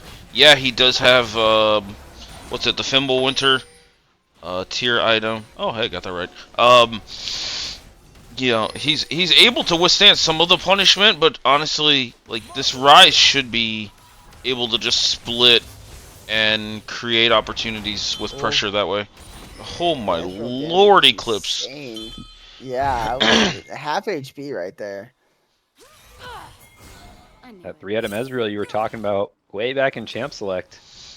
Not really under any threat, so can just Arcane shift forward like that. And here we go, rear cut in the side lane. Level 17 to level 14 of Arctic. He's going to be living nicely up here. He certainly is. Oh. 4v4 in the mid. It's just so easy to kite out, though. I mean, without the lead. Oh, the rear cut, maybe finding Arctic. Oh, they're walking to that spot. Oh my god, that killer instinct with the I forget the void seeker. It kind of looked really cool. Sorry. This is a crazy split map situation too. Instinct are calling for the dragon, but this entire time you have Angel Boy on the top side. Oh, but coming down onto the Baron. But now Femboys are going after the Baron here. And they dropped. So the Drake did end up falling. They were able to smite it in time, but the Baron already under 6k HP. I don't think they're going to be able to get in here. Do they want to take this fight? I think it would be pretty aggressive. Is Don trying to TP in there? Oh! Actually, a nice damage for the True Shot Rise and let him multiple. Don just way too far ahead, and Noah can do his best to zone out the rest of the team. Now, what is the resulting fight going to be? Nice sleep going on to two members, but it is only onto the tanks. Oh no, Good Boy is wrapped up. Nice W Higgins flashes. and Higgins taking care of some business. Arctic, though, coming in, TPing late after his death isn't going to matter. And yeah, they're on soul point, but they gave up the Baron. CLT, I'll let you talk about kind of what we saw there, because that's exactly what you've been mentioning. Playing the pockets of vision to find the angle. It started in that top side. Yeah, Rurika's at this point now where he's really, really scaled. He's got this death cap built up, and he's able to chunk anybody he wants to outside of maybe Don Don here. But whoever makes the first move into this Trundle just gets ulted and blown up by the 2 or 3 man squad that he's normally around here. But yeah, there's a lot of push and pull there. The Baron ends up going over the Femboys here, and then the ensuing fight with Don Don TPing off that spellbook ends up going Femboys' way as well. He's he's the jungler, he's the mid laner. He's doing it all. He is, and now with the Baron, I mean, they're going to be being very nice here. They're establishing that vision we talked about, and they have themselves in this 1-3-1, and it's really tough for Instinct to answer just because they don't have the engage tools into the Janna, and no one can answer this Rise on the side lane. Yeah, I feel like you pretty much at this point, you either have to just make a play and sack one turret and inhibitor for that play. Otherwise, you're going to be in a situation where you might end up losing way more than you should. And as I say that, Good Boy is going to get jumped on. I don't know if he has the survivability to get out. It's actually a decent Magnet Storm. He's going to be able to catch on to Noah, but Noah is very, very tanky on this Cassante, and now he's just smacking around Eclipse. He does go pretty low, but here's the run we're behind, and Rurika shows up. Really nice W. The E into the wall, though. Can they finish him off? Flash in, he gets the kill! Oh my goodness, this guy is a monster! And that's going to be a double kill as this game is going to end. And though they try as they might, Instinct cannot close out this series, and we're going to game 4. We are. I mean, these games end just like that. As one fight, all it takes, Good Boy just stepping forward a little bit too far, and the rest of the Jellyfish are there to punish. So we got ourselves a series. We got ourselves a game 4, and it was a great look from Femboy Jellyfish in the draft there. I like seeing that different look. You know, was unsure about how the Janna would play out, but it really worked for them come team fights. They had that structure, that front to back, and Rurika and Angel Boy were able to just fry.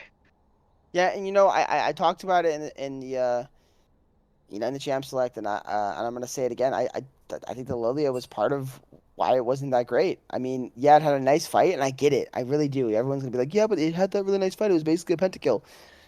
What happened after that play, though? That the Lilia never got to do anything else. It was like one fight, and that was it. I'm glad that this pick is out of the rest of these games.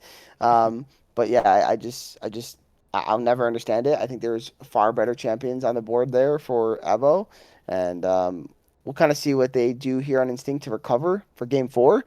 But this is the thing about Instinct that I would be concerned for them moving, through the rest of the series is Game 4, Game 5. How much left are they going to have in the tank, especially Game 5? And if Femboys can push them to that Game 5, I really favor Femboys. So this Game 4 is truly going to be pivotal for Instinct to win this series, in my opinion.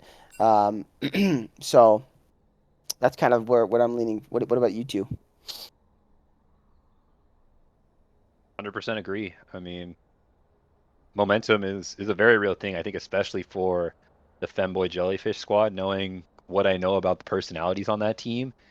If they get this second one, they're going to be playing very confidently, and I think that's a great look for them. So Instinct, I think it's important they lock in here, figure out what they want. I think maybe a little more cohesion in the team comp. You touched on the Lilia. It's just a little awkward to play, and it never really got those ideal team fights off with that one exception. So expecting to see Avalon on something a little more standard in this Game 4, and we'll see what the rest of Instinct has in their pockets. I know Deep Champ Pool's in the mid lane and, kind of support jungle, but what else do Arctic and Eclipse have? I think that will be more of an interesting look as well, seeing how both teams adapt in this draft. Anything you're looking towards, CLT?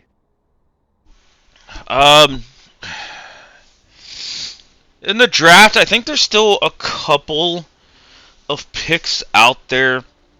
We mentioned Arctic's Kled Avalon, I think, still has a few jungler picks. The mid lane, I think, is still wide open. It's just how comfortable do they feel on said champions. Rurika still has a few melee champions out there, like Akali comes to mind, Fizz comes to mind as well. The word Good Boy has a couple of other mages. He's played the Anivia before. We've seen him bust out the Vel'Koz a time or two, throughout the splits he's played in.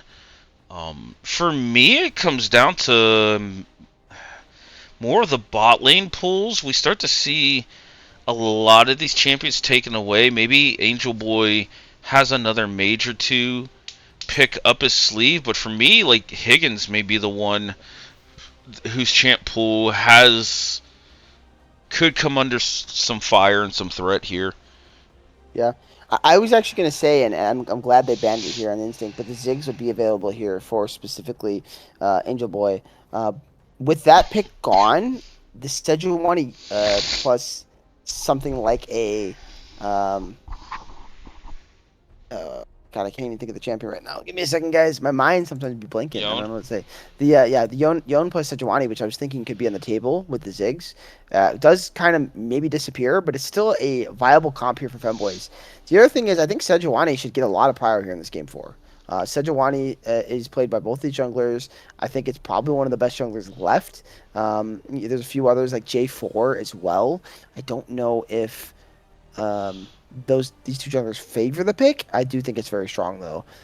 There's also some spicier picks out there. Maybe somebody can pull out Busta Jungle, maybe, for example.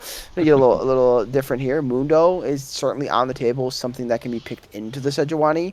But I feel like Sejuani is going to come out here in this draft, and I could maybe see it being a priority here as a B1.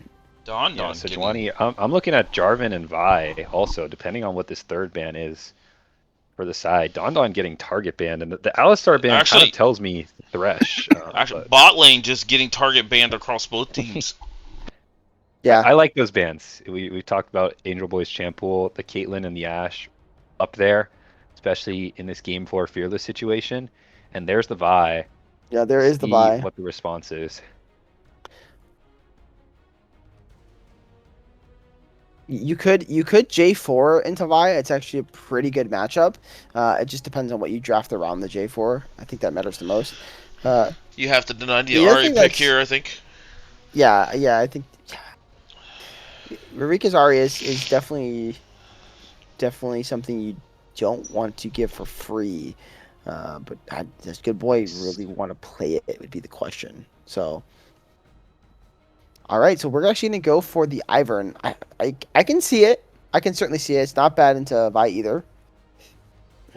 I think the Xayah is the super pick here. I mean, Vi, yes, is a great champion, but into Xayah is the ultimate counter pick there. It's so easy to play against the Vi. Oh, and there it is! Great the ultis, but yeah. The hen is getting picked, boys. I told you guys, my inside sources were there, okay? During the production meeting, this was discussed. Don't doubt it. I mean, it was banned in the first 3 games or first 2 games? First 3 games. Yeah. And now finally see it come out. I don't like the Jinx though. I think Mac on it is not the issue. It's more of just the pick. I'm not a big fan of it right now. We'll see what else Femboys can maybe draft around it, because what she has around her right now isn't like greatest. I think the hen might actually pair well with it. I don't know if I like the Vi though.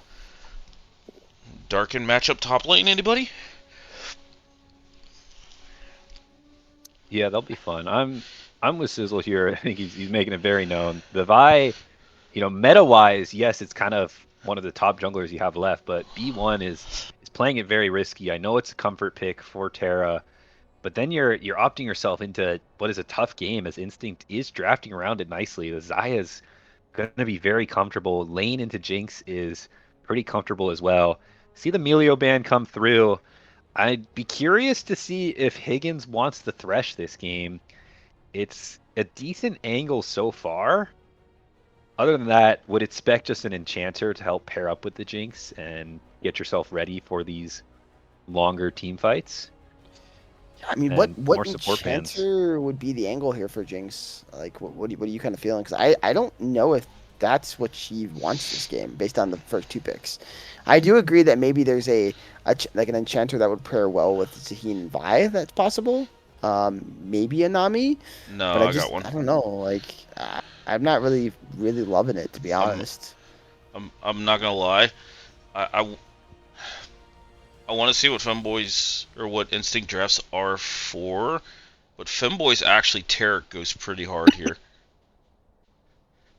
You know what? I can see that. I can definitely see that.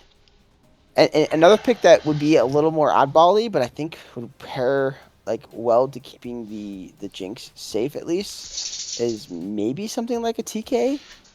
But there's just not a lot that is on the board that's gonna really make this pick what it's supposed to be, you know? There's the RA denial. So they're saving counter pick for Don Don. We'll see what Higgins decides to blind here and what the answer is for Rurica. You know, I'm looking towards Soraka, Tom Kench, depending on how you want to lay it out. I think Tom Kench got more value with the RA pick. Yes, 100%. You actually have dive that you can play against. If you're opting for the other way fights play out, you know, hoping for a longer fight, then maybe the Soraka, Lissandra counter pick. That's pretty interesting, CLT. I mean, Yari is going to get locked down, that's for sure. Like, Ari is going to have a hard time playing this game for free, but at the same point, do you really want to put all your eggs into destroy the Ari pick basket when Zaya's still there and loves you coming into her? Like, she loves this right now. There's 3 champions that want to go into her face, you know, with an Ivern to back her up. Love coming into Zaya's face, huh? You just said the 2 lines like back to back. It was right there. Oh my god! Higgins! Oh goodness! This is not an age-appropriate game. I'm sorry, guys. All right, TOS just got nervous. Yeah, the pike is wild here. And they're gonna go for the charge. You know what? Yeah. Okay.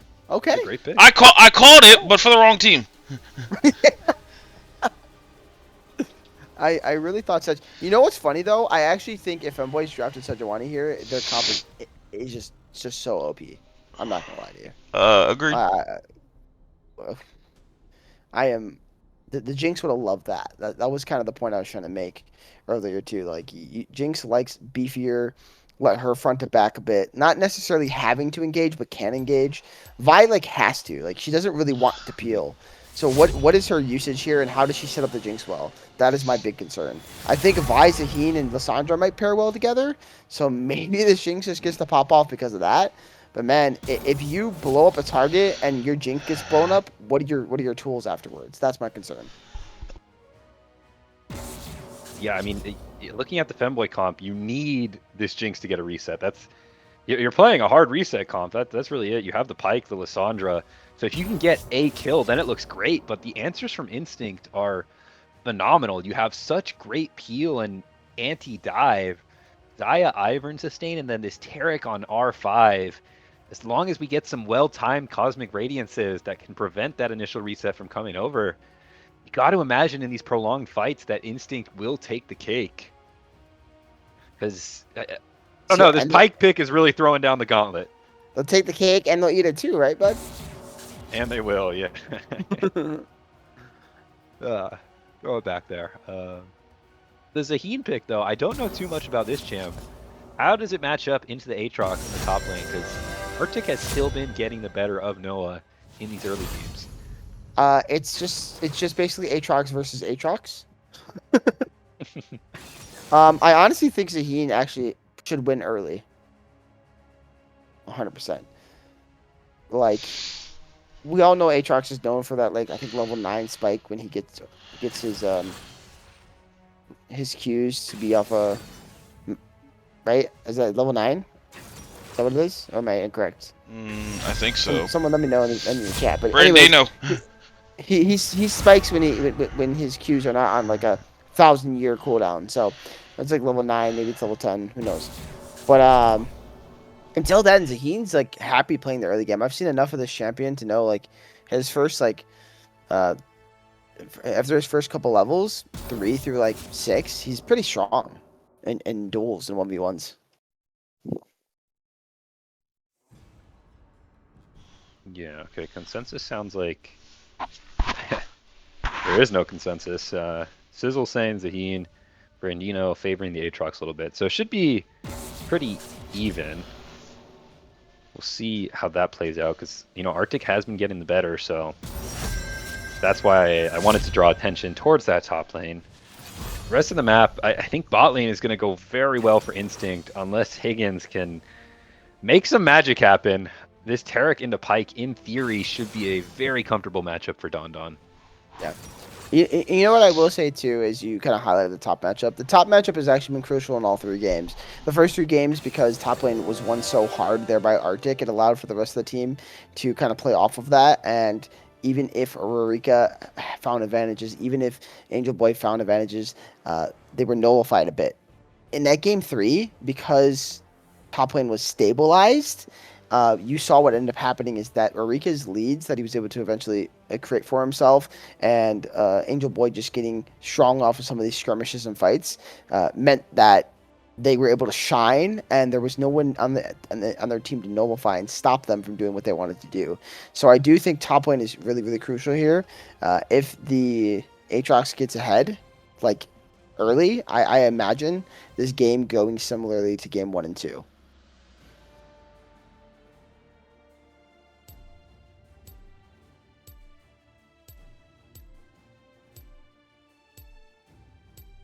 Yeah, 100%.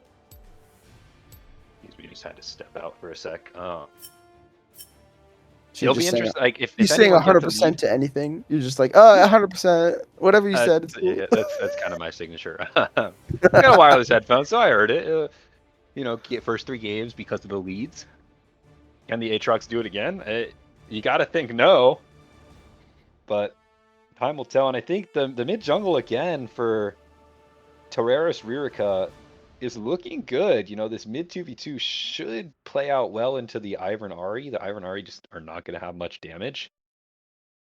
So a lot of volatile lanes all throughout will keep this game definitely on edge. And I think it will once again come down to how these teams skirmish and really just a hands diff against each other. Come some mid-game team fights and whatnot. Yeah. It'll definitely be very interesting, to say the least. How's the Lissandra Ari matchup, CLT? The Lissandra counter pick coming in, but to me that's more of a later on counter pick. Yeah, Lissandra's not really an answer unless it's to, like, say a Talon, a Fizz, like things that she doesn't mind getting close to her, but has limited mobility. Like Akali's probably another one she doesn't mind. Into Ari has equal amounts of wave clear early and has a little more range. So I give it to Ari in lane, but then outside of lane, if Lissandra can kind of play these pockets of vision and get the first move, she tends to be gets a really big advantage of making the first move. Vi Lissandra is a pretty deadly combo to walk into if you're trying to walk in the fog of war, as say like an Ari or Ivern. Yeah, so maybe another tale of vision, huh? Yeah, my only concern here is if this Jinx is even or behind in the mid game, I don't know what kills this Aatrox at all. Like, you can throw the kitchen sink at him, and you've got Ivern shields to keep him alive until Taric ult comes down, and then Taric just stuns off of the Aatrox, and it's just, I don't know, it doesn't look pretty.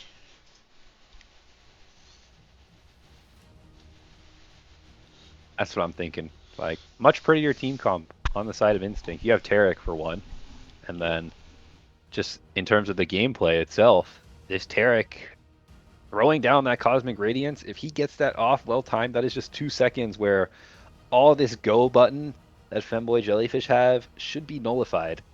I do really want to see a Mikhails come in early from either the support role or the jungle role.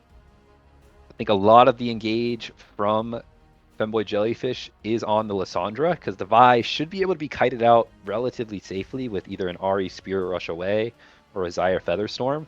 So you want to be wary of that Lissandra engage, and I think a Mikhails can shut that down incredibly well and set yourself up to prevent that reset, and then have Instinct and the rest of those members take over a prolonged fight.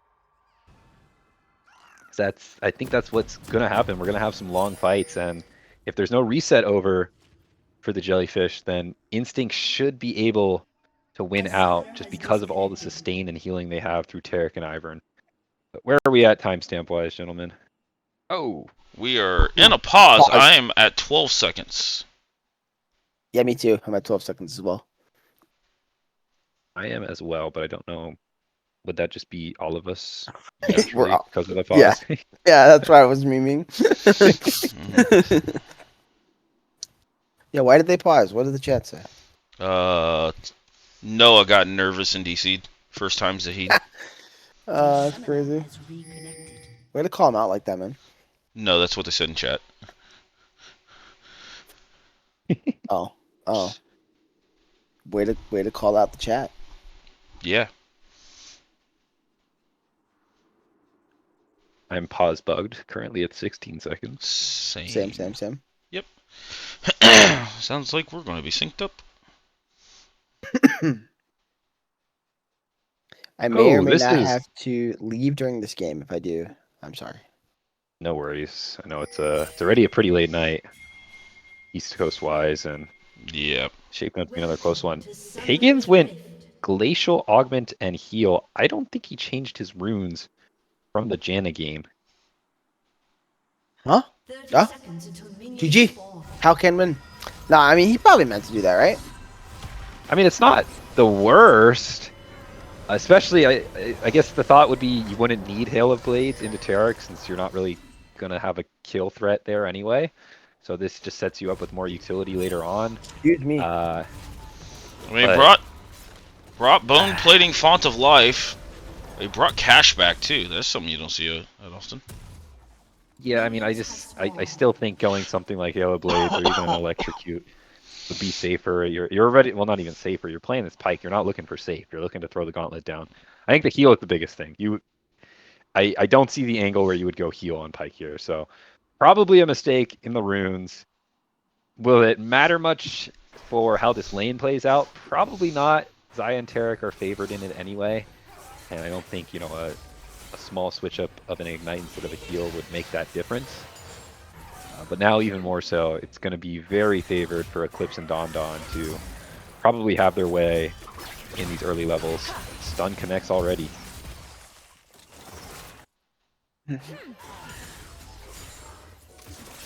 I'm at 53, 54, Same here. 5. Okay. Yeah, same. Just wanted to confirm. Yep. Oh man, I'm at 235 right now. Mm. Yeah, way ahead. Sorry about that. I don't know what else to do. You guys just gotta catch up. Yeah. Just predict the future. Ooh, Don Don. Mm. Forced to flash early, not respecting the level 2 power spike. Higgins and Angel Boy did tick over there first. That's actually really interesting that the Pike ends up going to Glacial if it's not a misclick, because one of the Hail Blades makes him like so hard to play into level 1. Yeah, I mean, we'll have to get Higgins, feedback on that one. But Avalon already looking for an early gank on the I mid think lane. it's but spotted at Lissandra is by level the 3. Vi. Oh, they're gonna Connect. land the root. Is that gonna be enough damage? Rika going extremely low in the first blood. Going over to Good Boy here. But now, Oh, Don Don no flash! Gotta be careful. He's gonna be rooted up. He's certainly going to fall here. They're gonna try to fight it out together, but it's just not gonna be enough. And that's not what you want to see. Gold out of the cheek, throwing a flash in, forcing the flash out of Eclipse as well. And Higgins here turning up. Right in the top lane. Ooh, Arctic. This is really scary. Forced a flash away from Noah. Oh, lands the root. Is he going to go really hard for this? There's a decent amount of healing. That's a bit of a mistake! Oh no! Wow, Avalon, he read the dash, but Power MVP yet again. Noah still wanting to fight though. Oh! Gonna Gets another. get the 1v1! Goodness, so action's not stopping either. Terra visiting the mid lane, but I think just passing through, looking for a double scuttle. Avalon did Yeah. invest so much time in that top lane and then died. Everything was so good for Instinct there, and they got excited.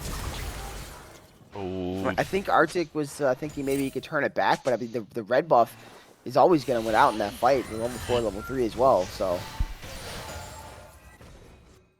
I mean, just great fighting from Femboy Jellyfish. I think Noah, really good look for him there in the top lane. Something we haven't seen in these first 2 games. Finds the edge on his counterpart and now has the sheen. That's going to help this lane continue to remain smooth. I think Avalon maybe going to try to bail out the Aatrox. he does have the dash. He uses it. There's going to be no more damage here though. Nice dodge is going to keep him safe, and there's really no much less left in the tank after those Qs from the Aatrox.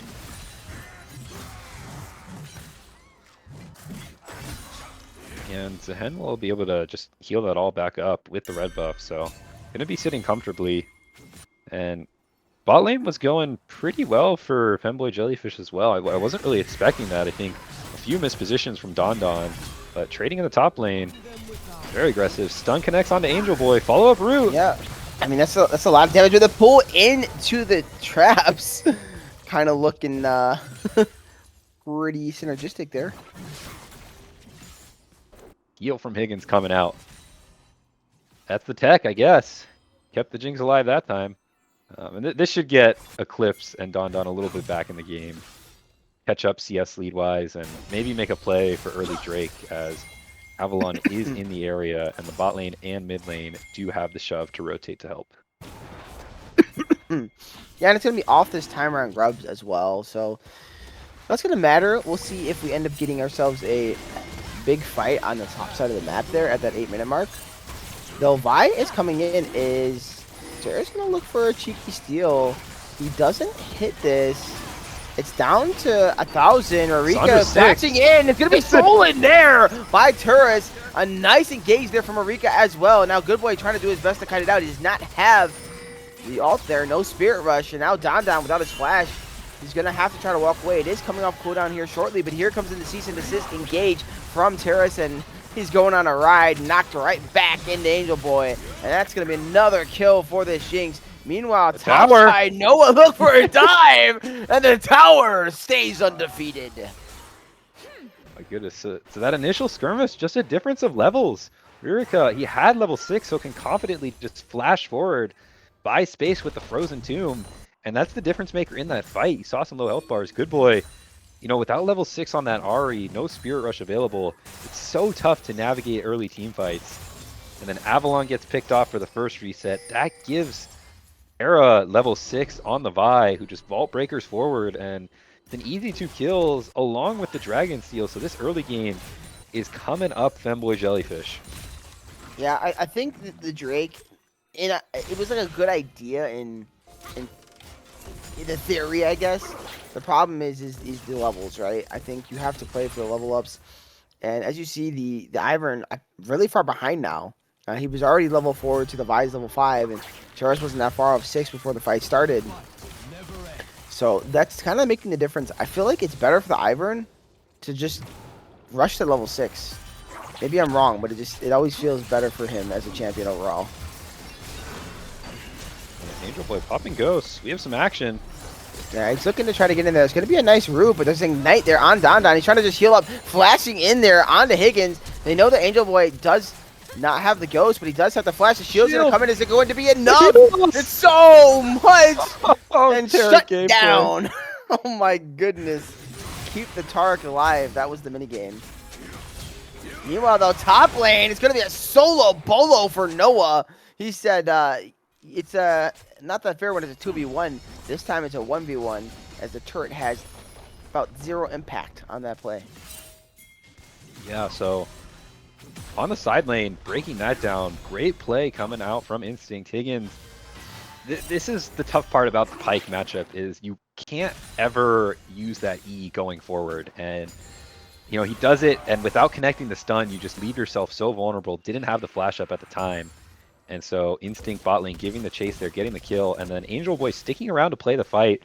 Avalon just coming in time with the shield, buying enough time for Taric to then start hitting the minions for the heals. But I think bigger deal there is the top lane. Noah, twice now that the camera is panned up there, he is dominating Arctic in this game 4, and I don't see that changing. You see him dashing forward. He's got his way in this 1v1. Yeah, and he's about to get his passive off, so he can certainly continue the fight. Vi was also coming up. The passive is going to fall off, but they're looking to dive this poor Aatrox. So without his World Breaker, it's not going to matter. But he's trying to get in there for the engage. He's surviving for a bit, but it's not going to be enough. TP does come in from Good Boy, but it's just too late. She's going to be able to pick up the farm.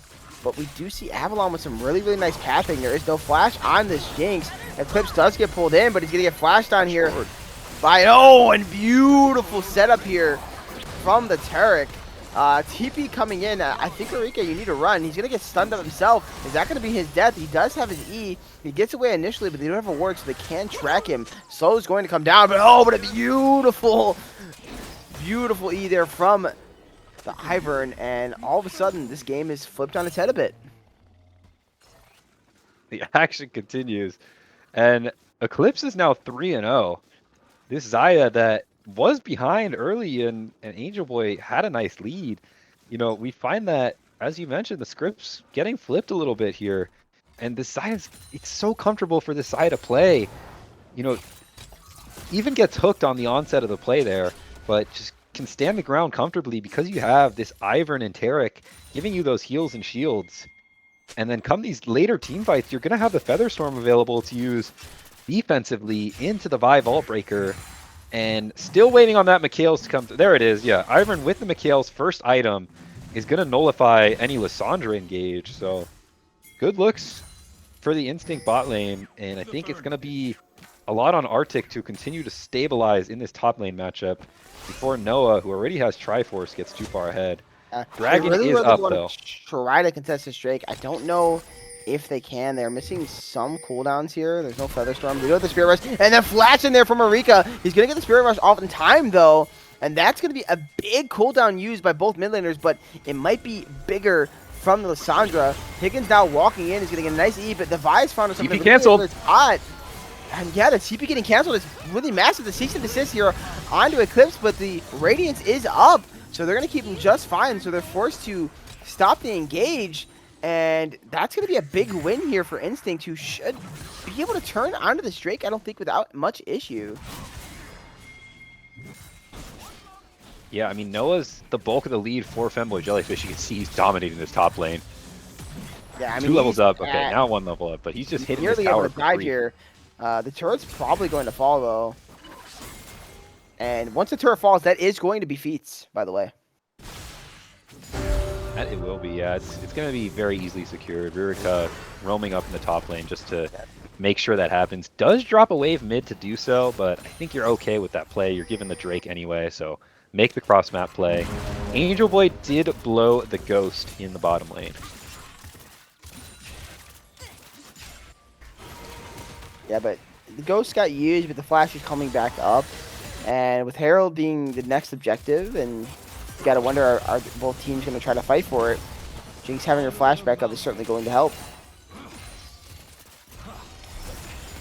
You know, Winter's Approach, Taric does have that item now, so by this point of time, it's going to be really tough in the isolated 2v2 for Higgins to play this. You can't really hook the Taric, and even if you hook the Xayah, unless you get some really nice chain CC, you're not really going to want that fight either. So I think most of the gameplay plan for Femboy Jellyfish is play through BLG Noah, play through the Vi, this top side that does have a bit of a lead. You can just look at the CS numbers, and that'll tell the story. So try to play through the side lane. It worked well for them in game 3. If you're Instinct, you're looking for these team fights, trying to find an angle in with maybe a Stray, Root Collar, a Spirit Rush forward into a Charm. There's not great engage tools on their side, but want to keep themselves in it so they can at least play these dragon fights. I think is the game plan for Instinct. Yeah, Good Boy still had not reset, which is very interesting. He's now going to walk towards the bottom side of the map. I don't know if he's holding his reset until his TP is up. That might be the angle. Which is, decision. Yeah, Herald's up in a minute too, so maybe that's another reason trying to tempo base for that. Probably looking for that first item, but Higgins spots Don Don, doesn't find the hook. Spots him, but can't get him. Yeah, so they're having Good Boy answer Noah here, but this Ari's gonna have a tough time in doing so. I feel like it's really tough to match that. You don't really have the damage to go through the Zaheen. I think just maybe trying to build some space for Arctic to farm up and hopefully have some team fight impact. But in the meantime, gonna need to see some anti-heal come through from the side of Femboy Jellyfish. CLT, we can loop you back in. I know it's your favorite topic. Who do you want to see buy it? Oh man. For Femboys, probably the Lysandra. She has the most AoE and the best ability to get it onto multiple members. I could see a world where anti-healing is useful for the side of Instinct as well. Ooh, Don, he's actually getting caught out here. They're going to be able to CC him up. Are they going to use the cease and desist on him? They're not going to fully commit it, but Daisy is going to be used. Luckily, able to get her out of there so she's not under too much fire. Rika's looking. Found a bit of a flank. They do spawn him out with a nice ward. Just a stare down, and Herald's really the only objective up right now. Both teams posturing for mid lane. They're going to spot nice engage here. Oh! And that's going to get Jinx insta-dead. Beautifully done there by Don. So mid lane turret is going to fall, and that's going to give them first access into the Herald as well. Blue team's turret has been destroyed. That Play out of was Don there. such good coordination between Don and Good Boy there. Yeah, I don't think they saw the Ahri there coming down, and I think that's why Angel Boy decided not to flash it. Yeah, it's such a weird mind game, right? When you have Tarek prepping the E from that far away, you know there's a good chance he flashes forward, but sometimes, especially at this level of play, you can play that mind game and not flash forward and just bait out the flash, so that opens up a world of possibilities. And then with the Ahri not in the area, I think Angel Boy deciding to hold that. So at the very least, he will have it up for this dragon fight. Gold is even, so expecting another hands banger coming up in 30 seconds. He's going to dodge on the W, so they do burn the flash. Crucially. Yeah, nice rotation out of Femboy Jellyfish. Now 20 seconds on the Drake. They're trying to get bases off to set up before then, but Hagen's going to be caught out. Vi gets stunned. Actually steals that, which is actually pretty big, but they are going to be able to CC him up. Here comes the TP from both the mid laners. Same spot, basically. Marika will arrive a little sooner, but let's see how the fight goes. First off, the Pike is going to fall. Marika cannot take that E, and he does realize that is a death sentence. Let's see how Noah plays it. It's going to drop his ulti, the Grim Deliverance, on multiple members, and there's so much damage. All right, Ahri is going to fall. The Jinx, is she going to get some resets? She is coming into the fight pretty late, but the Zaheen is just popping off. People are dying, and that's going to be a win here for the side of Femboy Jellyfish.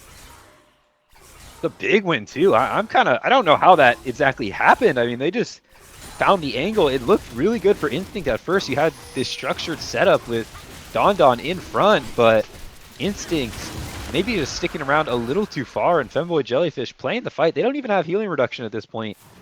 They get the Lysandra ulti onto Ahri, who ends up falling for that first Jinx reset, and then Zaheen, or Zahen, rather, just in the 1v1 against the Xayah, worked out very well for them there. Just easily wins that, and with the 2 carries down, it was an easy fight win, and that's going to be second Drake over to them as well. Yeah, I think the big thing here right now is the fact that the Grim Deliverance does a lot of damage.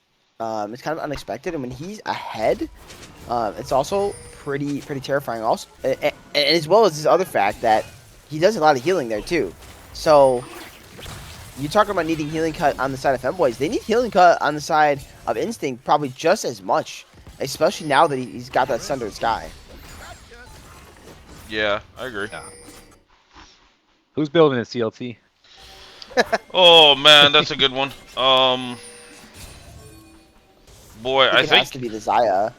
Zaya should be hitting these the hand the most. Zaya or Aatrox.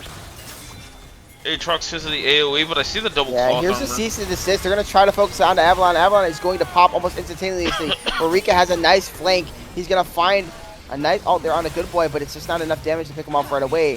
Don trying to kite it out, but this Tark is just a poor melee champion. Here comes the Pike with a nice engage with his ult there. And Zahen, he's got the passive up. He's happy to continue the dive. And that's a double kill here for Noah. And I think we might be going to game 5, boys. It looks that way. This is a heat. Great fight, Avalon. Gets picked off, and yeah, CLT, I'll let you talk about the Zaheen there, who just popped off. Yeah, I'm sorry. The Zaheen, yeah, was absolutely crucial, and just basically just forming this line here that they're not going to help out Arctic after that TP, and then the coordination between Terrace and Rurika this game when they pull the trigger on the same target and they just blow somebody up to get Angel Boy moving and excited in these fights has been absolutely a treat to watch. 100%. And I'll give a shout to Higgins as well, though. That is one of the coolest pike mechanics you can do. Using the E into the ulti and then playing around that secondary stun, because that ulti gives you extra distance with that Phantom Undertow. And he flashed forward, he found the stun onto Eclipse, who was definitely caught out by surprise from it. And so no Featherstorm used, and that was another crucial reason they were able to win that team fight. But the story of the game really is this top side of the map. Zaheen, Divide, they're diving in together. Ririka's right there to help as well, but all the damage coming through from Noah, who's found himself, finally in a comfortable lane here and doing wonders with it. Now in the side lane reaching forward, but Higgins caught out. Yeah, Higgins is caught out, but they just don't have enough lockdown for him. This next fight might just end up being what is the game, I think. If Femboys are able to win it, I don't know if there's much way for them to get back into the game on the side of Instinct. I think that's fair to say. I mean, you just don't have too much damage right now on the side of Instinct. It's really just the Zaya, who we've seen in these last few team fights can't do anything into the front line of the Zaheen. So unless you can find some miracle picks, it feels like Femboy Jellyfish, if they play it smart, should be able to snowball this one into an even more comfortable lead for themselves. 100%. And we are starting up this objective, so they definitely want to try to snowball this game here. And Icon has been so impactful in these games, and I don't see a world where Avalon can get in. It looks like they might just end up forfeiting it over. They're going to stun up this Zaheen, but I don't know if it's going to matter. Cosmic Radiance is going to come down. They're trying to blow up Don just a 5. So that's going to stop Higgins from getting the reset. He should end up falling in the end. He will. There's just too much damage from this Zaheen. It's going to be a triple kill now for Noah. And though Good Boy is able to escape, I think there's almost nothing that the side of Instinct can do to stop this. Yeah, I mean, you're over 8,000 gold up. Maybe you can get a return kill on the Higgins, who oversteps a little bit. But you see the dive there from the Ari and Arctic come in. It's just not enough. Angel Boy, able to live through that, still holds on to the flash as well. And we've been gassing up this Zaheen all game long. He's just sitting comfortably, and Good Boy caught out as well. Flash is not enough, and his gold lead extends to 9k. Dragon up for the taking as well. Femboy Jellyfish looking to bring us 2 silver scrapes. Indeed they are, but here's something that kind of might matter a little bit. They are getting off these late resets, so maybe they can snag this Drake in time. Of course, it's what they're going to attempt to do. But here comes a TP in from Noah, and I think Noah might be able to stall this out. He does have the Grim Deliverance up. Vi is on the way and very, very close. So they are forced to just kite away. They're not even going to steal this Drake away. And Daisy is just going to be the victim of the play.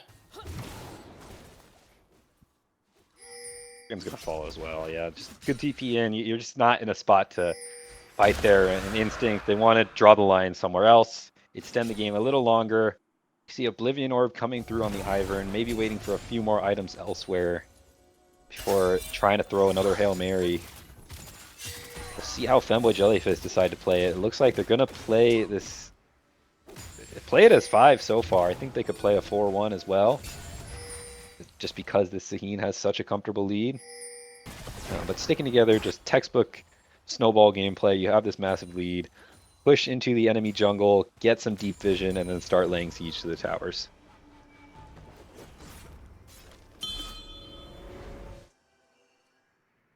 At this point, you're just hoping for like a miracle play if you're the side of Instinct. And certainly, something could happen. There's always a chance. But it's just going to be up to the Xayah to do so much damage. And as I said, they're going to try to jump here onto Noah. He does have the W on him, so he's going to be pulled back, but they're just going to drive right onto them. The Cosmic Radiance won't come off in time, and they're just dropping like flies. Don is going to be the next target. Cease and desist here onto Avalon. Oh my goodness, the prediction on the flats with a skewer. They don't call him the hook god for no reason. And, oh, Eclipse, I don't think you're going to be able to stop them, so you might want to back up, buddy. As the tier 3 is going to fall. Next up is the inhibitor, and are they going to just look for the end here? They might. 25 minutes, and a flash in there from Terrace. Beautifully done, but Eclipse might be able to make the plays. He does get the double kill. Can he get the triple? He's been here before. He's done this once, but no! The knock-up here out of Noah might just be enough. Oh, but what can Good Boy do? Can he stall it out? There is no more carries left. So this game is still going to last, and Noah getting a little aggressive. He's trying to make the play, but he's going to get shut down for it. The shutdown goes with Arctic, and the turret! It's always killing somebody. And Baron's up, but I don't know if they can take it without Xayah. So Instinct, they do find the fight. Eclipse pumping out tons of damage there, getting the Blade Caller back onto multiple members, and you know, a few small clicks away from cleaning house there, but just doesn't quite have the wallet to do so.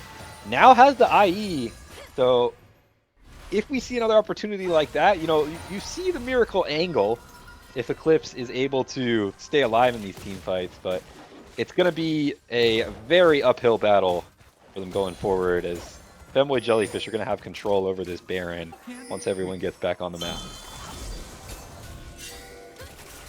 Yeah, it definitely.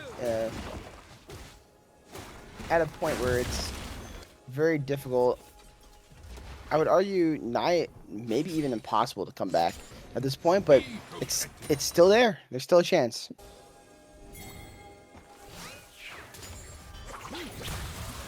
Hook onto Don. Maybe a little deep. Oh, nice little attempt here on Donda, but he has the Cosmic Radiance up, but a Good Boy just gets popped so quick. Marika does fall. What is the follow-up going to be? Noah is in there. We know how strong he is. Arctic's trying to make plays here in the backline. Eclipse's job is just to try to kite it out, but the knock-up, the Grid Defiance is just too much. Double kill here for Noah, and now, can they end this time? I think they can. There's nobody left. Zap is going to land on Avalon, and the smite for the extra slow afterwards, a skewer, the death from below, and that's going to be a GG, and we are going to Game 5 and some fun silver scrapes. That we are. TLT, you've been saying it all week. There is no way this doesn't go 5. I had my doubts the way Instinct were playing at the start of this series, but now we have it. 5-game series. Exactly how you want grand finals in the final game of the year for LOLMidwest to go. And I'm ready to scrap it out. It's going to be a good one. Unfortunately, as well, would love to be able to stay, but I do have to go, guys. Thank you for letting me cast these 4 games.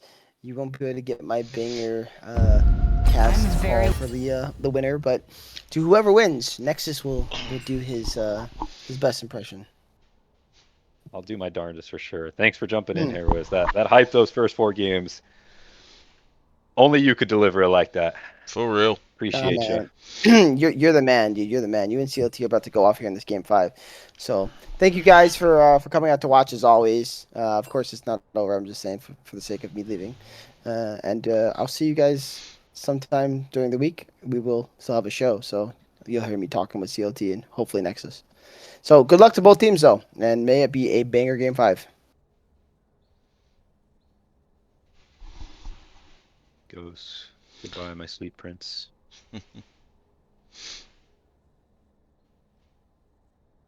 Man, I mean, game 5, it is now. We're going to go past midnight for the finals here. I know that's why he had to dip work tomorrow. And it is a Monday night, but thank you to everyone still around in chat. Up to 40 viewers. Pretty impressive for over a 3-hour stream. And I am ready for this game 5, CLT. Do you play the Silver Scrapes? I can. I mean, I think we have to. It's the orchestra version, but That works too. I mean, you can just sing it yourself. I'm not. 12.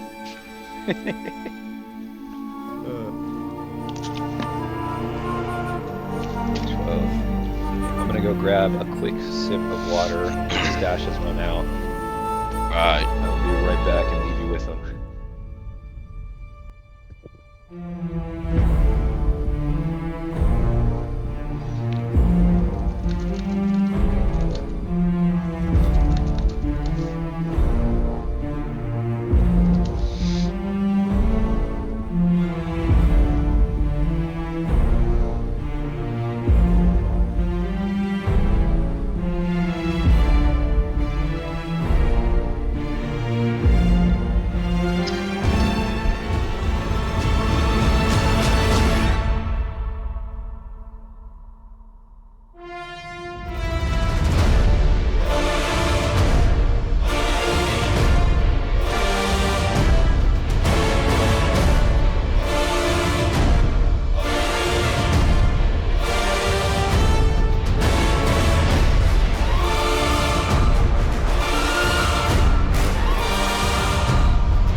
Back.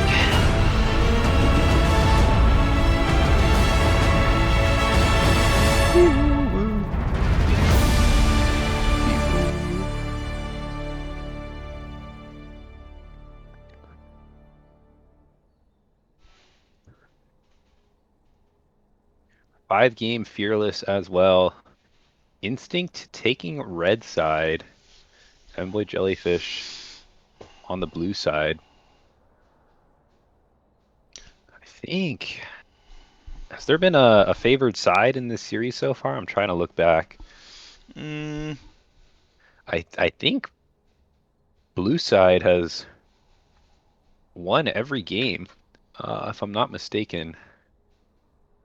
That actually would be kind of crazy. I didn't. Okay. Trying to look back, yeah, it was Instinct game 1 with blue, game 2 with the Yorick on blue, and then game 3, Femboy Jellyfish took blue. It was the Janna game.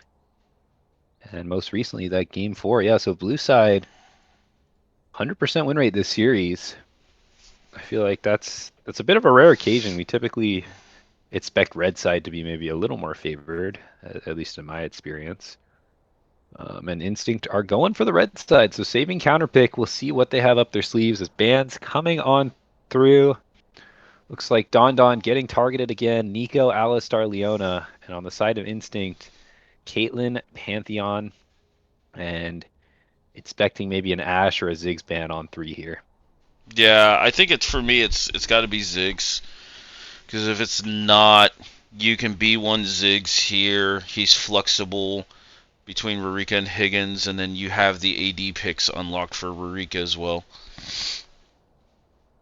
Yeah, it's just such a nice pick for Femboy Jellyfish. I feel like that's something you want to take away, but no, they're going to go for the Jarvan ban instead. So taking away some more meta junglers, really pushing that jungle champ pool deep, as well as the support champ pool.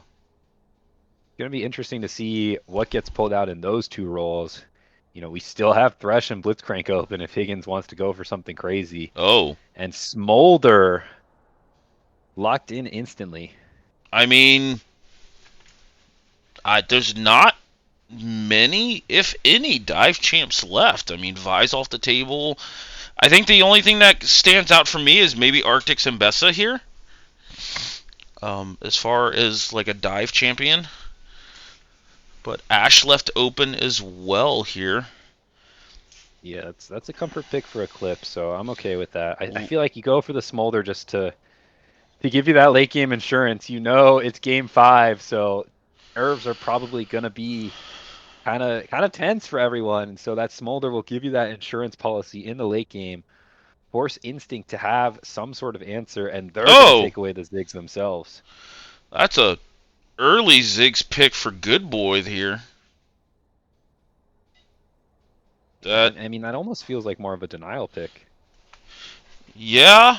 I guess he doesn't feel there's... Oh, do you want to pull up draft on screen? Oh, my apologies.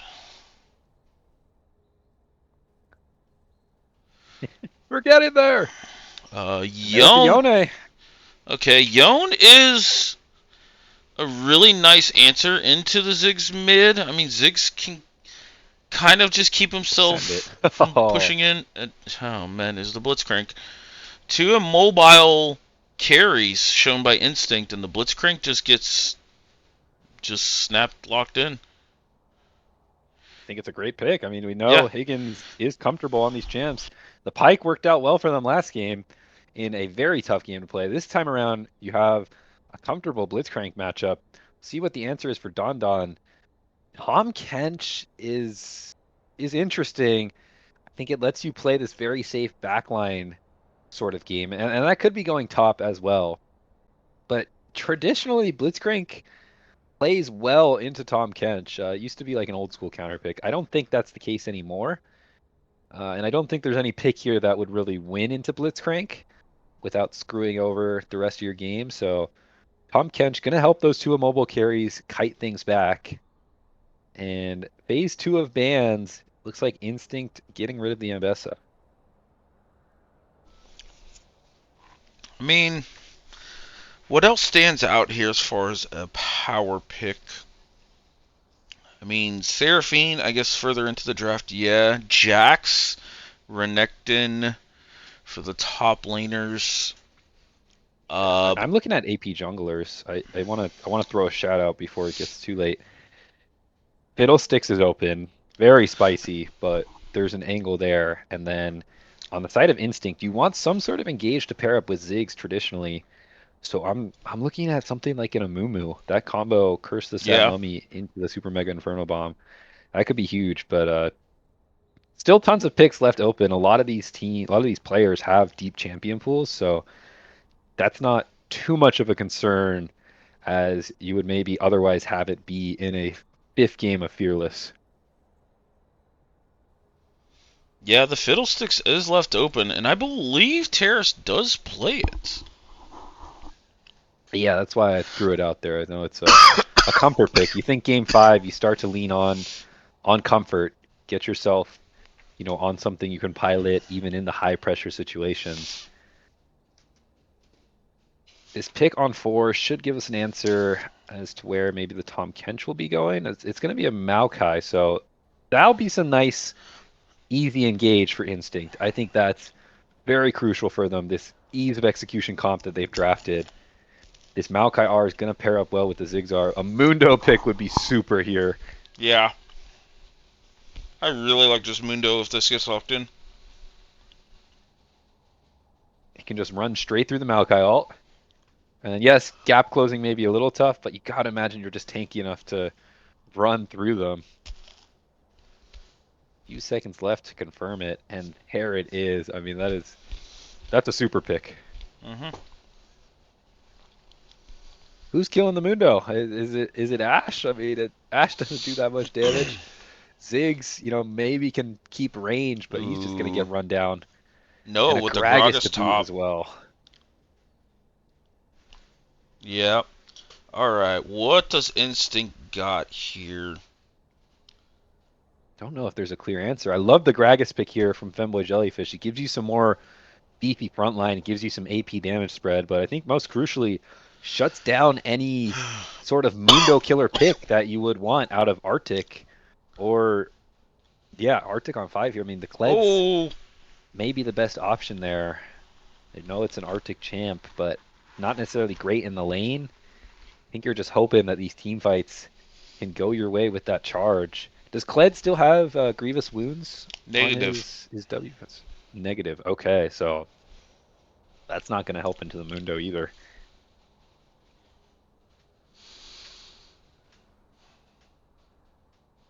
Actually, Oh, man. Kled, I feel like gets outranged by Gragas in lane. Gragas just pokes him down.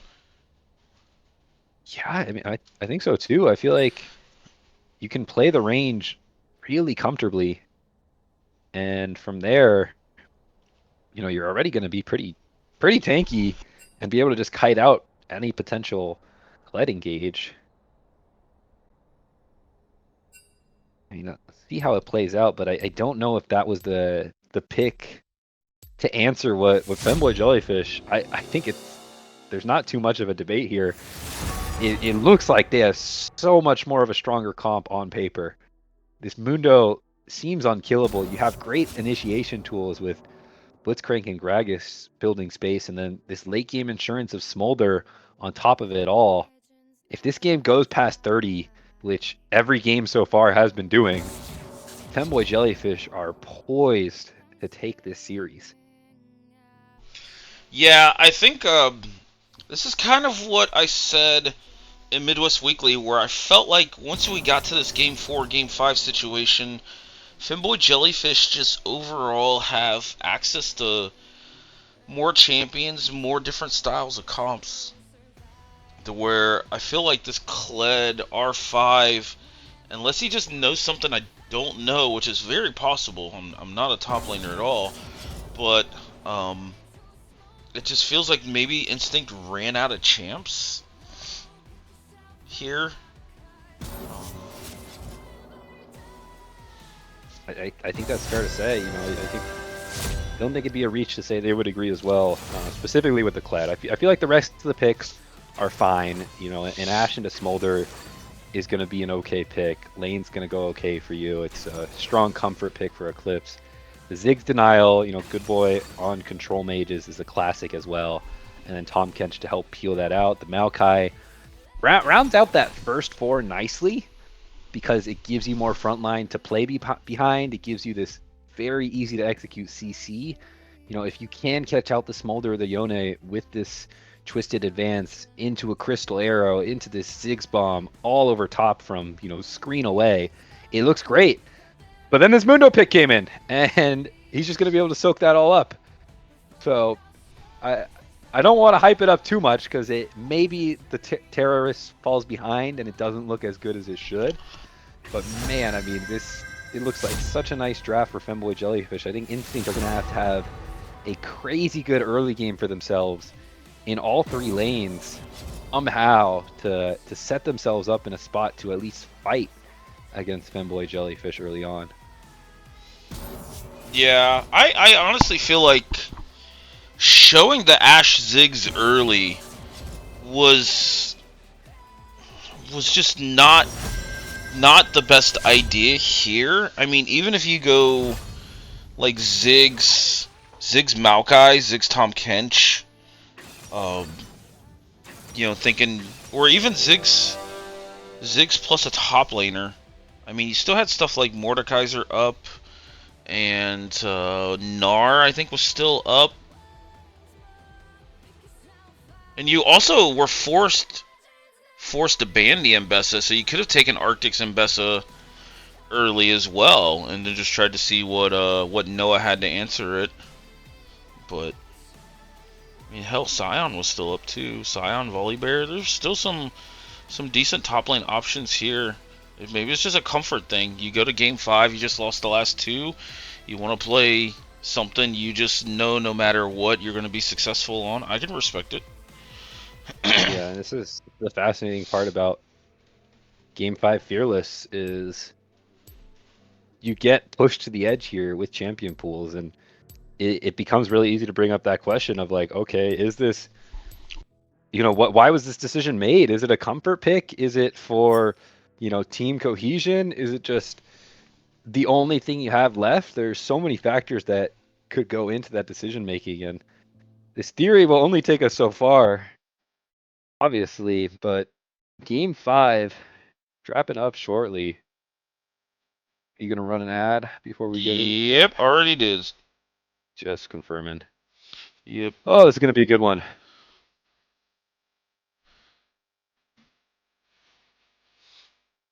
Mhm. How are you doing fatigue wise? Monday night. I'm hanging in there. 11:30 now. I've been battling a cold, so my energy level's not all the way there, and we got weather in our area that I'm going to have to deal with tomorrow, de-icing some birds. So,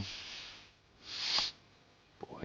yeah, it's going to be a long week for me, but I will say, since we do have a few minutes here, I am, for those still here in chat, that can watch during the ad, I am planning on doing some form of a TFT event like I did in between these couple splits this past summer.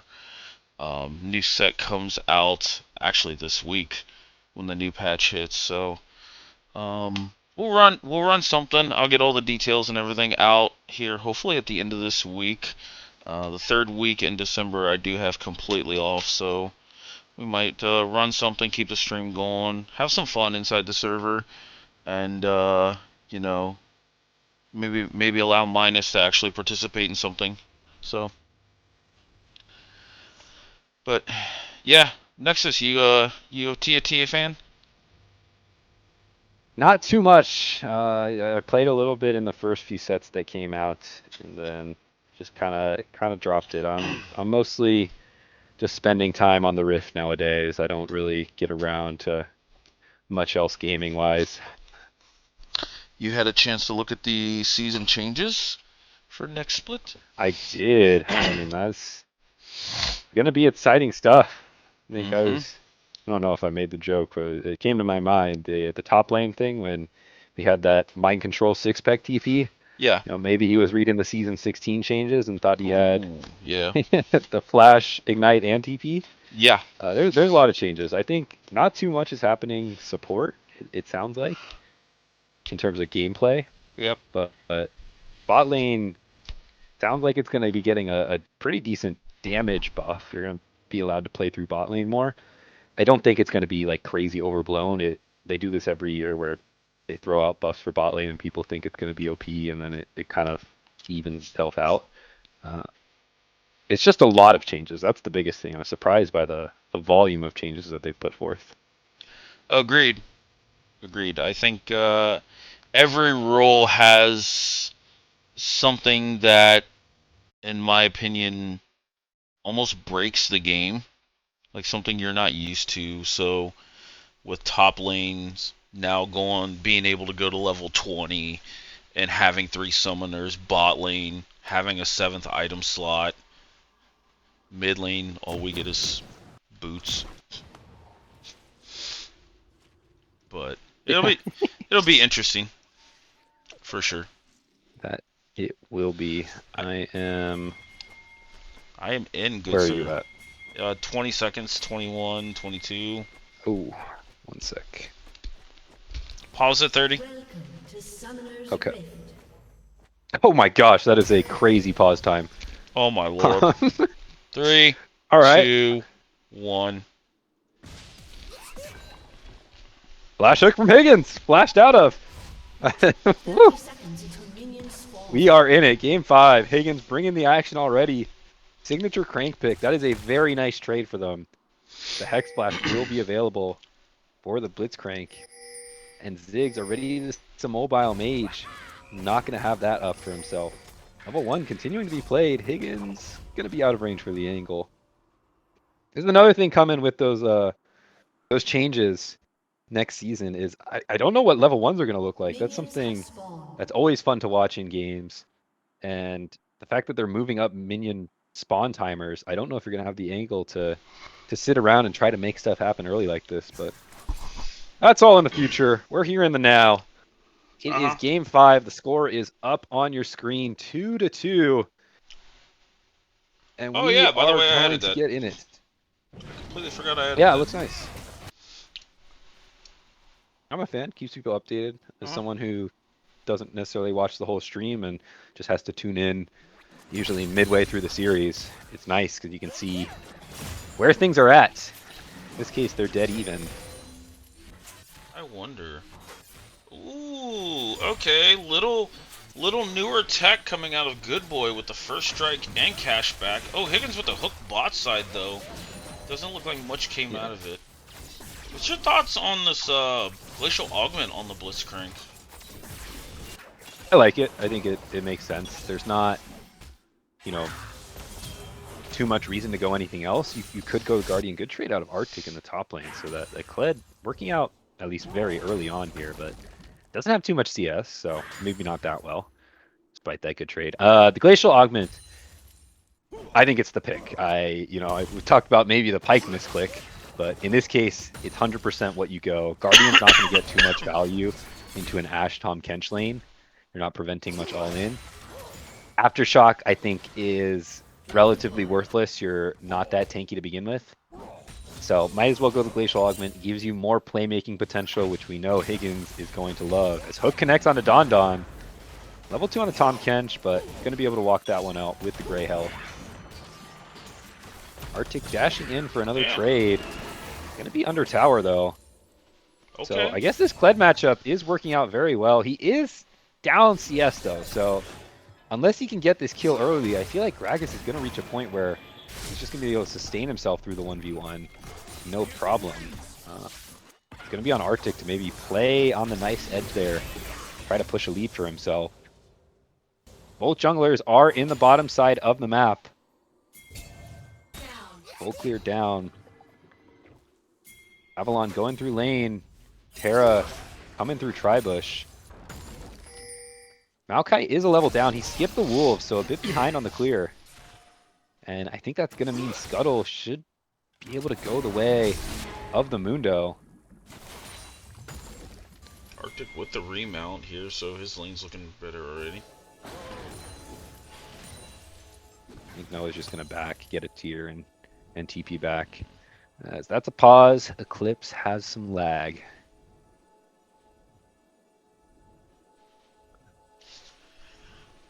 Always tough going from like these crazy series with all this action and all this scrapping, and then these early games. Naturally, it's just the way League is played. Just much slower. No crazy team fight action. And we've already exhausted all the theory talk with the Mundo, and the Mundo is off to a great start, by the way. I mean, he's had the clear speed advantage over Avalon. Mundo jungle in a very nice spot right now. So showing that off, gets the full clear, gets the first scuttle, and going to be able to secure this top scuttle as Avalon pass towards his wolves. So already a lead for the Mundo. Looks like he's going to invade into the Raptors too. Nope, just getting a little vision. Good boy farming up nicely as well. How scary is this mid lane matchup for the Ziggs into the Yone? It's scary just because you can't really fight back. You're just left to farm and trust that your team can contain the Yone. Which having a Maokai, an Ashe, you know, you feel a little bit better about it. But straight in the 1v1, it's just kind of a ticking time bomb. Yeah, at a certain point, just going to be able to use that Soul Unbound and Yeah. win any trade by going forward. Yeah, I it's saw a little glimpse into that there. Yeah, D Shield second win plus fleet footwork. You're just hoping you farm up enough first strike stacks and get rich. Yeah, and he's playing the poke lane very well. Low on mana here, so probably gonna have to back and TP. There's another trade coming in from those mid laners. Really scrapping it out, but no one falling down yet. Angel Boy and Higgins taking the first back in the bot lane. The Ziggs went, or sorry, the Smolder went TP, so going to be very comfortable in the lane, just purely looking to farm it up. I think Instinct, you know, eventually they're going to have to pull the trigger here. Maybe around some mid-game fights when their level 6 power spikes come through. That would be an angle I feel like I could see for them.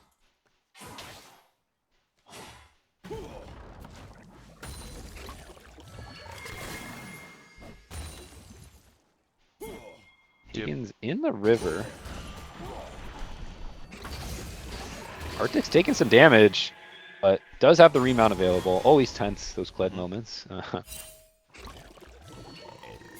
Makes it a fun champion to watch, though. Yeah, I have a little history on the Kled. Oh, Hook finds the clip through the minions. Pops the barrier, but Avalon's in the area. Higgins does have flash up. Don over the wall to help persuade anything from going, but Eclipse is frying. He gets first blood. So even after that great hook, Avalon's just first to pounce, and that is first blood over to Team Instinct. Dragon is up as well if they can get this bot lane prio. Arctic trading pretty heavily. Still just not quite enough damage to find the kill onto Noah. That's the Hookmaster at it again. Oh, ulti on the top side. He charges forward, but the Bomba comes on back. Arctic forces to flash up, and the body slam to boot. Power wins yet again. BLG Noah playing around it beautifully. Arctic trying to make something happen there. Gets caught out as Don jumps on in. He's forced to flash out of the hook as Terra did stay in the area, ready for that play to break out. So no flash on the Tom Kench now. Maokai looking in the mid lane, flashes forward, but Rirka flashes back. The Q knockback hits him out of the sweet spot of the bomb, and Rirka, he's got to go 1-for-1 here. Doesn't quite make it happen as the minefield finds the kill, and Good Boy picks up one. Don gets hooked in the bottom side of the map, but able to stay alive through that gray health. There's that kind of aspect of the counter pick for now. You know, you can tank the hook and usually be tanky enough with that gray health. Smolder's farming up nicely, though. I feel like stack-wise, 57, that's pretty decent marker. Yeah. And no dragon taken yet, which I think is the bigger thing. I mean, this Smolder is likely going to get to 225 well before any soul spawns, which is the #1 marker you want to see for yourself on the Femboy side. If there's one thing Kled hates, it's true damage. Just because of the way mini Kled works now, giving some resistances based on bonus health. So anytime Kled gets dismounted, he's like already in prime Smolder execute range. Yeah, that's a good point. So something to keep an eye on for sure, because this Smolder is farming up very comfortably. 76 CS, most farm in the game, and you know, Don is forced back. Eclipse is sitting Wander Tower. They give over a plate. They can't really fight back. Action in the top lane though. Nice. Avalon gets knocked back and should fall down. Doesn't have the flash. Kill goes over to the Yone. Good Boy was in the mid lane getting the push back, so maybe a tower plate back as 2-2 kills are back to even, and the Mundo is on the grubs. Don looking for a bit of an engage. Clips. Arrow is on cooldown. Looks like it was used earlier. Smolder was forced to flash out, so that's another cooldown to track. Rurika going in with the ulti, connects onto Good Boy, who's forced in a bit of an awkward spot, trying to sidestep the Qs, does do so. And Void Grubs are going to go over to Femboy Jellyfish. A nice pickup for them to have on this likely to be split pushing Yone. And then some summoners picked up for the bot lane of Eclipse and Don. We saw Higgins roam up away from the bot lane, and during that, Enchanted Crystal Arrow was fired off and forced the flash out of Angel Boy. So maybe an angle to punish. But Avalon, speaking of punish, big caught out here, finds himself in the middle of 3, but the E comes through nice. mid-hook. Great peel out of Don. It looks like they still want to play this fight. Led was in the area, ready to charge on down, but they call it off. Now we are still 10 minutes in. No one has taken this dragon. Things maybe a little slower than these first 2 games. You can feel the tension. Game 5 here.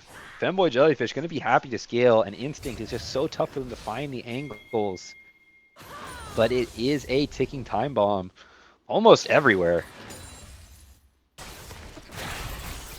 Yeah, this is gonna start to the draft diff is gonna start showing up here real quickly. If Instinct does not get a much bigger lead here, right now they actually find themselves down by 300 gold. Ulti on the top side, but Noah's just so tanky with that catalyst. He can just shrug it off. It's already getting to that point, it looks like, where Kled just doesn't have any kill potential in that 1v1. So I really want to see Instinct start to stack up these dragons. I feel like that's the only way you can force earlier fights. Maokai in the bottom side. Over 10 minutes in, you got to start the objective stacking soon. That way you can keep yourself in this game, because it's bound to go late. Smolder's already on Essence Reaver. And, with no flash, maybe this is the window you pull the trigger before this Mundo gets too tanky as well. Ping's coming on down. Ziggs has some prio in the mid lane, but waver it off. An Enchanted Crystal Arrow does miss. Jump onto Mundo. Eclipse caught out. In comes the Super Mega Inferno Bomb. TP's coming on through. It's going to be chaos in the bot side, as Rurika jumping on in as well. Arctic is way deep. He's finding himself 1 versus 4, now 1 versus 5, but does get the kill and the Feat of Warfare, so it's going to be a 1-for-1. Doesn't quite get the remount, but Instinct health bars are low, and they are forced to retreat. Oh, in comes Rurika, though. This is way deep. He's in the middle of 3, but does have enough health to live through it. Good Boy sticking around in the area, trying to play this poke game a little bit, as Higgins finds himself maybe a bit caught out. No flash. Don jumps on in, but a flash forward from the Mundo. Good Boy flashes towards the wall, but doesn't quite make it over. The E comes on through, keeps him alive in the meantime, but he doesn't quite have the health bar. His hook connects. Minefield trades it back, but it's still in the favor of Femboy Jellyfish, and this Mundo has picked up 2 kills. Femboy Jellyfish, they barely take the fight. Off of some crazy action. TP's coming on through. We are in it now. Yeah, that was some Season 6, Season 7, like 10-man bot shit right there. That was actually like insane overall, but Arctic trying to will his team back into this a little bit. Gets the Feats of Warfare here. You see Angel Boy going top lane after that, trying to pick up a plate. Noah bot side here. Plates getting shuffled all around here. The only thing I'd be concerned about now is, well, wait, we got Angel Boy getting caught out up here. Yep, and he's going to follow the Eclipse. Noah, though, Overextension. maybe also being overextended. Gragas does have ult and the phase rush. Don. Oh, nice silence. Abyssal Voyage, and that should be another kill over to Rurika. Finds his second on the Yone. Ziggs in the mid lane, looking to pressure. Gonna satchel charge himself on out. Yeah, I mean, yes, they had the trading in the bot lane, but this Gragas is now just too tanky. But it doesn't have the damage to shred through. Will soon fall. And now Gragas is just straight up winning the side lane. Yeah. It's so tough for Instinct to play. Yeah. Arctic, I think, is still about 2 or 3 items away from really being able to make a move. Well, flash onto this. forward from Noah, but the remount came in just in time. Oh, the Collapse coming through on Ririka. He does have the flash up. And the ulti does connect onto Eclipse. Ririka jumping on in, but Don Don's in the area. Good Boy's in the area. It should be an easy kill. The flash to try to get out, but the arrow still connects. And kill is going to go over to Eclipse. 3 kills now on this Ashe. It's a good spot to have the gold. And they are finding some picks on the top side of the map. Keeping everything else alive as well. It's great Super Mega Inferno Bomb. Buying some more time. Yes, I think now the move for Instinct is trying to overload this mid lane so they can get the satchel onto mid turret, because that gets them feats of strength here. Because when Arctic dove bot side and got that kill on the Angel Boy, they were first to 3 kills. So Yeah, Higgins is in a bit of a funky spot. He's going to go for the recall. Looks like he's going to be able to get it in time. They're just getting some deep wards. Yeah, and it looks like Noah may be able to claim this first tower for himself. You know, a lot of that heavy lifting was done by the bot lane of Angel Boy and Higgins to get it that low, but that's going to be secured, so... now we look. In terms of looking at feats of warfare, we're now looking towards those neutral objectives. And Instinct has 0 of those right now. Hook connects onto Don Don, but at this stage of the game, the Tahm Kench is tanky enough. Ulti does come through to cancel the Abyssal Voyage. Mundo's sitting in between them all. The Eat comes on through as well. He's going to spin him under the tower, the MVP of the series. And that's going to be shut down over to Avalon. So a nice pickup there. And now with no jungler, maybe they can look towards the Rift Herald and start to claw their way back in this game. Rear cut is feasting in this side lane. Forces the flash out of Arctic. Yeah, but what about this turret's kill participation all series? It's absolutely insane. Yeah, we had a few oopsie moments, but both teams are playing around it very nicely with the tools they have in terms of knockbacks in. But Avalon, a bit caught out here in the middle of a bunch. Flash forward, finds the hook on the Good Boy, but there's not enough damage to finish it. The Bomba comes on through. That doesn't have enough damage. Arctic finds Angel Boy on the top side of the river. And now the fight continues. Noah's getting a bit caught out here.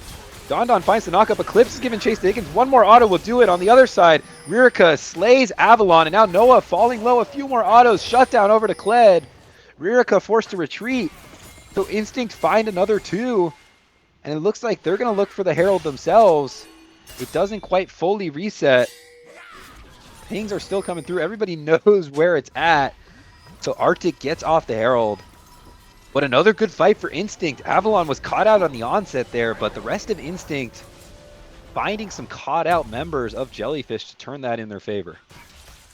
Yeah, Arctic kind of got unfortunate there. He ulted Angel Boy when he was eating over the wall, and it put Angel Boy over the wall, and Arctic was on the other side of it. So then he had a target swap, and that just made the fight really disjointed. But it was really nice for Eclipse to clean up onto Higgins, and then Avalon also helping clean up onto Noah after that. So this Ashe 4-0 and 3 in a pretty good position in this game so far.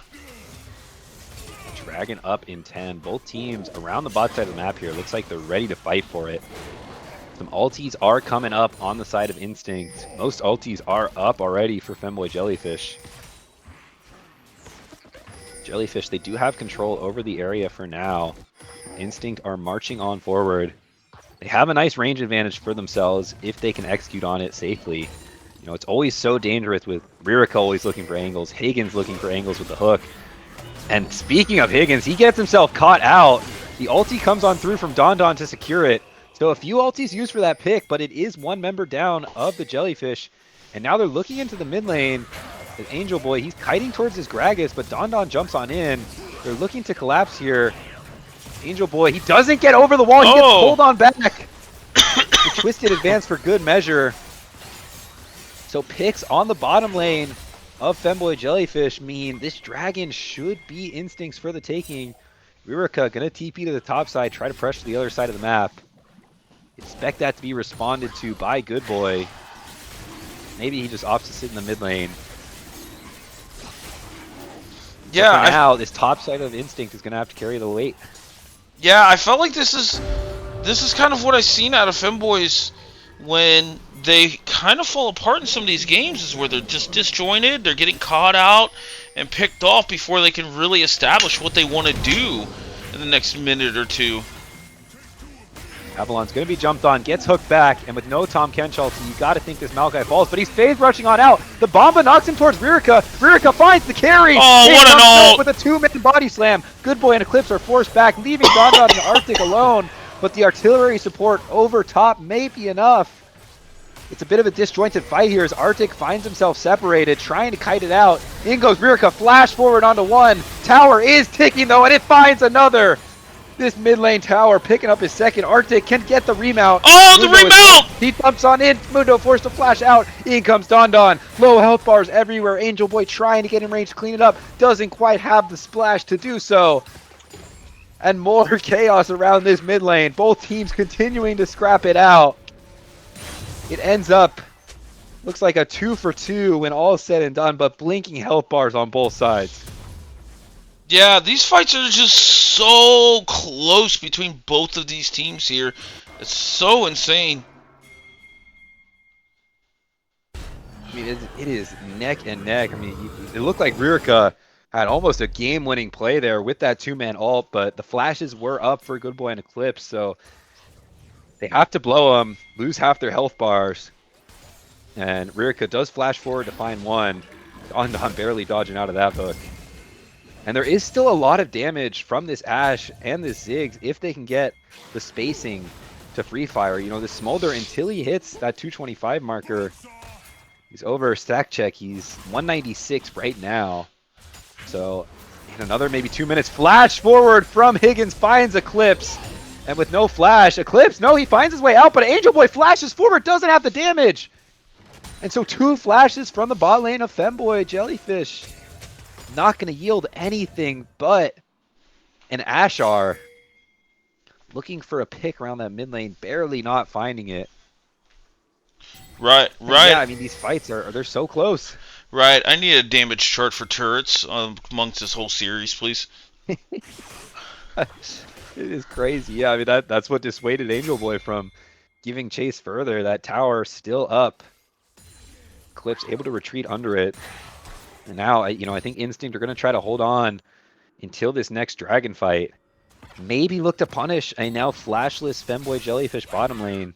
Because everywhere else, it's so tough to kill. This Yone just able to have his way in the side lane and soul unbound forward. Noah's so tanky himself. He does look for the Bomba, gets the knockback onto Eclipse, and the slow comes on through. That's going to be an easy kill for Angel Boy. Ririka jumps on in, finds the ulti as well. Does he have the damage as Good Boy trying to kite it out, but the snap back should do it. That's a kill, 2 TPs just for good measure, and now it finds themselves in great position to set up the Otacon. No carries on the side of Instinct. Means this should be another neutral objective going the way of the Jellyfish. 4K on the Otacon, it's all but secured off of some nice little pick action in the mid lane and the bot lane. Yeah, this is one thing I've always credited Ririka to do. No, in every split, it feels like out of all of the talented mids amongst the server, he's really, really good at just creating side lane pressure and playing the advantages. And we see this here with this Yone. It's a champion he's always been proficient at and just creates hell in the side lane here. But we see a late tier coming out of Good Boy. Looks like he's going 4th item Ceres. Just trying to get some pen here on this 3rd item. No Leandries here. Kind of feels bad. Arrow coming through, but it just finds the Mundo. And now Higgins doesn't quite find the hook. Trade of Heartsteel attack from those 2 beefy members. Here Kled comes comes in Arctic. with the charge. Don't think he wants to go that deep. And so all 5 members of Instinct collapsing onto the 3 of Femboy Jellyfish. But they don't find anything. This Mundo, I mean, he's ramping up. 200 Heartsteel stacks already. The Dead Man's Plate. We talked about this in draft, and it's starting to come to fruition. Who is killing Terraris? What is the stack on Smolder right now? Hold that thought. Avalon going in. Mundo knocked under tower, but is tanky enough. In comes the Mega Inferno Bomb and Hook onto Arctic as well. Means that Maokai ult is forced out. Help dissuade anything further. Smolder does have 228, so has crossed that execute marker. Going to be something to keep an eye on in this coming team fight. Dragon is up. Both teams are going to be posturing around this mid lane, trying to secure Prio, but in the meantime, Ririka is just soloing it. Has the Bork sustain to do so comfortably. So the rest of Femboy Jellyfish just holding the line in the mid lane. The Rift Herald charge secures the tower for them. And now comes the team fight. Don Don holding the line onto Noah. An arrow connects onto Higgins, but a flash forward from Noah finds Eclipse, tries to flash out, but he dies anyway. And Mundo is falling low, doesn't have the ulti, but in comes Ririka. Only finds 2 with the ulti, but that may be all he needs. Gets the 1 kill onto Maokai on the snapback, and the rest of Femboy Jellyfish are cleaning up the members of Instinct. It is a 3-for-0. Higgins able to limp on out of that one, and the Mundo, even without the ulti, has the health bar to stay in it too. And Femboy Jellyfish, they find themselves the second Drake of the game. 25 minutes in, objective bounties are coming online. They are getting themselves a nice lead in this game 5. Yeah, there's Mundo's at this point now where he can virtually go where he pleases, and especially with ult, there's nothing to really kill him. There's not much anti-healing at all. You got 2 Bramble Vests, so as long as Mundo doesn't smack any of the front line, you know, it doesn't do anything here. RFC completed by Mac here means he's free to kind of play however he wants. This is just overall looking like it's pretty Femboy sided. Yeah, these fights are going so well for them, and they're only going to continue to get better as they scale into this late game. You know, they're finding ways to get onto Eclipse, even with that Tom Kench peel. If you get a well-placed Gragas ulti, which is what has been happening out of Noah,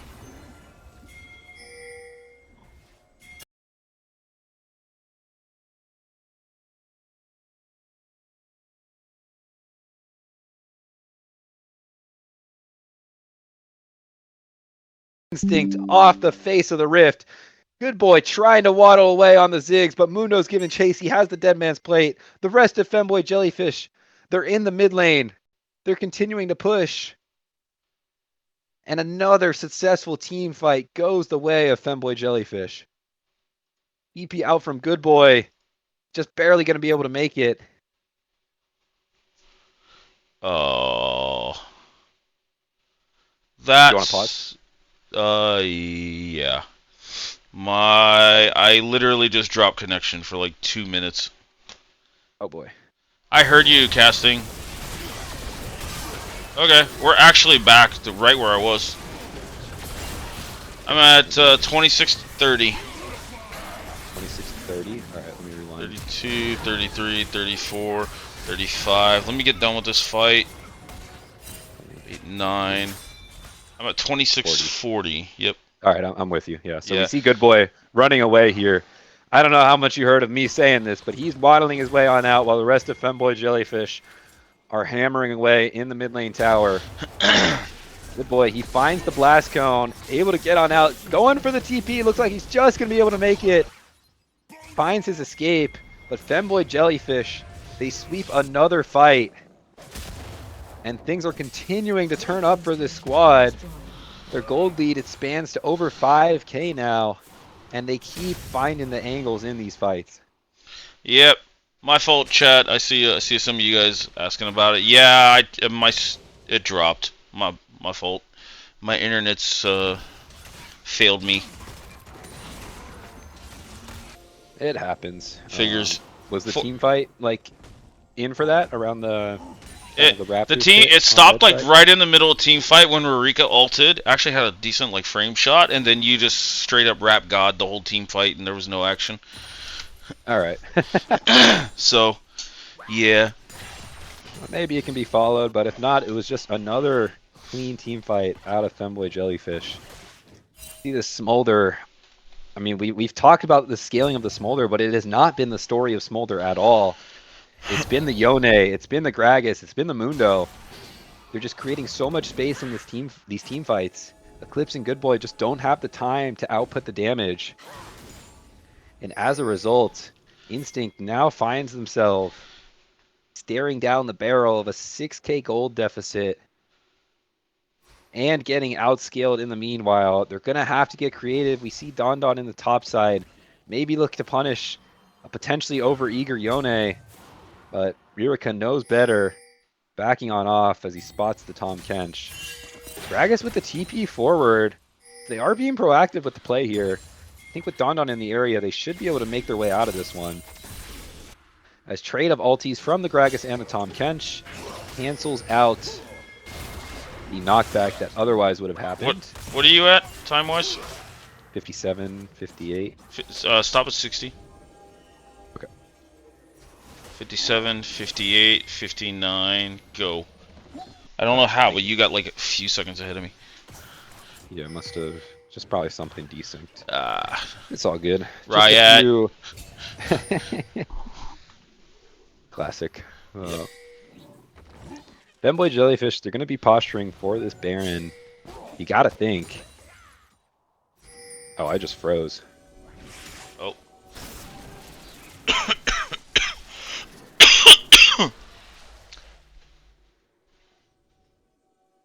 I am frozen at 29:19.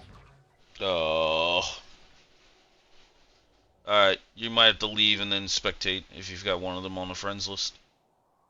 I should. Let me just rewind, see if that does anything. No. Alright, give me 1 sec. You're good. I just paused it right when you said you froze. Yeah, thank you. I don't know if they are... Do you mind just streaming it? Yeah. Yeah, we can go that route. Hopefully the internet can hold up. Chat, give me just a sec to tab out for the goat over here, Mr. Nexus. And there we go. There's that. Alright, I'm in. Alright. Just pull chat up one more time because I like seeing them. Alright, you good, sir? That I am. Alright. Almost 30 minutes in. Arctic finding himself a bit caught out here. Hook goes wide, but he still finds himself in the middle of 3. That should be another pick over to Femboy Jellyfish. The Kled doesn't quite get the remount off. Kill over to Higgins. A twisted advance from Maokai is not enough to find anything in the mid lane as well as Noah kites that one out. And Femboy Jellyfish, they're marching forward comfortably. Looking to push this lead. Dragon is up. That would put them on sole point. Noah goes on in, finds the flash body slam onto 2. Good Boy forced to flash out, and a hook connects onto Avalon, who's forced to go in, trying to buy some space. Arrow only hits the Mundo. It's completely negated. And in comes Terraris. Ririka jumping on forward, flashing on in. Gets 1, gets 2. Avalon too low to follow up. And that will be it. Femboy Jellyfish find the ace. It's a new name. It's a new squad, but it's the same story for the Femboys. Jellyfish swimming their way to a victory. Ririka finally gets his crown as the Femboy Jellyfish 3-2 are your Sweat League champions. A summoner has disconnected. Mac and Noah go back to back. Noah goes back to back as a sub in the playoffs.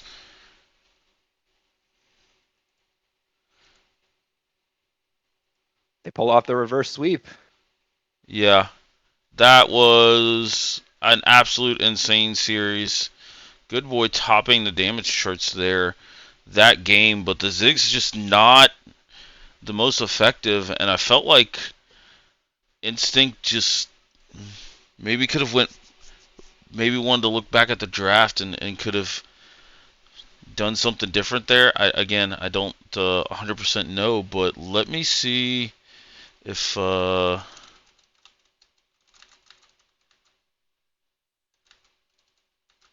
see if we can pull Ririka in for an interview.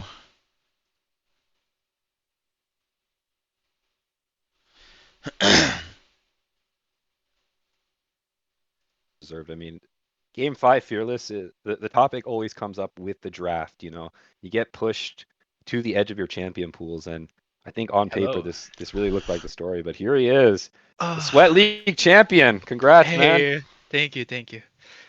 Oh, Bro, did you really have to make it 5 games? I don't know, bro. I haven't eaten dinner. I'm so tired. I came from school. I had a presentation, and then we were down 2 games. I don't fucking know. I really don't know. I just can't. I couldn't believe we won actually. Well, I trusted my teammates, but yeah. Oh God. I mean, what was that talk between game 2 and 3? Like, how do you even just discuss and dig back?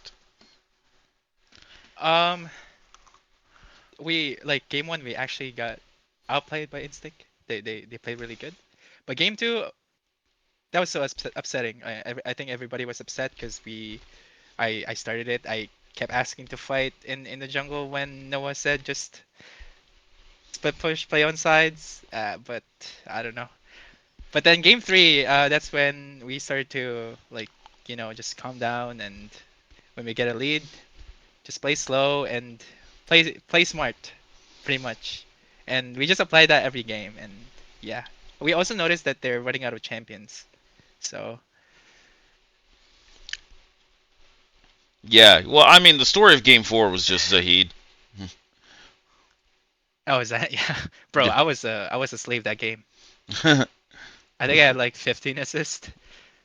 All I had to do was stun someone. Yeah, that was something there. Nexus, you got anything? I'm not gonna lie, I'm running on Got it. fumes here. Yeah, I can take over. I know interviews usually your thing. I didn't want to barge in. I'll give you the free ball. I mean, the number one question that should be asked. You've done it. You're a champion. I know I haven't been here too long, but the story is you've been playing for years now in Midwest, and here it is, 2025 Fall Sweat League champion. How does it feel? Pretty good. Also, I think I know we lost game 1 and 2. I'm actually like in isolation. I think I was getting the better of Good Boy in game 1, 2, 3, and even 4. Like honestly, all games I would say, because I was putting so much pressure in lane, and then you could see me getting like 3-man, and I was actually getting tilted because like I'm about to solo kill this guy again, but then there's someone like, and I never learn. You know me. If I see blood, I just go in. Yeah, no, I don't think that's a reach to say. I feel like, especially in the mid jungle 2v2, you felt like you guys had a favorable matchup there, both in champ select and then in game. I feel like you guys were able to use prio very well, and a lot of that is that killer instinct you talk about paying off well. I think it matches up really well with the rest of your team in terms of how you guys play together. Maybe a bit overzealous at times, touching on that game too, but Yeah. those team fights came together so well in games 3, 4, and 5. Is there anyone you want to shout out specifically from your team? I mean, everybody deserves a shout out. Everybody played good. But kudos to I don't want to pick anybody actually. Oops. Fair enough. Just had to give the opportunity, right? I mean, But everyone no, played phenomenally. I would say Higgins stepped up the most. He is very inexperienced when it comes to comms, and um, he he definitely improved a lot in terms of how he plays and communication, because he used to. I'm sorry, Higgins, but I'm gonna say it. He used to be very nonverbal, and he would just pull the trigger without saying anything, without looking at us. But now he actually did show up, so kudos to him. Okay, Well deserved too. I got a question since you brought up Higgins. Where the hell does Janna pick come from?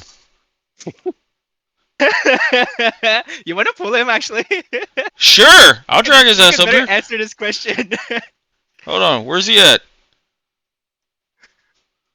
I'll message him. Let me open up the channel. Cause I'm not lying. Like Nexus and everybody, we were just like, "What the hell does Janna come from?" No, you know what's funny? I think he was talking about Janna and another champion. I forgot who it was. There were Okay. 2 champions that were brought up. I just don't remember. Let me see draft. Someone asked me to play Bram. Oh yeah, it was Brand. Ooh. But I mean, like, so the thing is, though, I've played Janna for like years. Like, legitimately, I played Janna. I played a bunch of enchanters for years. I played Lulu.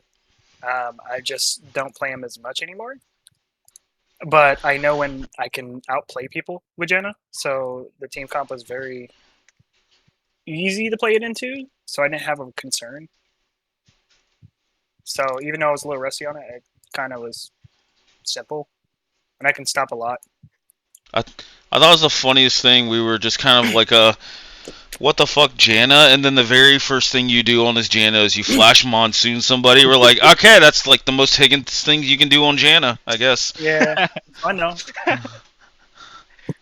Oh, It worked out well. Yeah, I mean, you just don't think of it as a Higgins champion, but it worked out well.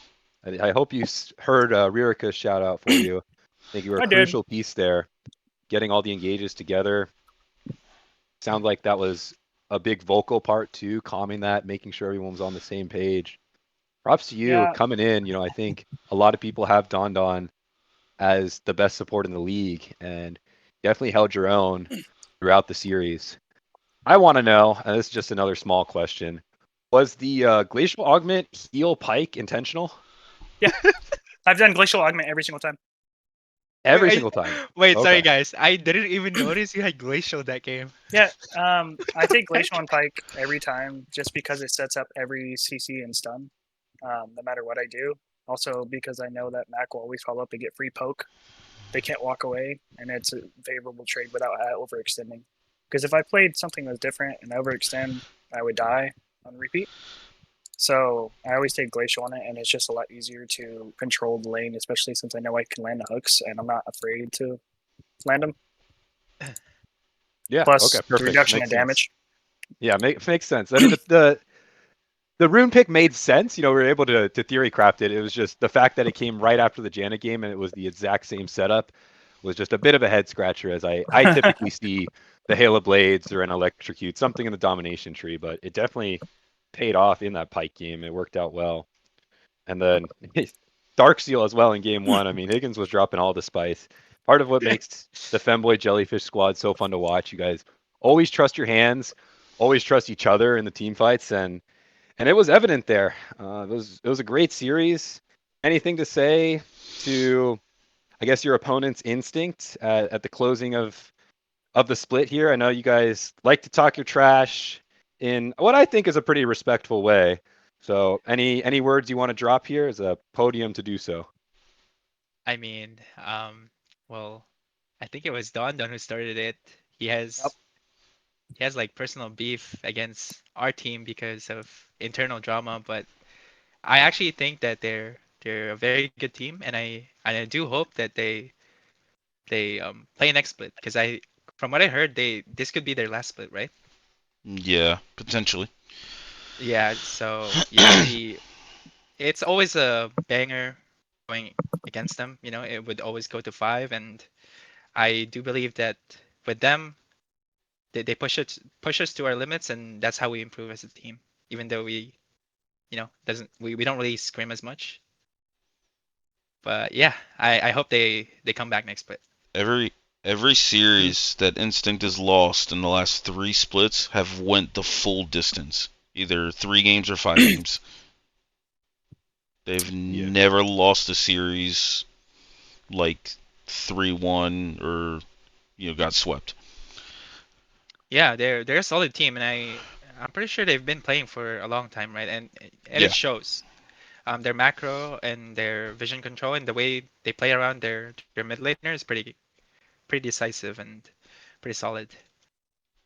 Thanks for keeping it classy. Higgins, is there anyone you want to shout out? His name may start with an E. Yeah, may it's end with a Eric. T. I was going to. So yeah, I would like to shout out my buddy Eric. He's watched every game and he hides me up in the channel every single time.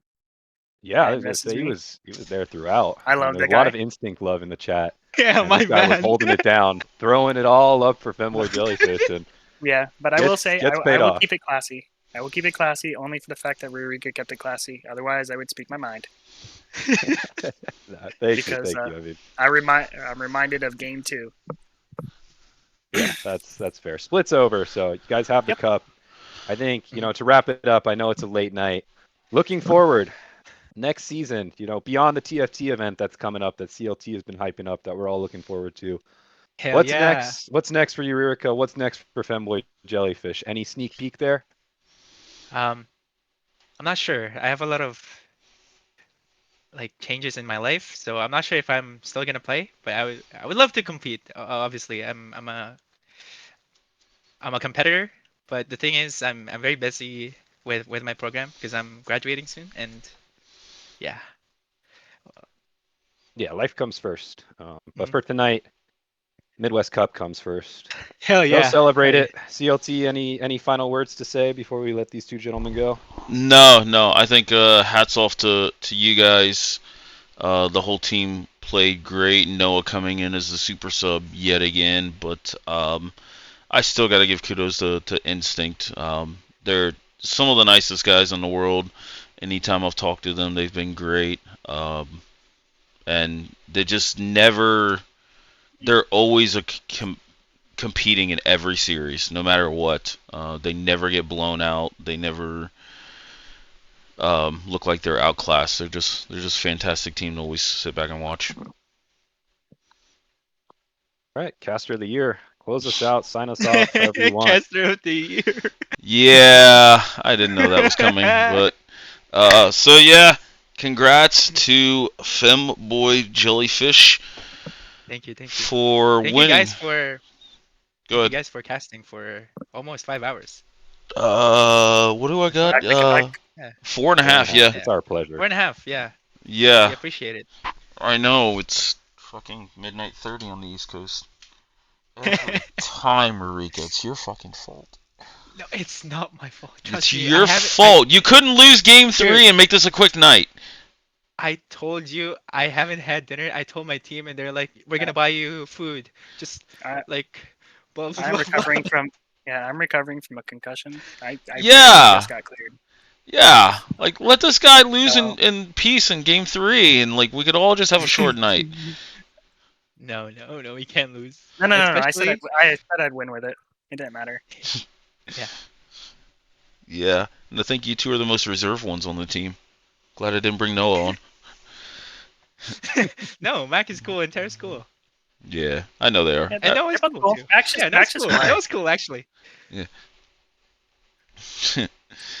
Well, all right, gentlemen. We'll reach out to you guys about skins and everything in the coming days. But as Nexus hinted at, I will probably be doing some form of a TFT event since that new set comes out this week. And yeah. Everybody excited for the new changes next split? Oh, yeah, I am actually. Higgins, you ready So to get sad that there's ran so down much- by a level 20 top laner? Yes, Oh, okay. that is why I will be ganking top lane from now on. Oh, okay, cool. I don't see it ever again.